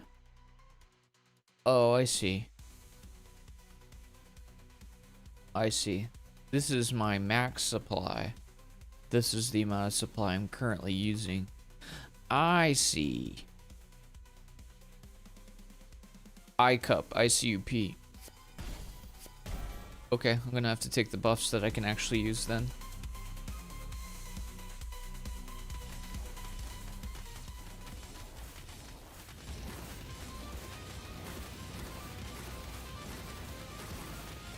Oh, that's right, I can upgrade the fighter, I forgot. I'm stupid. Should have done it. Didn't do it. Should have done it. Didn't they do it?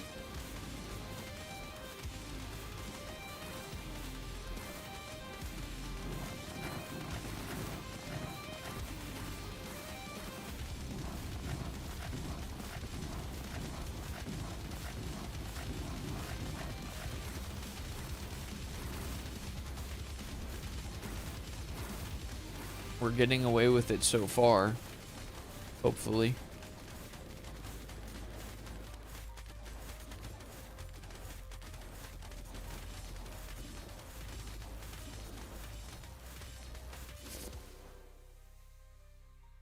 Okay. Let's upgrade ye. I'm gonna make you a polearm, guys, so you reach more. And then I'm gonna make the melee guys attack a little bit faster. And now we have a little bit more space, don't we?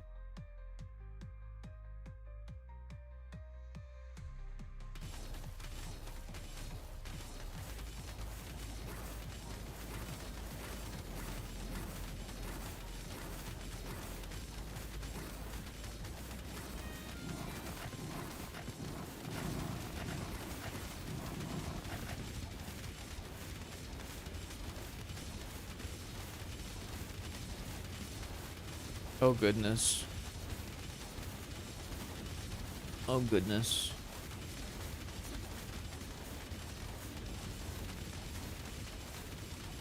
Oh my goodness. This is not good. This is the opposite of good. This is now bad. This is tremendously unfortunate. Now I shall perish. Oh, how dreadful. The end of my existence. Defeat. Level 2.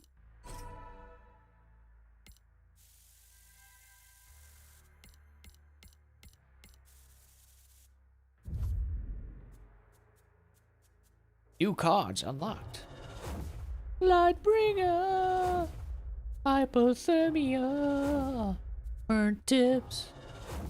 Hypothermia. Again. Savage strike. Send heavy blow.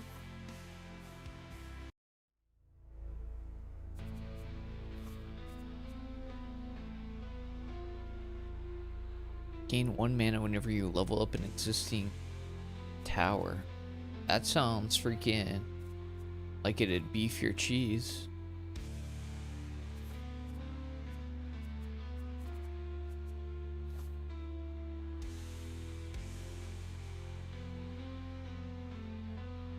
These guys freaked me out big time.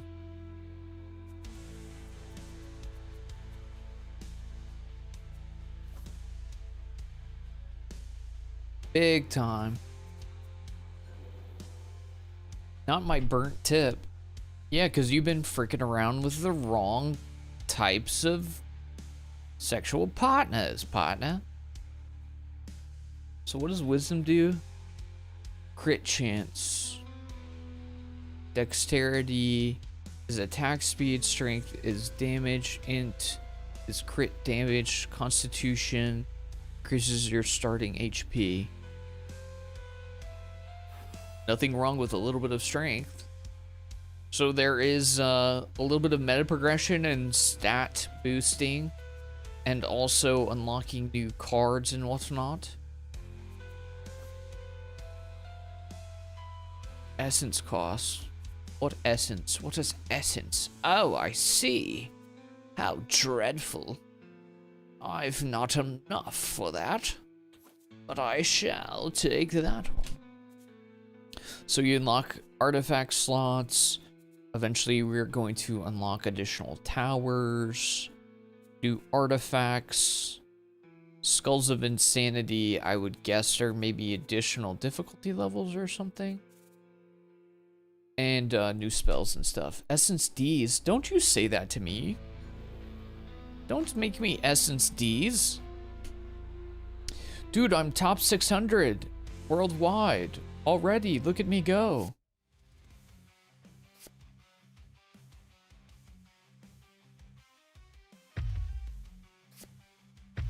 We're switching it up this time.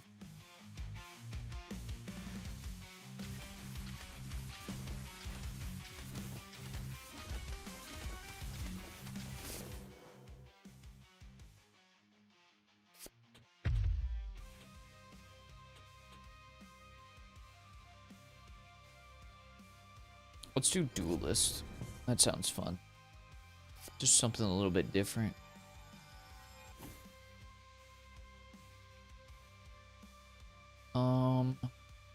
We're gonna do melee and pump it up.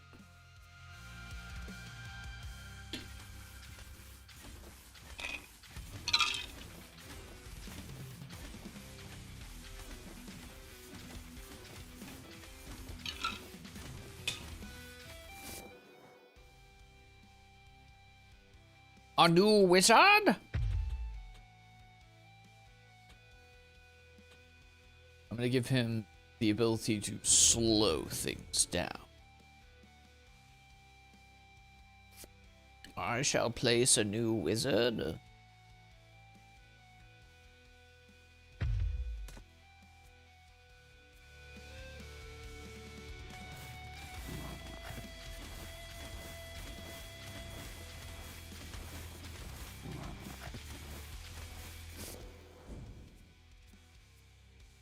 Quick cast or pump. I like pump. I like it when it pumps. I like a couple pumps. Yeah, maybe 1 or 2 pumps. Tower attack speed for free. I'm gonna put you back here. Enchant, pump it up, send it. Pump up the jam, pump it up, pump me in my butt.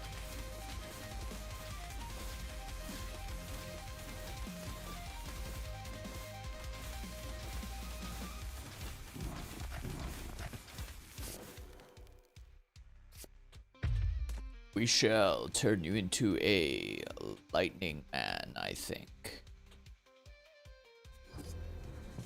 A man of lightning. A man who lights with lightning is the lightning of.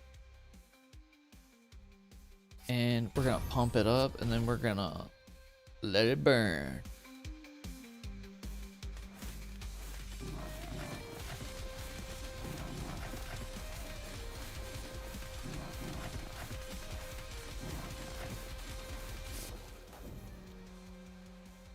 Radiance reduces enemy magic armor by additional 15%. Burn decays faster on slowed enemies. 1% slow. Increases the burn decay slow percent. What? That hurts my head. Gain +3 supply for each unique tower type in play. That could be good. But also Radiance could be good. Let's do versatility. Versatility. And it shalleth increase our pee-pee poo-poo viability. My supplies go up. Pump it. Do it. And fade it. Onward.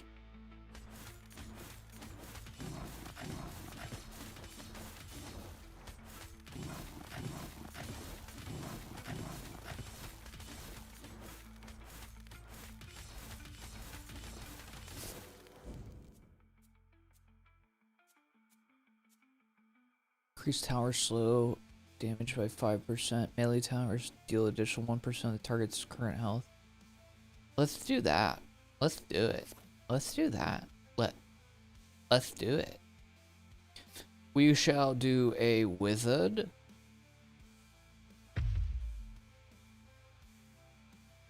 We shall fade. We shall see ya.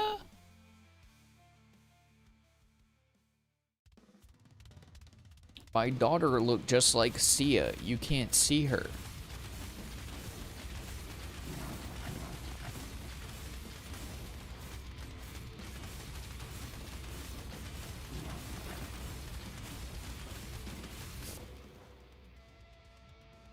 Okay.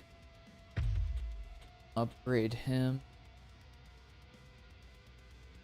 I don't like the reduced... Yeah, we can't do reduced attack range. That would be terrible where he's positioned right now. Drat. I've made a bit of an error there, but it's okay. And we shall now pump it up.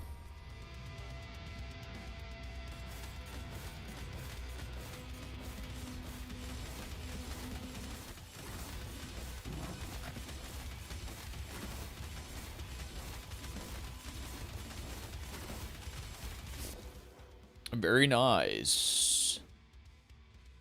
I think I would like to give these goobers savage strikes. And did they have burning blades yet? They do. But I'll give them radiance. Use the iconic wizard spell blasting ropes. It'll slow down the enemy. I shall now blast my enemies with ropes. I have now expended all my power. I no longer have any ropes to blast out of my blaster. Oh, my blaster has blasted. Okay, we're gonna do dismissal because it costs no mana. Mana.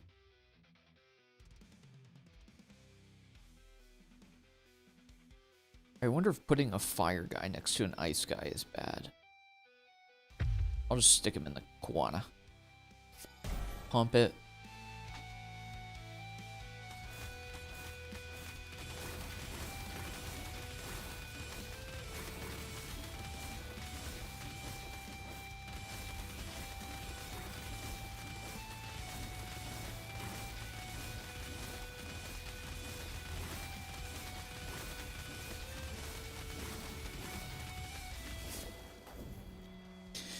Here comes the physical armor, guys. That scares me. All enemies have additional physical armor, but less magic. Increase your total supply by 10. Critical strikes deal 10% of the total burn stacks on the enemy. That sounds kind of good. Although we should get more burn if that's the case. Okay, that was... maybe not. You don't have a ton of burn, but that's fine.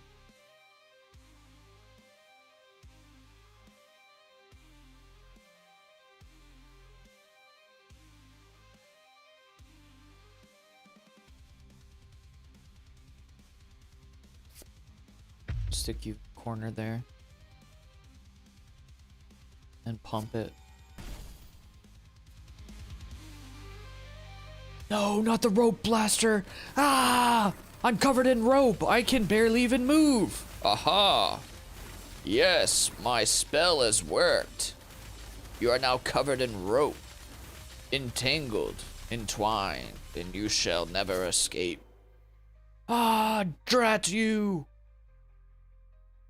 What an excellent play you've made. Okay, we're gonna upgrade you and give you Polearm Master to increase our supply. We are going to give burniness to our flame guys and attack speed. Wait, we can do this too? Oh, because I upgraded a tower. Nice. Send it.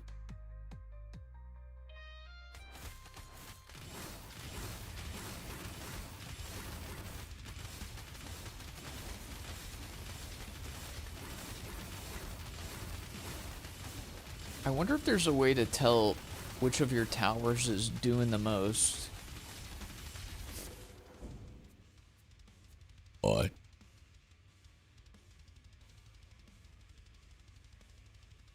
Increase the base damage of the target tower by 1. Is that even good? Frick it, throw it in.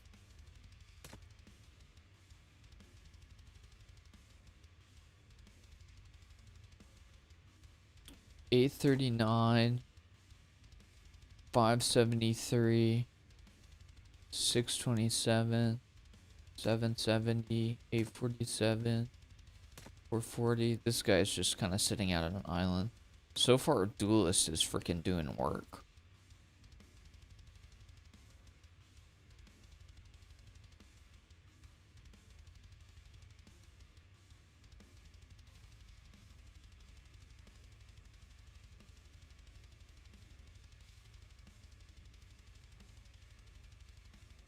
I'm gonna do Savage Strikes. I'm going to increase speed. I'm gonna dismiss to see what we can pull. And fine with that. Got my collages and coffee. Heck yeah. Isn't that your morning vibe though? It's 3:47 on the EST.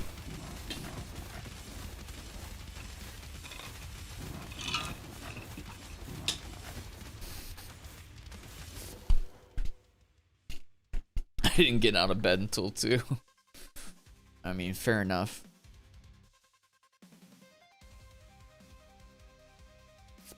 Let's make a burning wizard to increase our thing.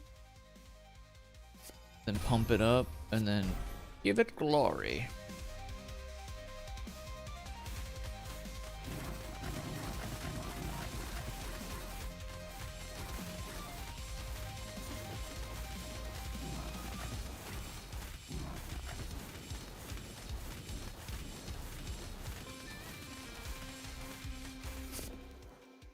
Feels like our duelist is kind of a big pimp.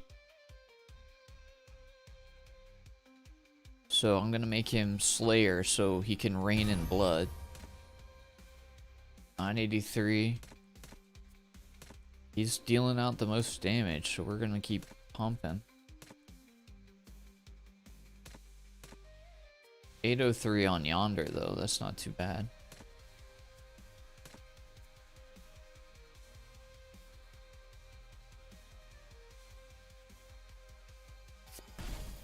We're gonna let it burn like Usher.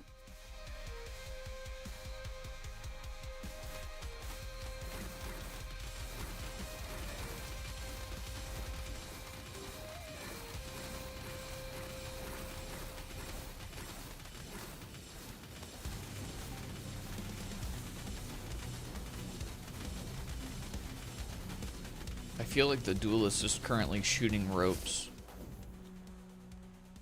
Critical strikes deal 10% of the total radiant stacks on enemy instantly.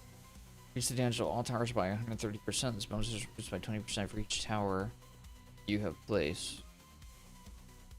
Increase constitution by +1 after each wave. Just additional health. Let's do the Blitzstone for additional damage. Increase our damage. Yes.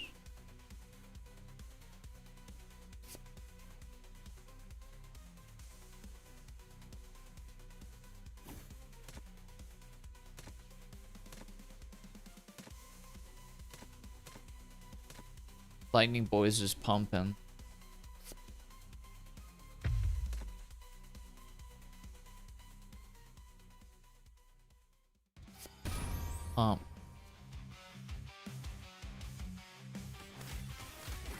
They shoot ropes like Spider-Man.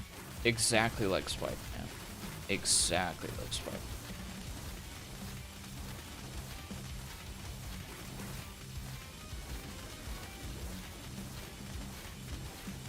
Some have actually been complaining recently that Spider-Man doesn't shoot enough ropes.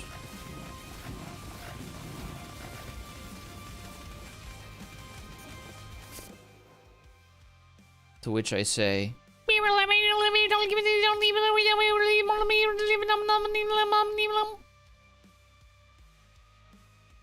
I speak my own language. I don't abide by your rules.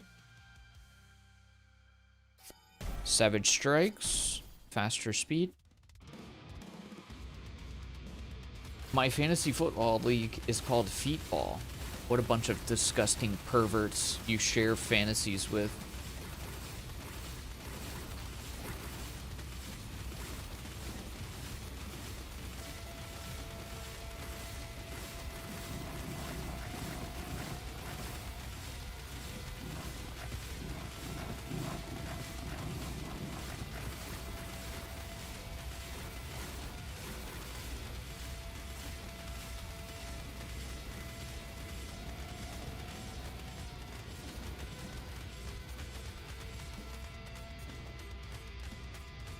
No, you sack of garbage. I'm choosing players based on name only. I respect that. I respect that call.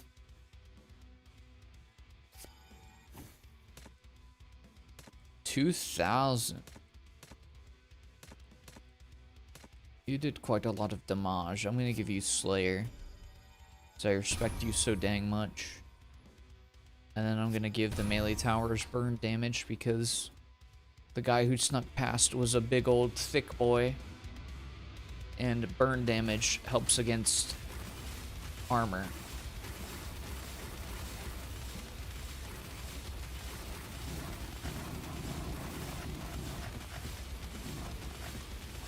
Oh boy, this is looking quite bad.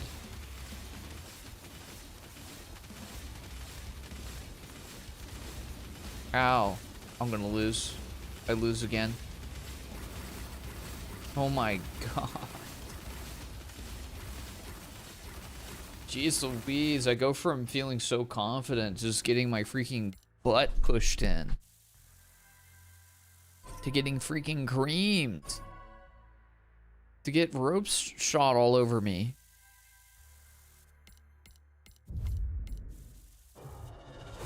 Harvest moon,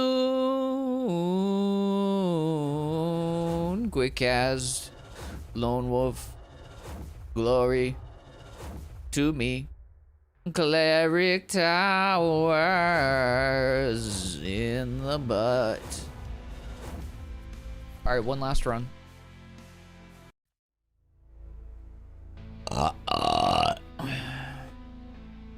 Personally, if you don't do it for me, but if she's hot enough, I'll let a woman do whatever she wants to my feet. I draw the line at me sucking toes, though. What would she even do with your feet? You know, what's the deal with feet? What is there even to be done? Wrap it up. There's other parts of the body that are far more essential to this interaction.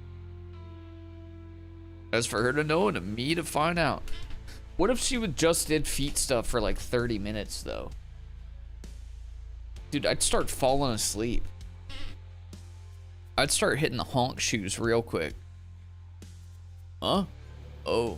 Huh?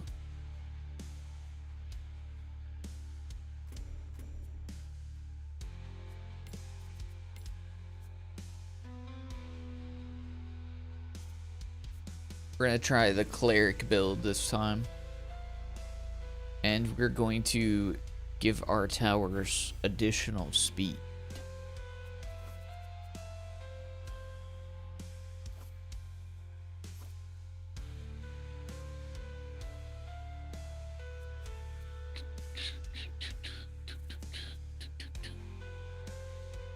Critical strikes keep on the down here upgrade town. Let's do survive it.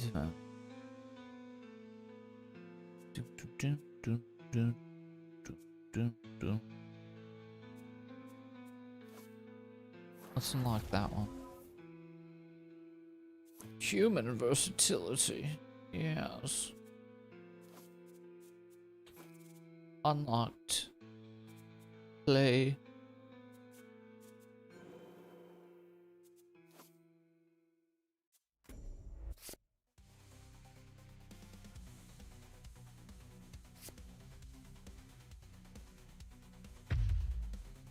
Bless the towers of a blessing of towers. Towers shall be blessed with blessings of towers. Tower bless, bless a tower, bless, bless. I'd ask if I could read some.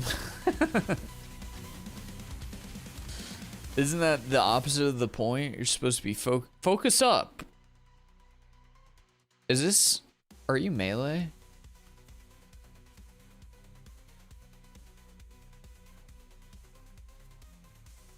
Oh, you can set different attack types.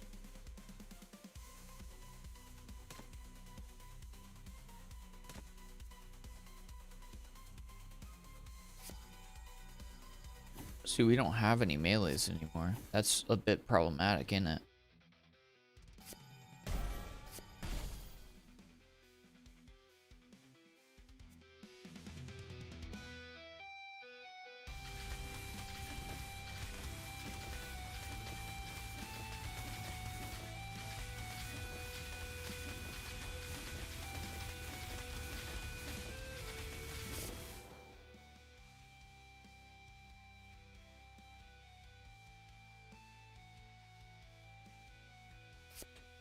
Curious what the upgrade for cleric is.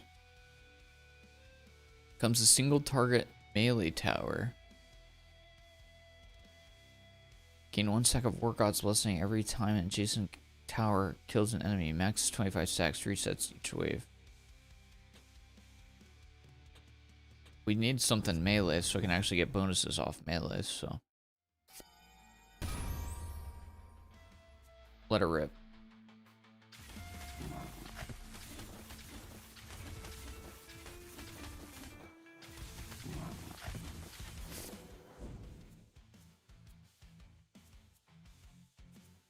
We're not going to use Lone Wolf. Woof woof. I'm alone. Woof woof.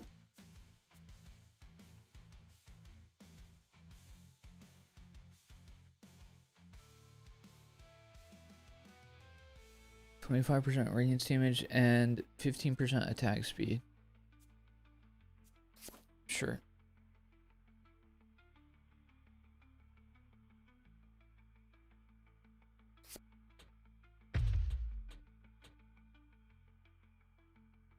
Lightning damage.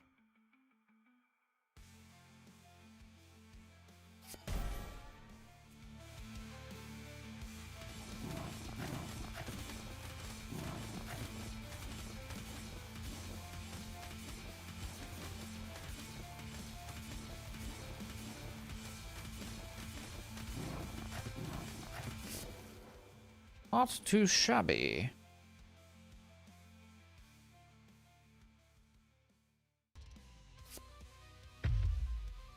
This guy's getting hard blessed.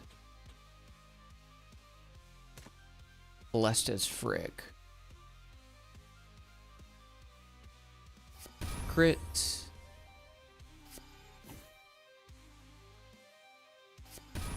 Damage.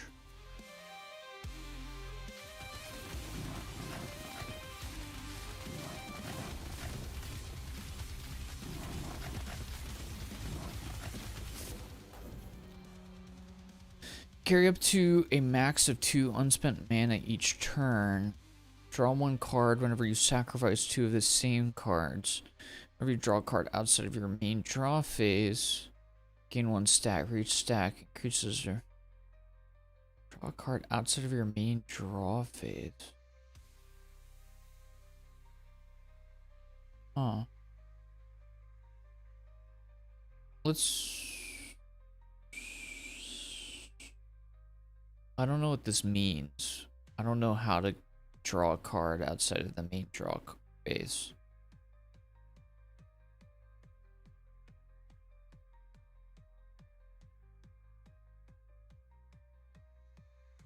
I'm gonna click it, even though I don't know what it means.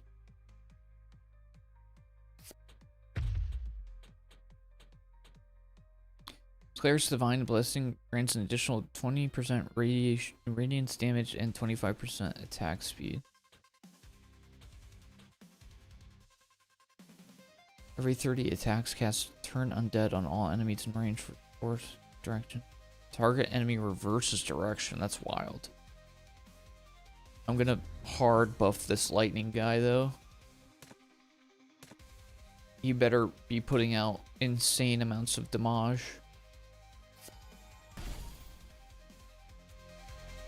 What's up, Chess? Yeah, this game's like a DnD tower defense, basically.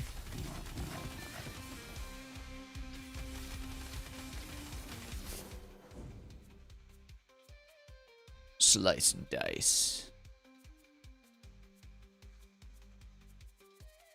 I guess another wizard?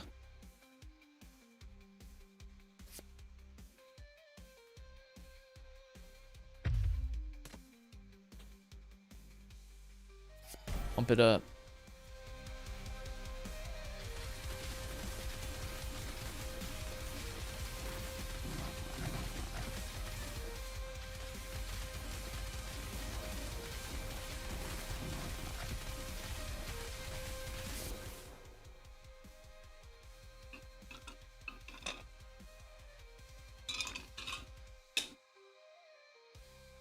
Without this weird guy playing random games, I would have never known you. Wait, who's the weird guy?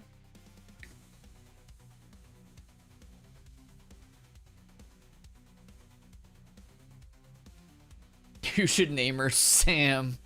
Don't name her Sam. That'll be a curse upon your lineage. You must resist.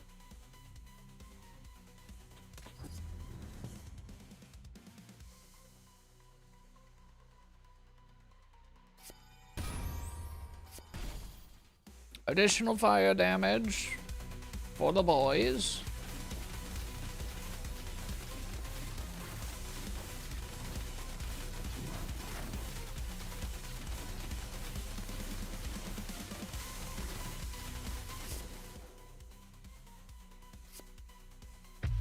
Good job, cleric.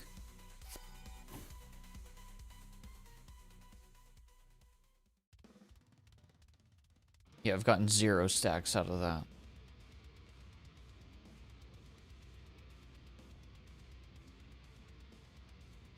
I have no idea how to make that work, so I just gotta use that. Frick.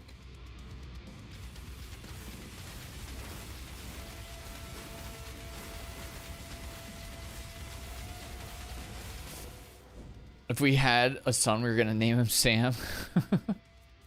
What are the odds? What are the odds?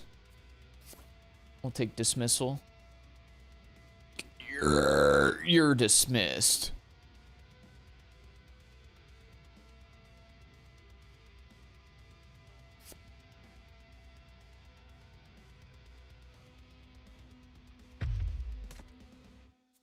We're gonna do a little fire boy right down here. Gonna turn him into a little bit of a fire boy right down there.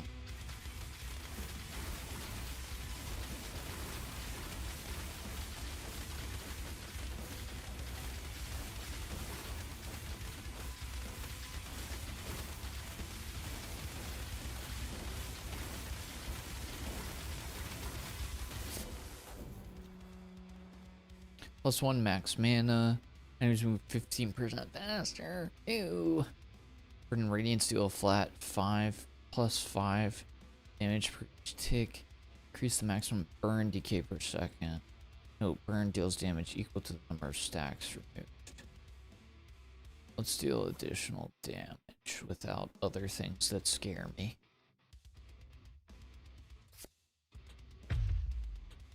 And you are going to have the chance to send these little goopers in reverse.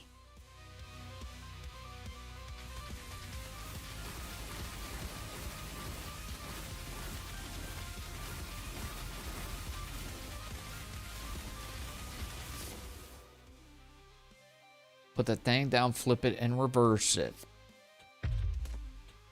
You shall now cast fire from your hands. With additional chances to crit!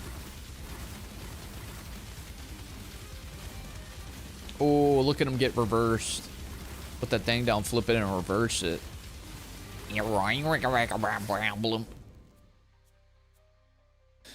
A fighter card, you say? I see.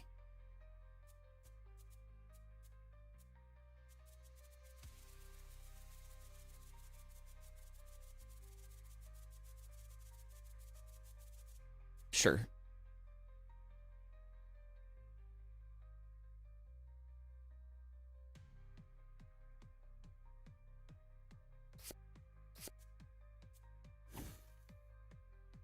What? Send it to the pits. Burn, pump, and burn. Burn, pump, burn. Send it.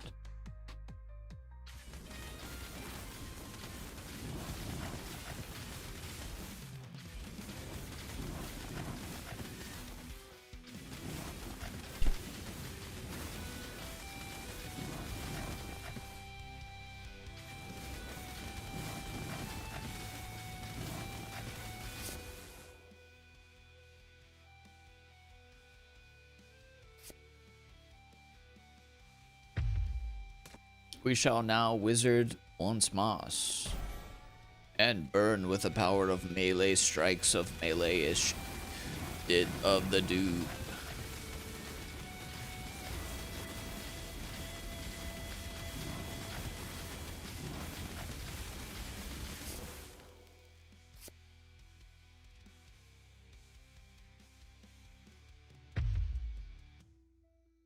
Increase my supplies, yes. Additional crit and glory.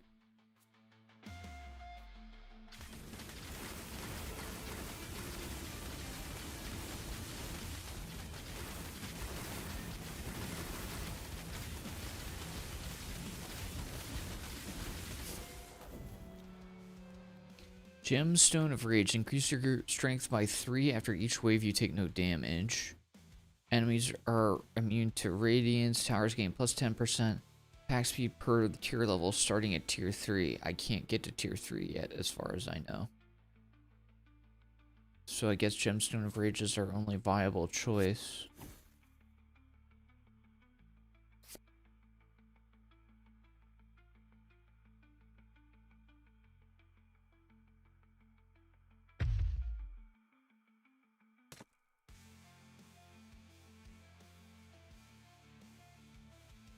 And pump it up.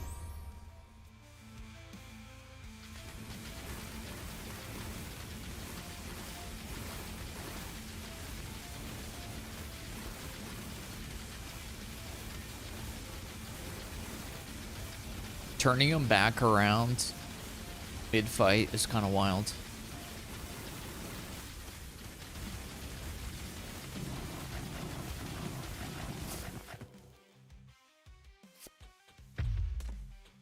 You're gonna be a chain lightning guy. I like that for you. Take a little bit more crit. Take some melee. Melee radiance.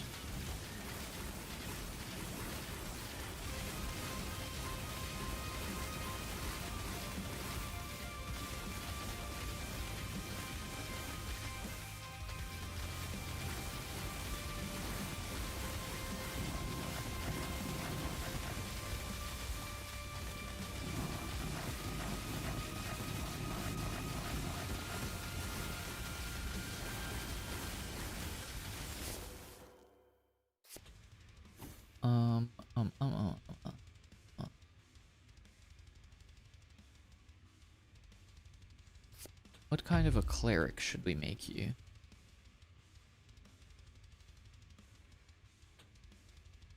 I think you should be a bonus buffer. And let's go for ranged radiance damage. And send it.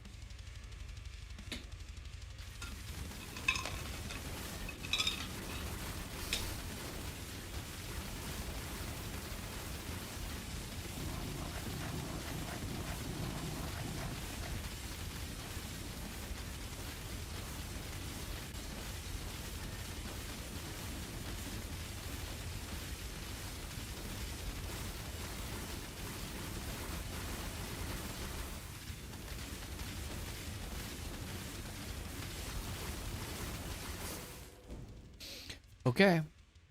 Here's any card to sacrifice with. I still don't understand that.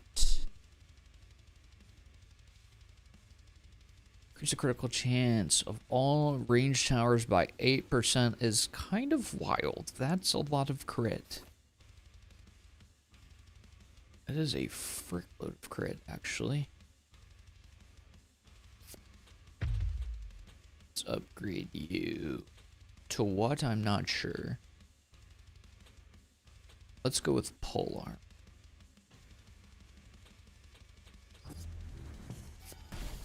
And a little bit of a fire bonus. And send it.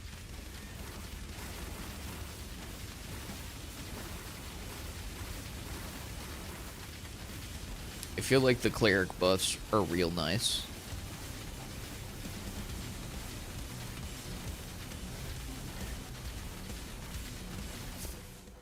They feel pretty nice. Speaking of, we have enough for another cleric.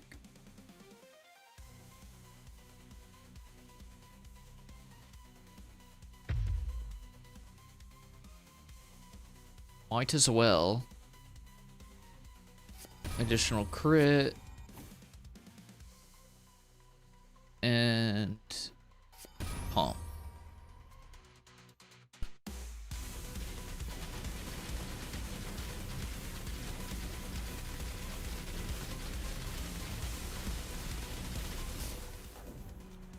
That was a big chonker right there.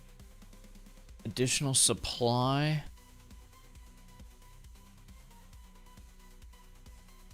One supply whenever you upgrade a tower. Increase damage of all towers. Let's go supply drop, I suppose.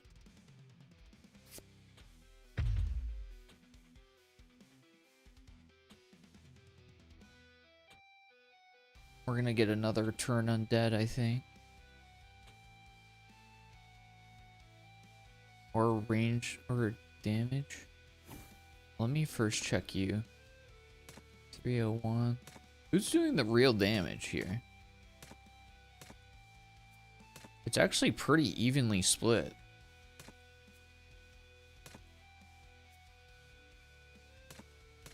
There's nobody who's like hard carrying,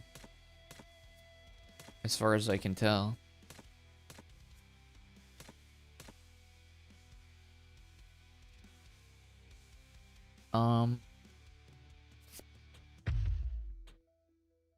Let's do...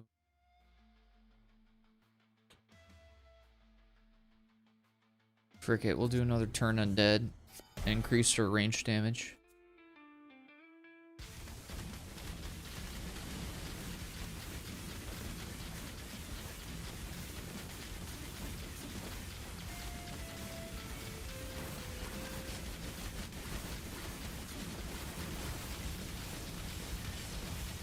Dude, turn undead's kind of popping, eh? Draw one card and reduce its mana cost by 1. That is gotta be our play. Lethal accuracy also has gotta be our play.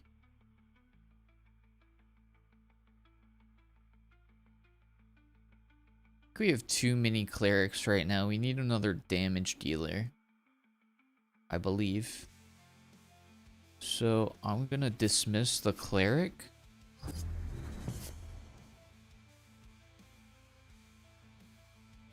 We're gonna draw another one. Harvest. Well, now the cleric's only 1 mana, so we kind of have to play it down to it.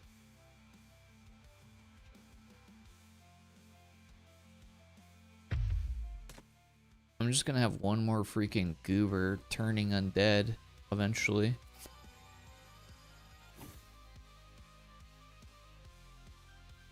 We gotta take lethal accuracy, so I'm gonna take that and glory. Because 8% crit chance, additional crit chance for all my range towers is nutty. What's up, Solarius?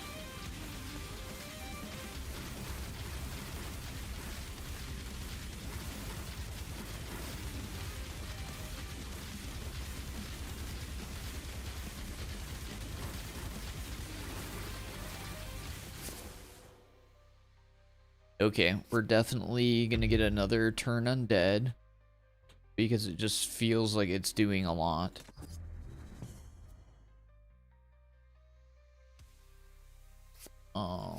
And let's see if we can catch a buff. Okay, we'll take what we got.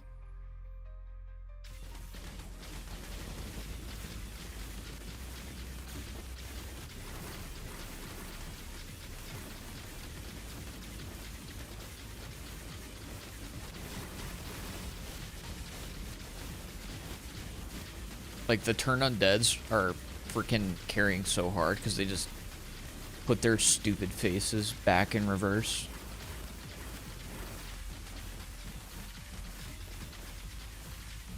So they get spammed at more. Crazy. And let's stick a wizard in here. It's not like a great spot to stick them though.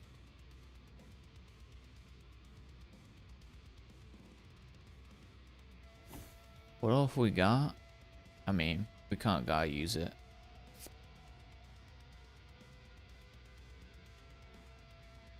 I guess we'll stick you right there. It's a little awkward, but crit chance and burn of ranged.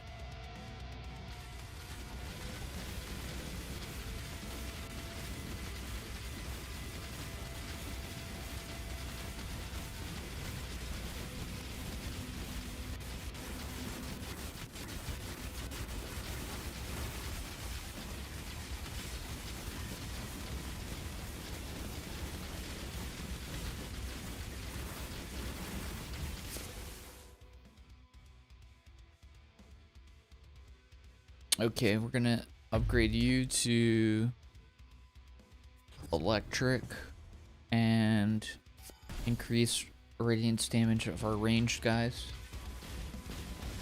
I've been playing D&D for 30 years. I don't think I myself have ever actually cast Turn Undead. What? And you call yourself a paladin? You call yourself a paladin, yet you refuse to accept the great power. Oh, frick. No, dude, we made it so far. Oh, it's tragic on the last wave, dude.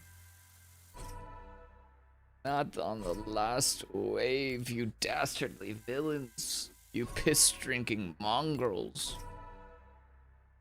Oh, speaking of the anti-devil, Paladin Tower unlocked.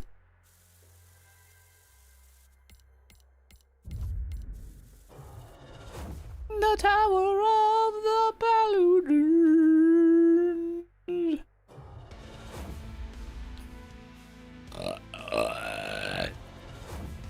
Gain 1 mana. Increase the attack damage of all melee towers by 10% for each melee tower adjacent to. Increase burn damage. Paladin. Paladin.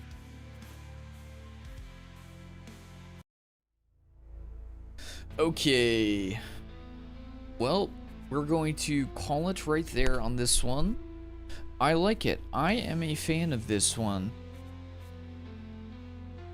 Decent chunk of meta progression between games, with the ability to unlock this and that.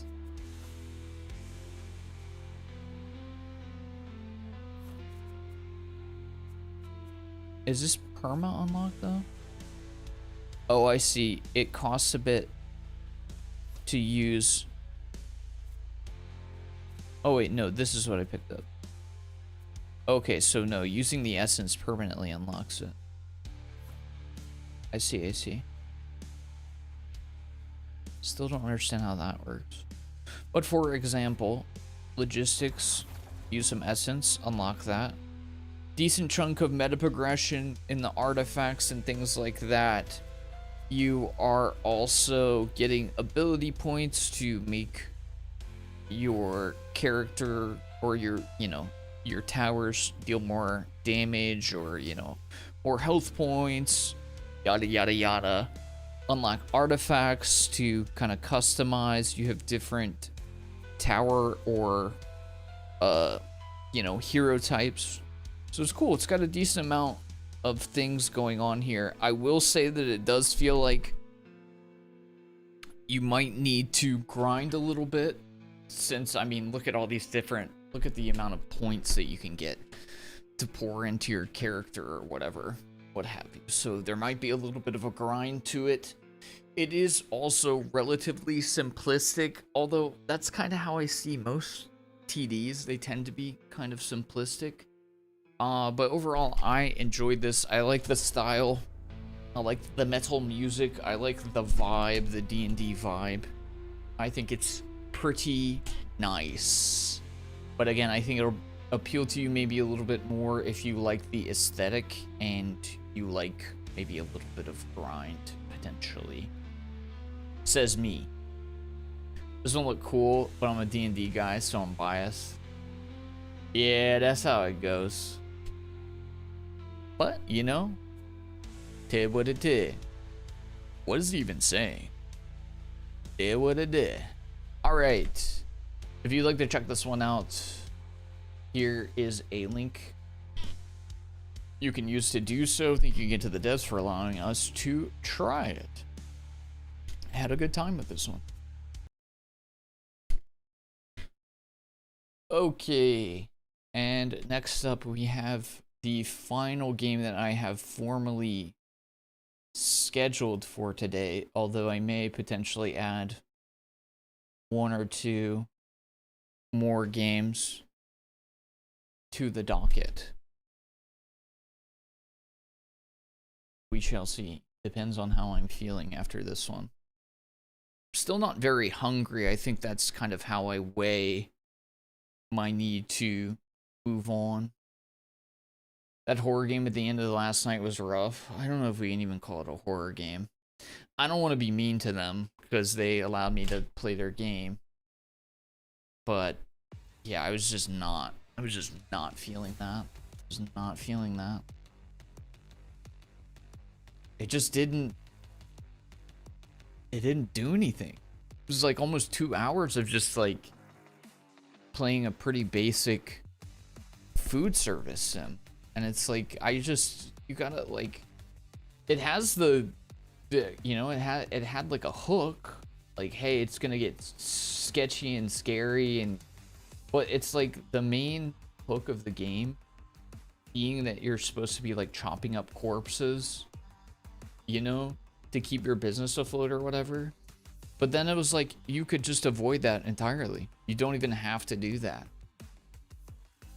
And it wasn't hard. There's no like difficulty to keeping the business going. It was just kind of annoying. I don't know. I still wish them well. I hope it turns out well, but that was a weird one. I wasn't seeing the vision. There's something there, but like, I don't know, it just kind of, I don't know. To still not see it, you know, to not be getting on to whatever it's going to be after like 2 hours, that's rough, man. That's rough. I don't know, you could even just add more like jump scares or something, but it needs a little bit more work. Anyways, okay, let me get this set up. I'll be right back and then we'll get going.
Okay. All right. Up next, we have KILLBEAT.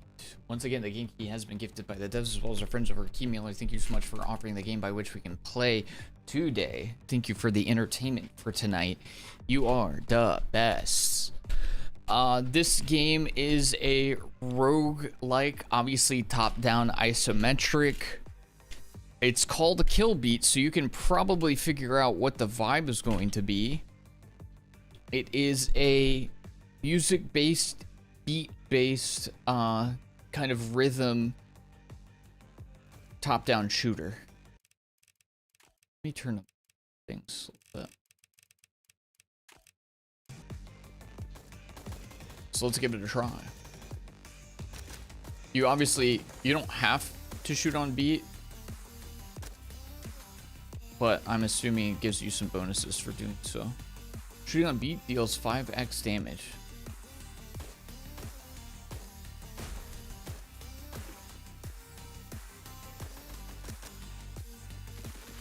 But you can also just spam. Damage the enemy until they break. Press F to finish them off.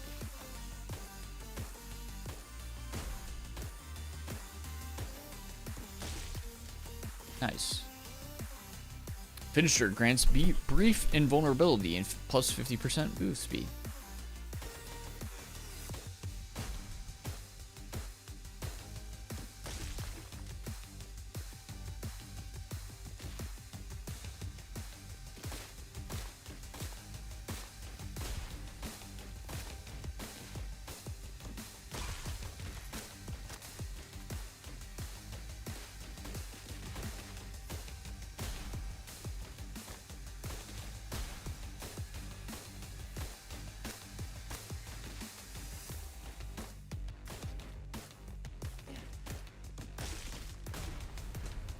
Oh, apparently also you can add like a metronome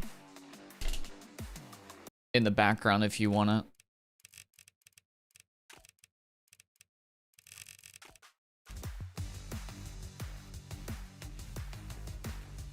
I don't hear it though.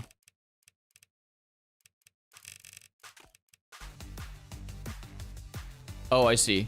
1, 2, 3, 4. 1, 2, 3, 4.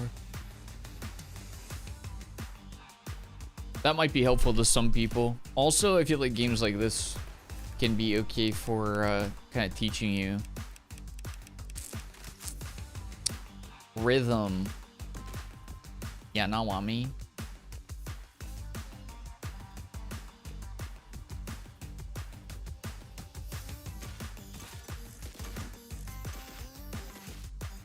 Wait, what?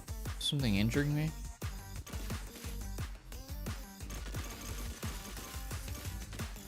Tickets.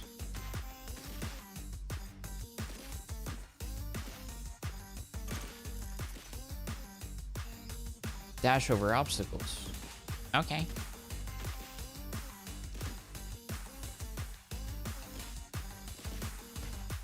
Oops.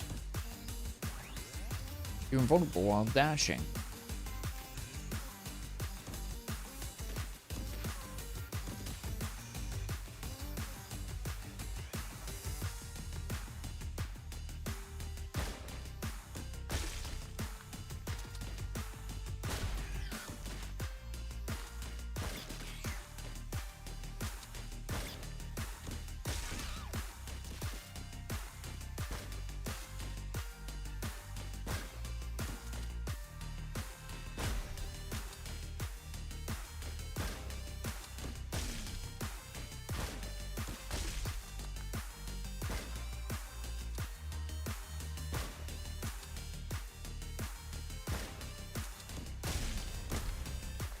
I like these little rhythm things, man. I will say so far, I mean, this is just the first few seconds into the game. This version seems a little less intense than like Metal Hellsinger, which I loved Metal Hellsinger.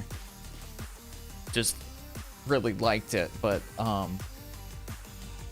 it seems like this one's a little more forgiving. I mean, this is just the tutorial, but that's my perception.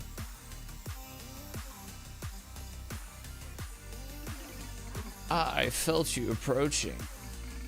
Now teleport to the other side and continue onwards.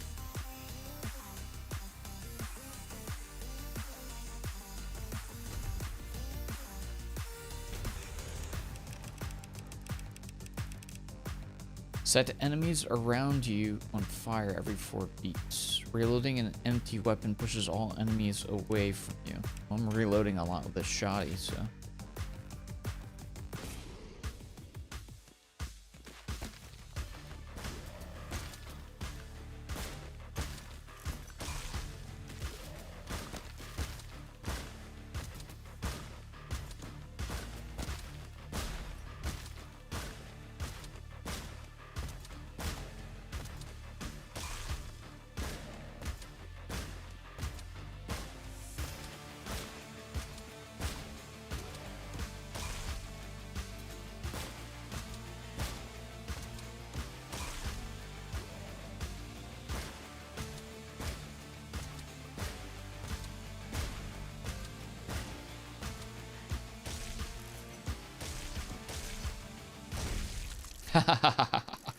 Die.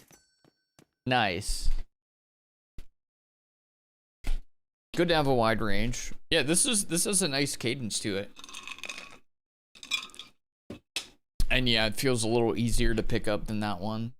I think also I read that I don't know if you can put in your own music, but I think if you like beat the game or something, you get like additional music options unlocked.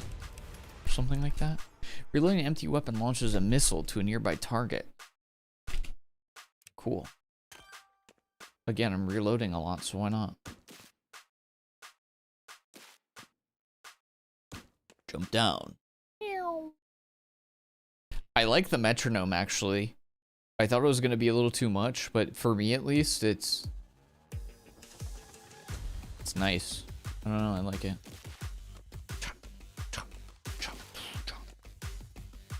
You can now shoot and reload to any rhythm by using yellow freestyle charges. Interesting.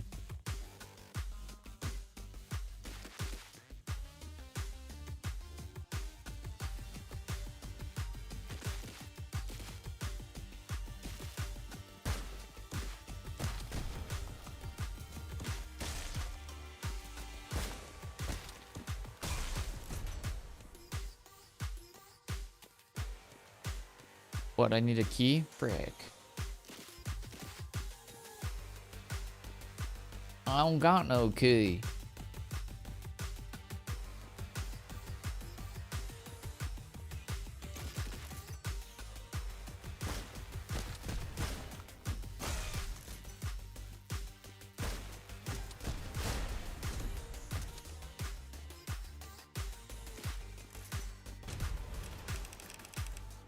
Low spread shotgun drone that follows you and shoots enemies.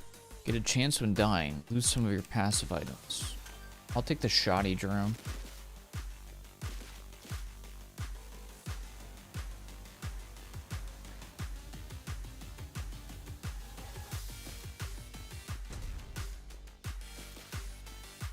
What do you want me to do? I see. Plus 10% chance to shoot once from each of your holstered weapons. Okay. I'm gonna be sad when my shotgun bullets run out. I tell you what.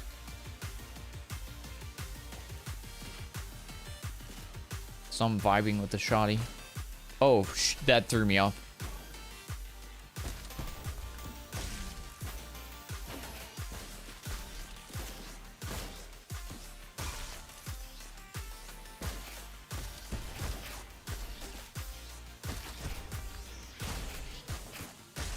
Dude, my drone is throwing me off.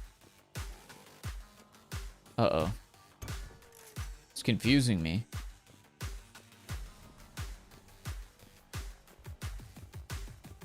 Throwing off my vibes, dude. Just let me be.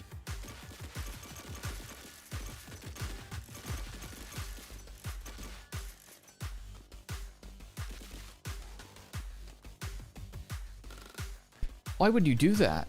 For the tickets? Ah, I was studying their rhythm. Never mind, I'll find something else. Sorry.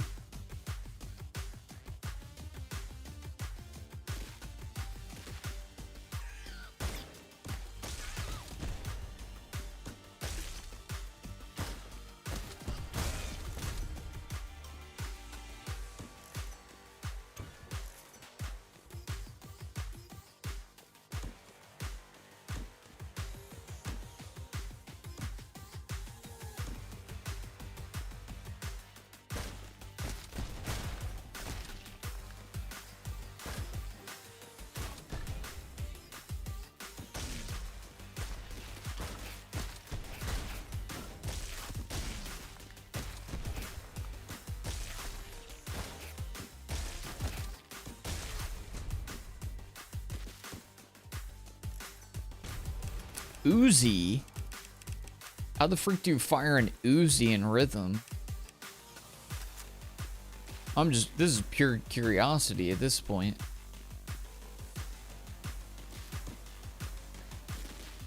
It kind of just automatically has a rhythm to it. I don't know how you get off beat with an Uzi.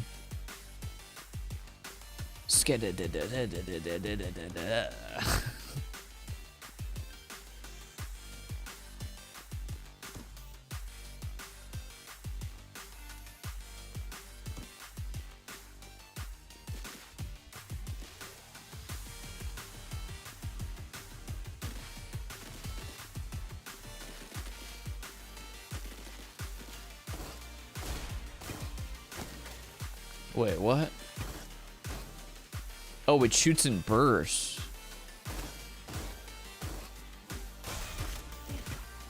Interesting.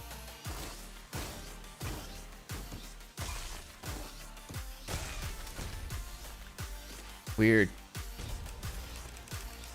10% chance to shoot once more without consuming ammo. 10% on shoot to launch a missile.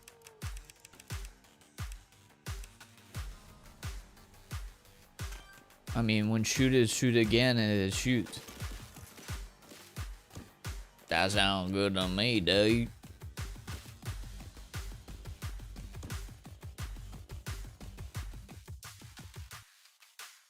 Bullets pierce.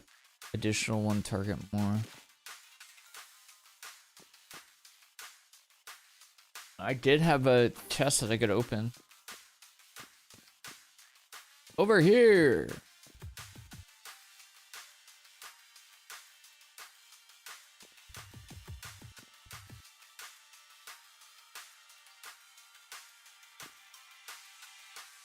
Health is always good.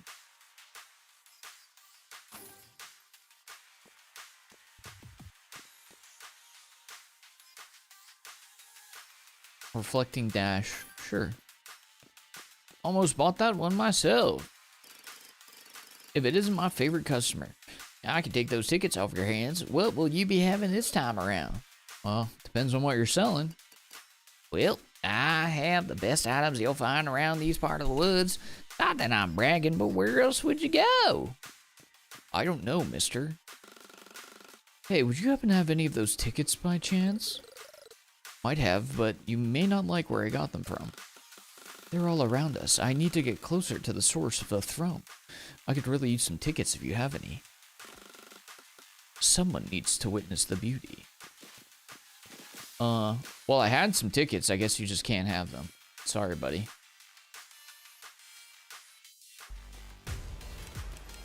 High capacity pistol or a magnum rifle?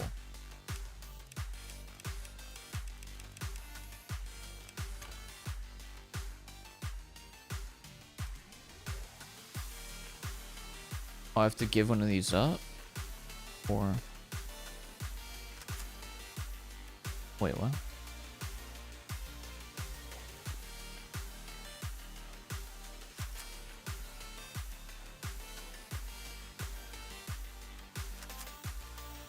I guess so. Okay.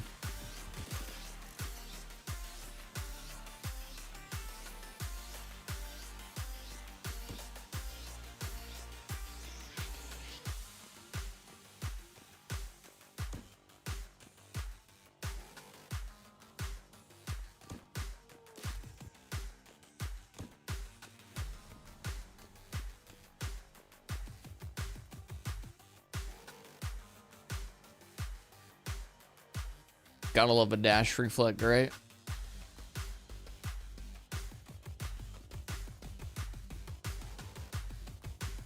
Top-down metal hellslinger. Yeah, it's got that vibe. Although, obviously, less metal.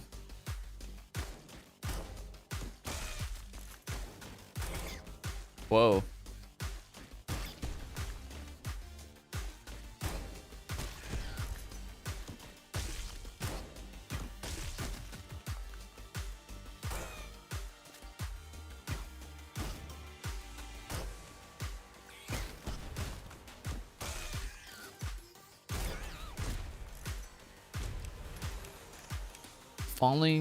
to the last half heart triggers a shield that lasts for 16 beats. Lightning strikes will chain twice as fast. I don't have any lightning damage right now.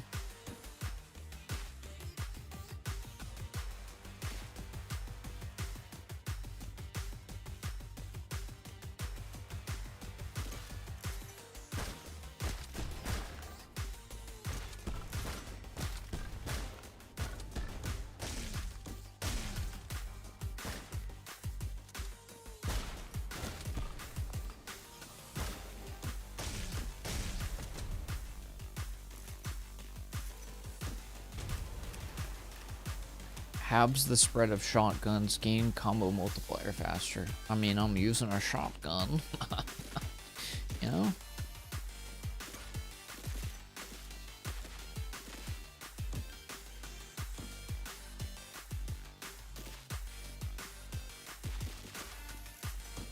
Ka-ching! So it looks like all the brown stuff is tickets, consumables, potentially.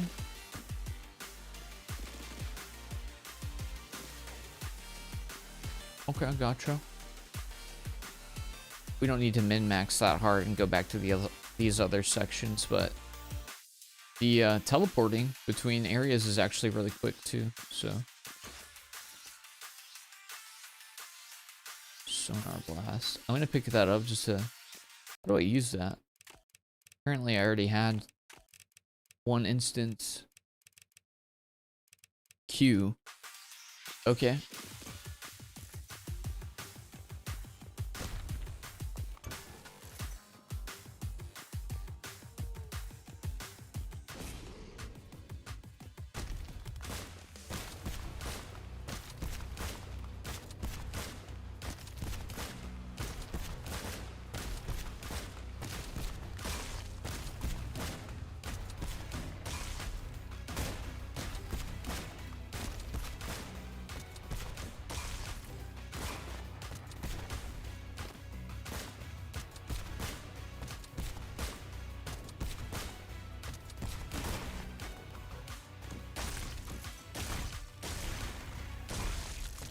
Heck yeah, dude. I mean, I'm freaking with some pump shoddy action. TBH. To be honest with you.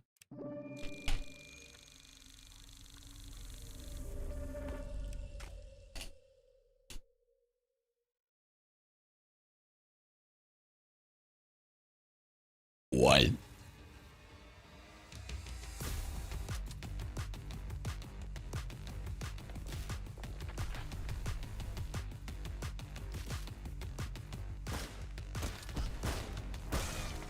Oop.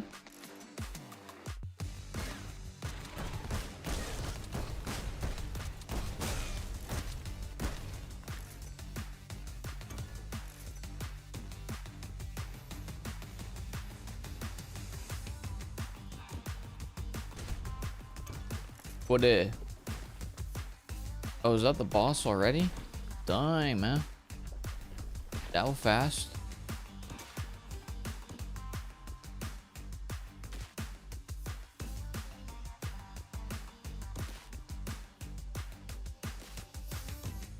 What the freak all these eyeballs for?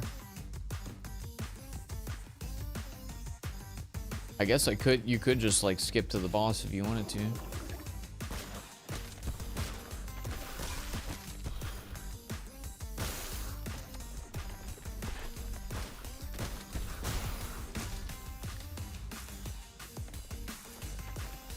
Necesito aquí, aquí.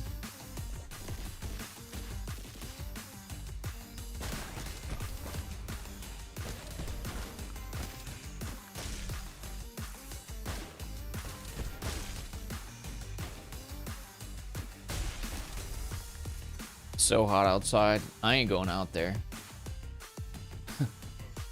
I ain't going out there, boy. I ain't touching grass.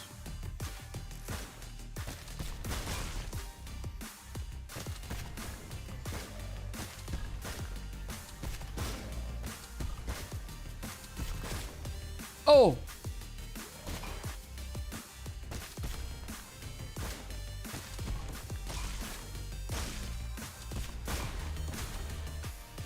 Got a key. Vamos.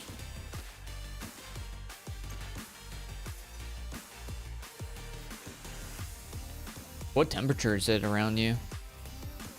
Tell me the exact temp and also tell me what you got going on in your life.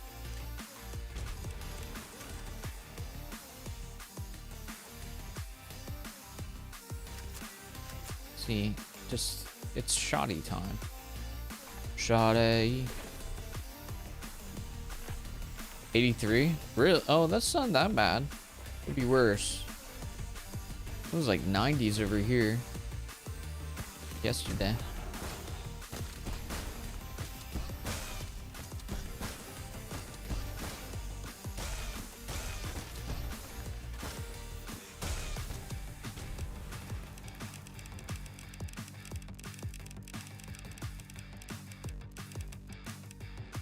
Freestyle charge on finisher.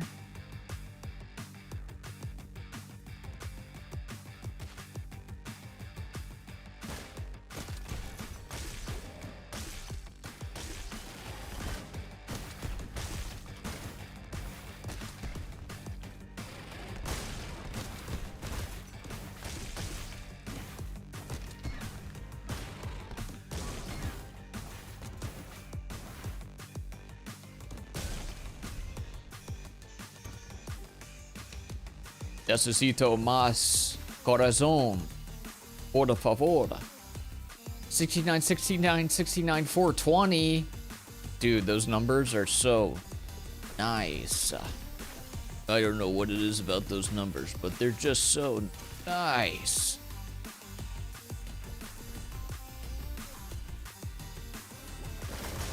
Whoa.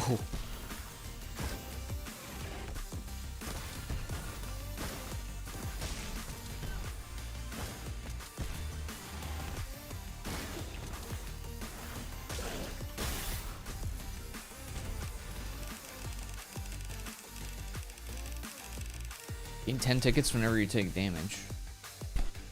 I'll take that. I don't want to get hit, but I'll take that.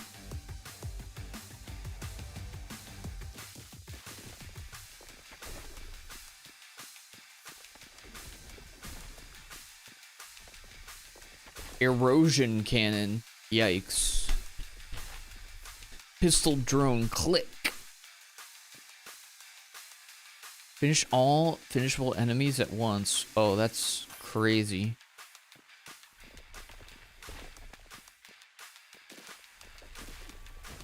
The key is tempting because there's another locked chest.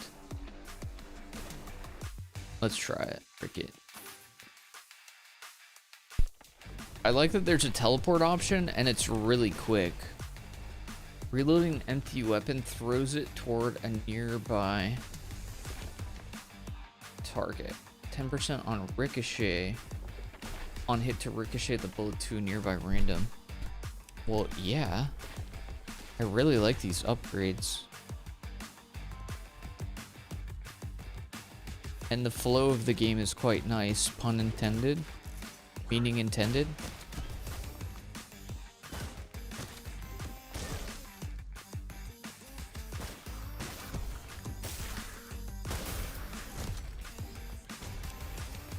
%, chance on hit to stick a bomb to the enemy. 10% chance on hit to light the target on fire. Let's do bomb.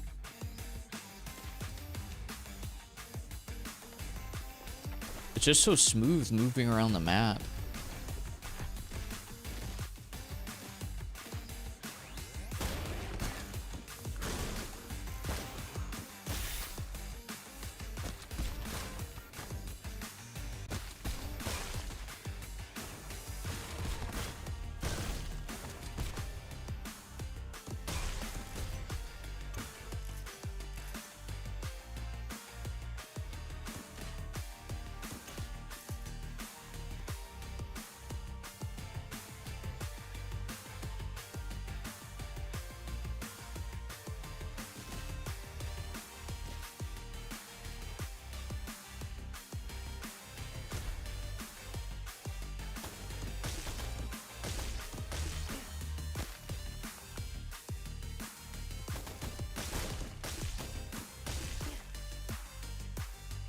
Okay, I'm done.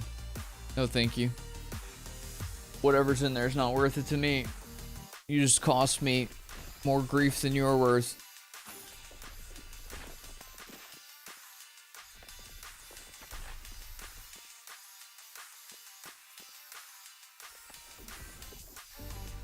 No, thank you, dude.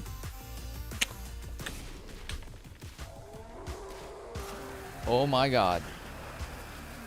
What the freak?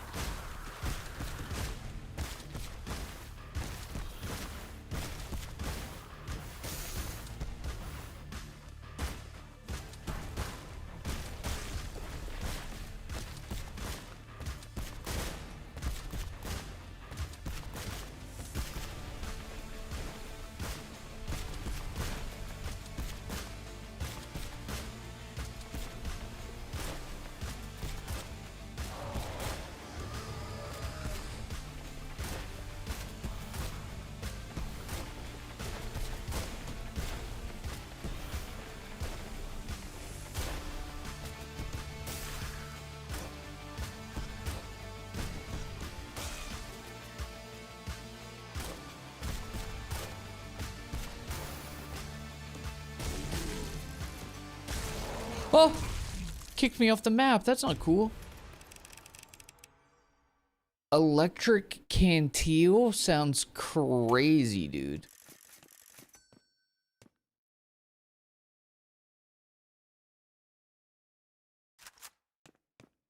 I mean, I gotta give up my shot eventually. The bullets are sadly going away. Breaks my heart, but it's true. Ugh.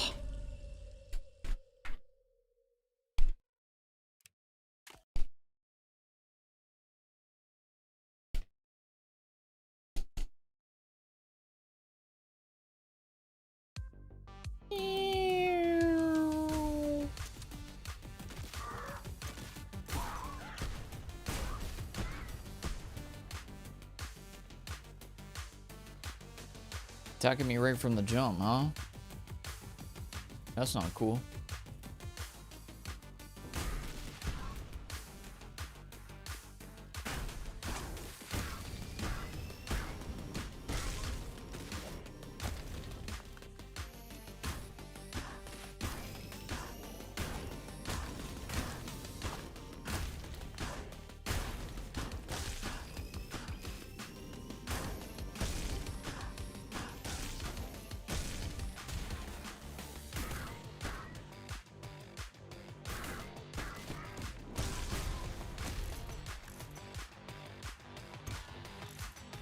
Just so satisfying, man. So satisfying. What the heck? It did though. It freaking satisfying is.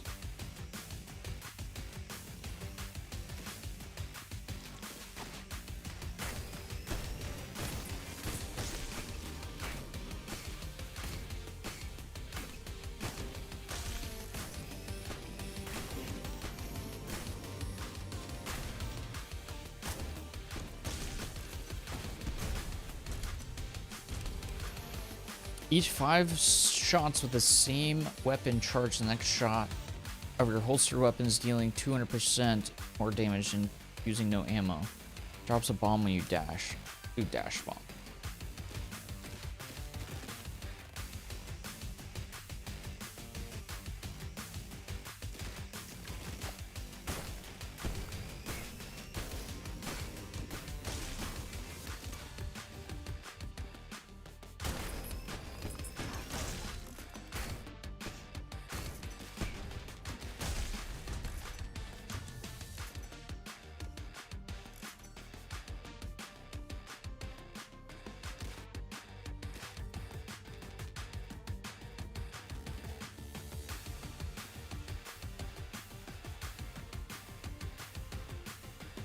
Aw, frick this, dude. I'm just gonna lose health for frickin' nothing, eh?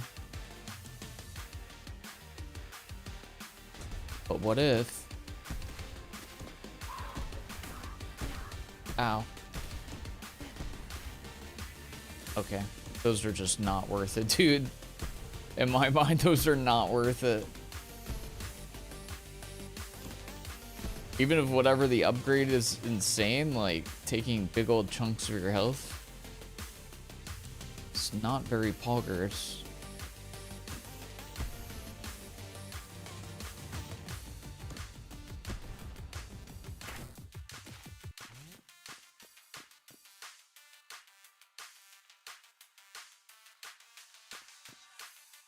Immune to explosions.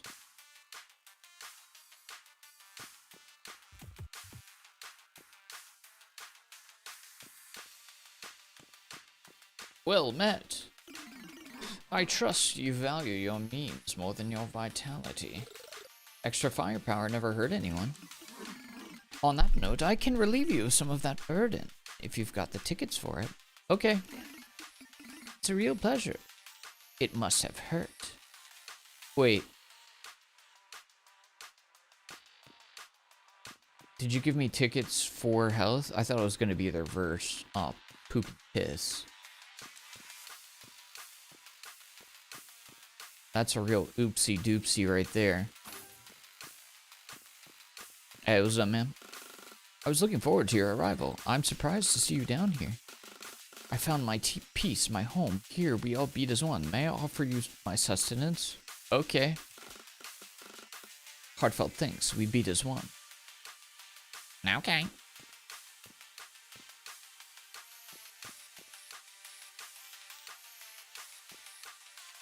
How about explosion immunity?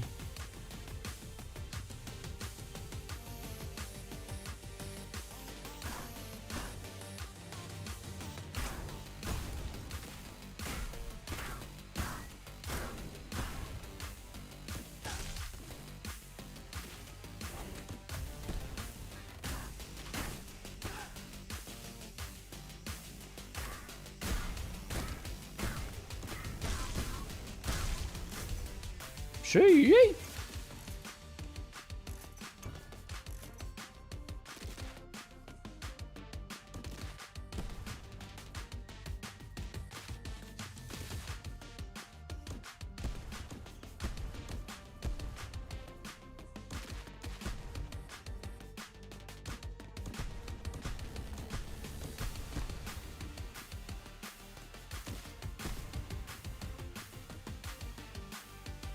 Up yonder.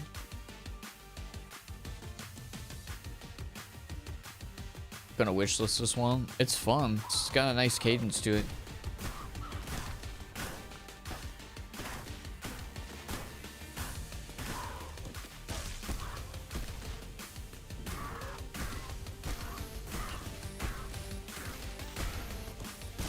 Plus the builds are pretty satisfying.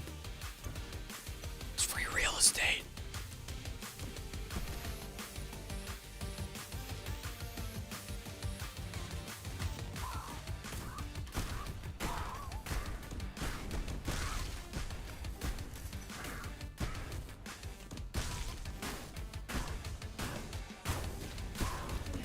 Oh.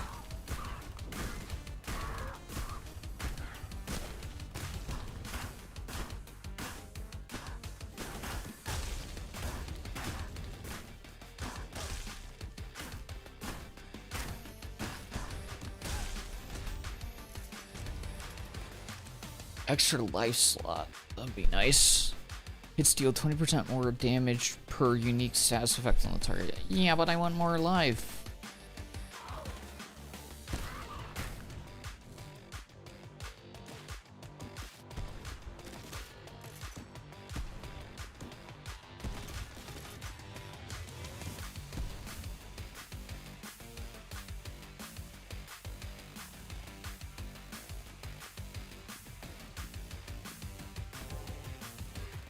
What do you mean, darkness?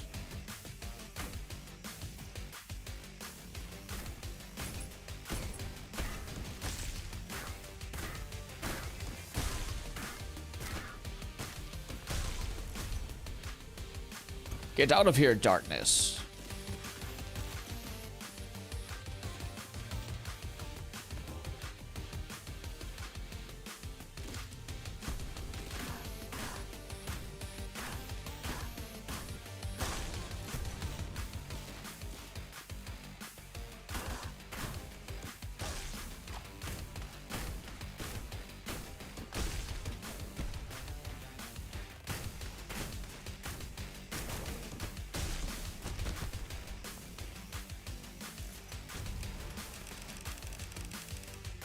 Your on hit, on shoot, and on kill effects are rolled one additional time if the initial roll wasn't successful. Interesting. Dude, the builds are freaking wacky, brother.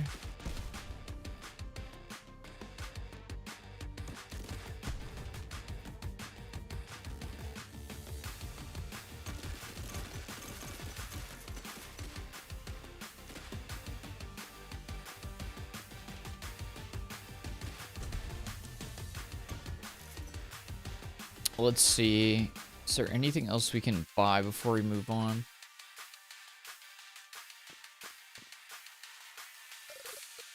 Are you still donating? I can compensate.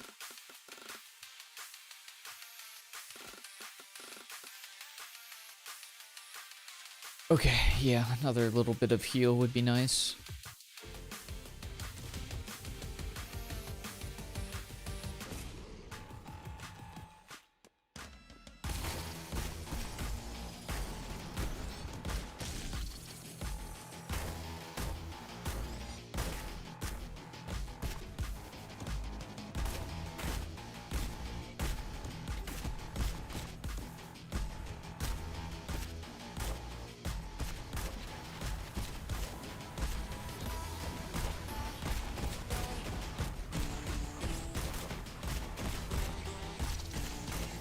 Oh god.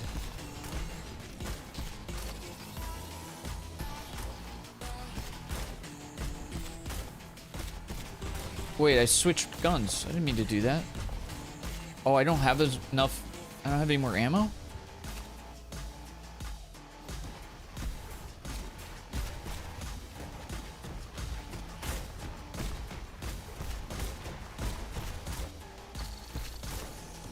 Oh god. Oh god.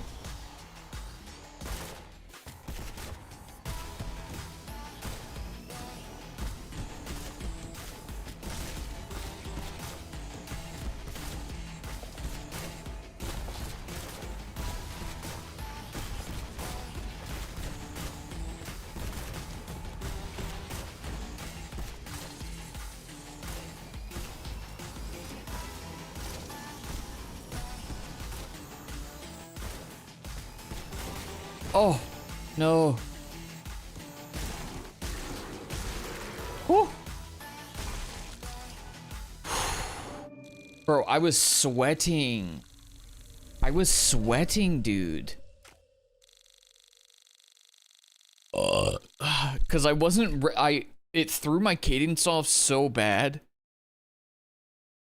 It threw my cadence off so bad because I thought I was using the semi-auto pistol, and then I realized that I ran out of ammo, so then I was like shooting at a completely different speed. And it threw me off so bad. Hey Mars, you had something to say. Okay. Trials new. Oh, so you can do custom music.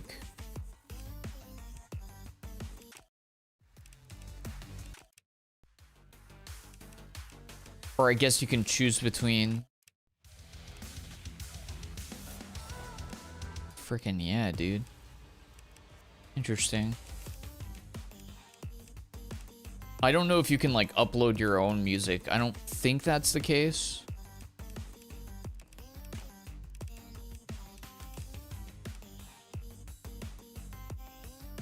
Survive and don't miss a beat. No, that's scary to me.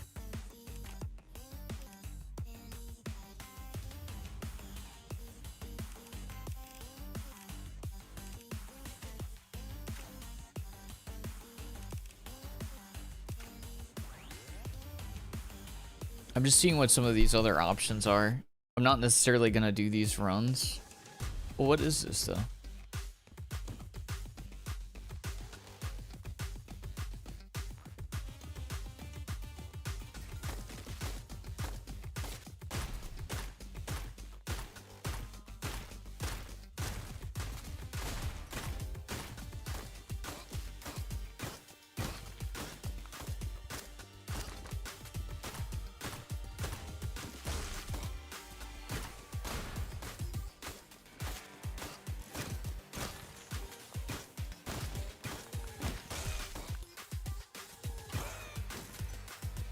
Okay, I was just kind of curious what this run was. I'm not gonna do... Maybe this is like a map that's generated specifically for people to do like a test run, I guess. Or not, sorry, not a test run, but you know, like compete for high scores.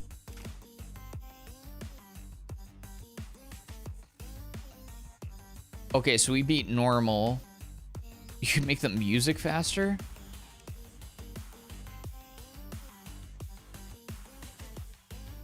We beat normal. There's hard and impossible. I don't think I'm gonna do another run though, because I feel like I have a good feel for this game. I just want to see like how much content is here. So there's 3 difficulty levels. Normal feels very fair. The builds are very fun. I like the music. I like the cadence of the game. The flow is very good.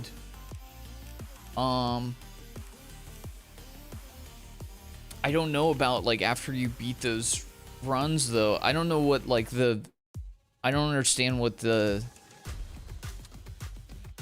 thing is with weekly runs. I don't understand what would be your motivation to play this over like the normal. So I'm not sure about that.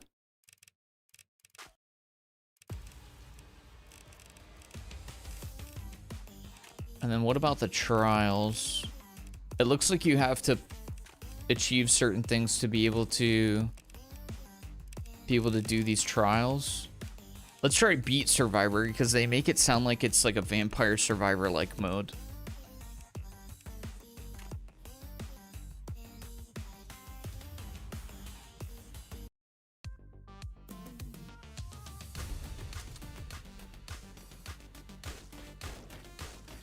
Oh, it basically is.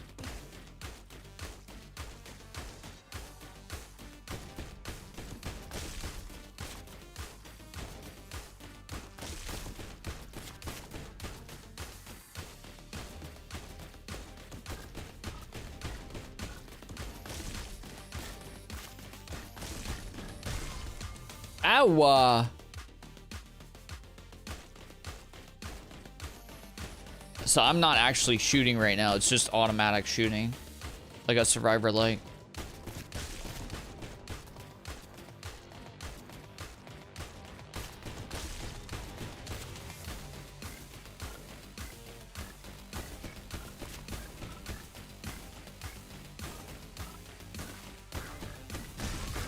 Oh, frick. Dang, dude. It feels like going for the executes is tough.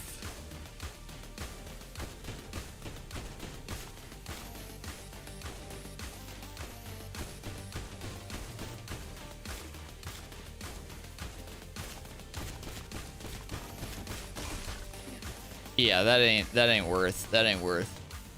It's not worth to go for the executes.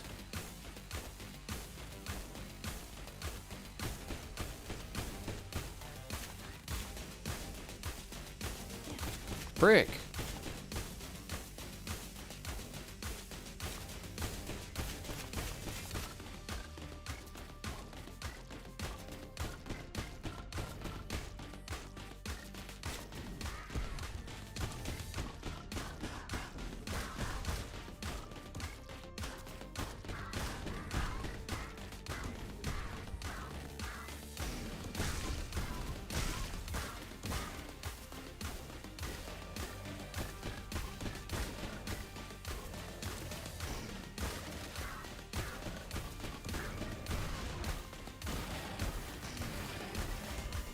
Frick, dude. I just want to see what happens if you get 3 stars.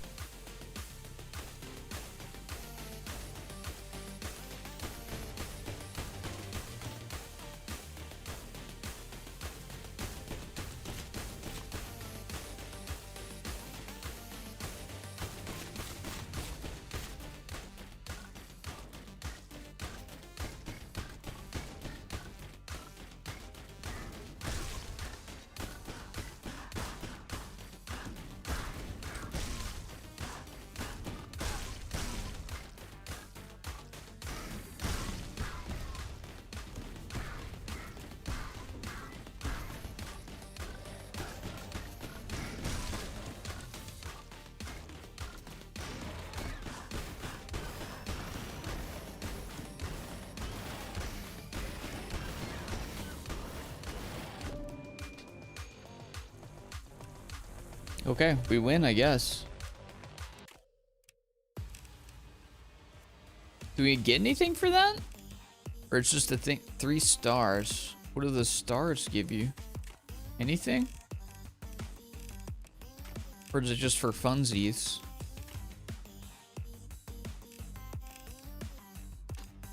Huh.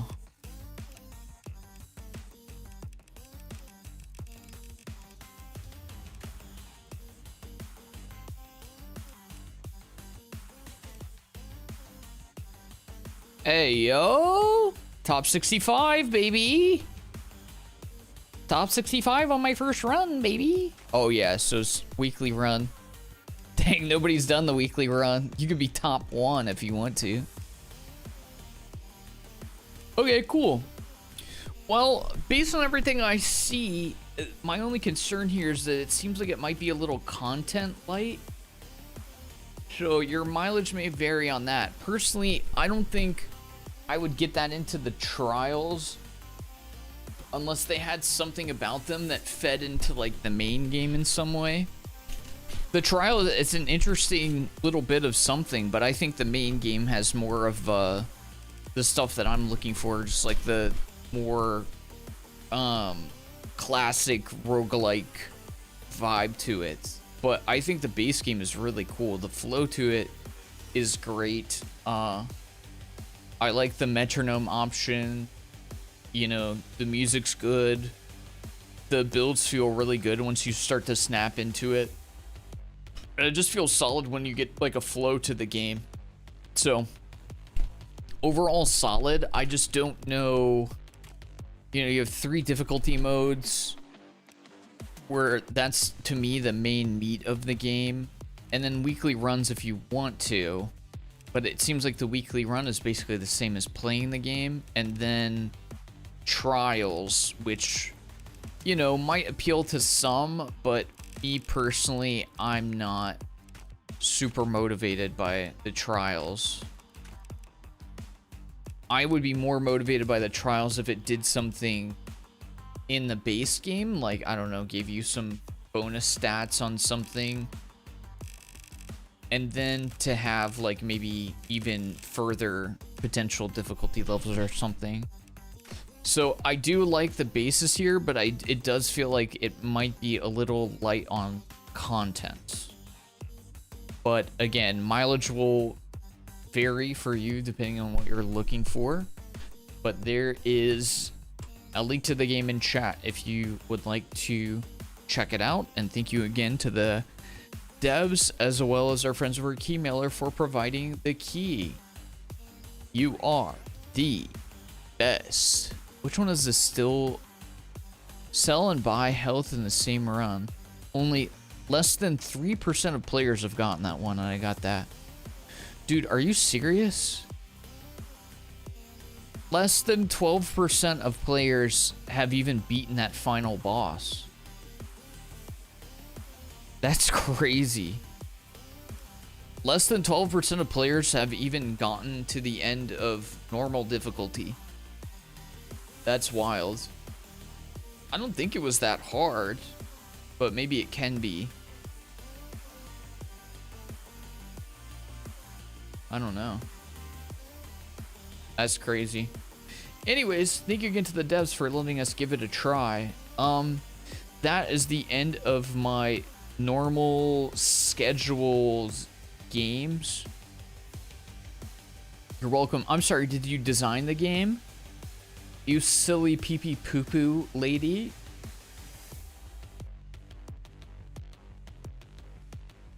I'm thinking about whether or not I want to do Una Mas or just kind of wrap it up and chill. I do have some good ones.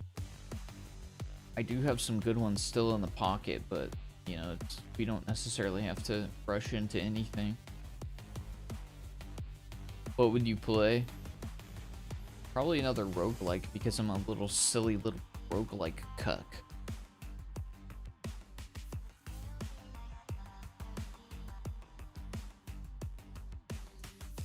Because nobody's gonna play Goblin Company with me. Guilt them, guilt them, guilt them, guilt them, guilt them. Guilt them. Just kidding. just kidding. It's been hard to like convince more than like one person at a time to play any particular game. Oh, that's right, Redbeard, you have it. I was memeing though. I'm sorry. I'm the worst. I'm the worst. I don't think I want to do Goblin Company right now. Wow. I want to play community games on Fridays. Fridays is my day. I'll go jump off a cliff. Relax. It's not friend slop. I swear it's not friend slop. Right? You always end before I get back from softball. Well, I've been ending early because we've only been doing Dead by Daylight, to which I shut my eyes and go take a little sleepy nap. Game gives me a case of the honk shoes.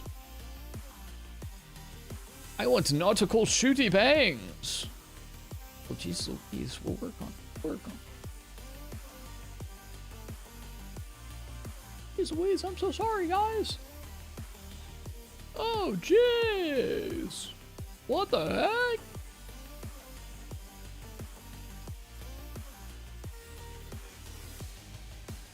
DVD, more like honk shoe. Yeah, get him. That's what I said. You tell them. Yeah, honestly, I'm feeling tired, so I think I'm gonna call it. I definitely have some more games that I'd like to fit in, but like we don't have to, you know, do it just to do it. Anywho, thanks so much for hanging out. You were the best. Thank you again to all the devs who provided keys that we could try today. You are the best. You are the best. You're the best. Thank you so much. Thank you to everybody who was hanging out both on Twitch and YouTube. You are the best. Again, if you are listening to this on YouTube, any of the links to the games that we played today will be in the description of the VOD. So feel free to check those out if you would like. Thank you. And please do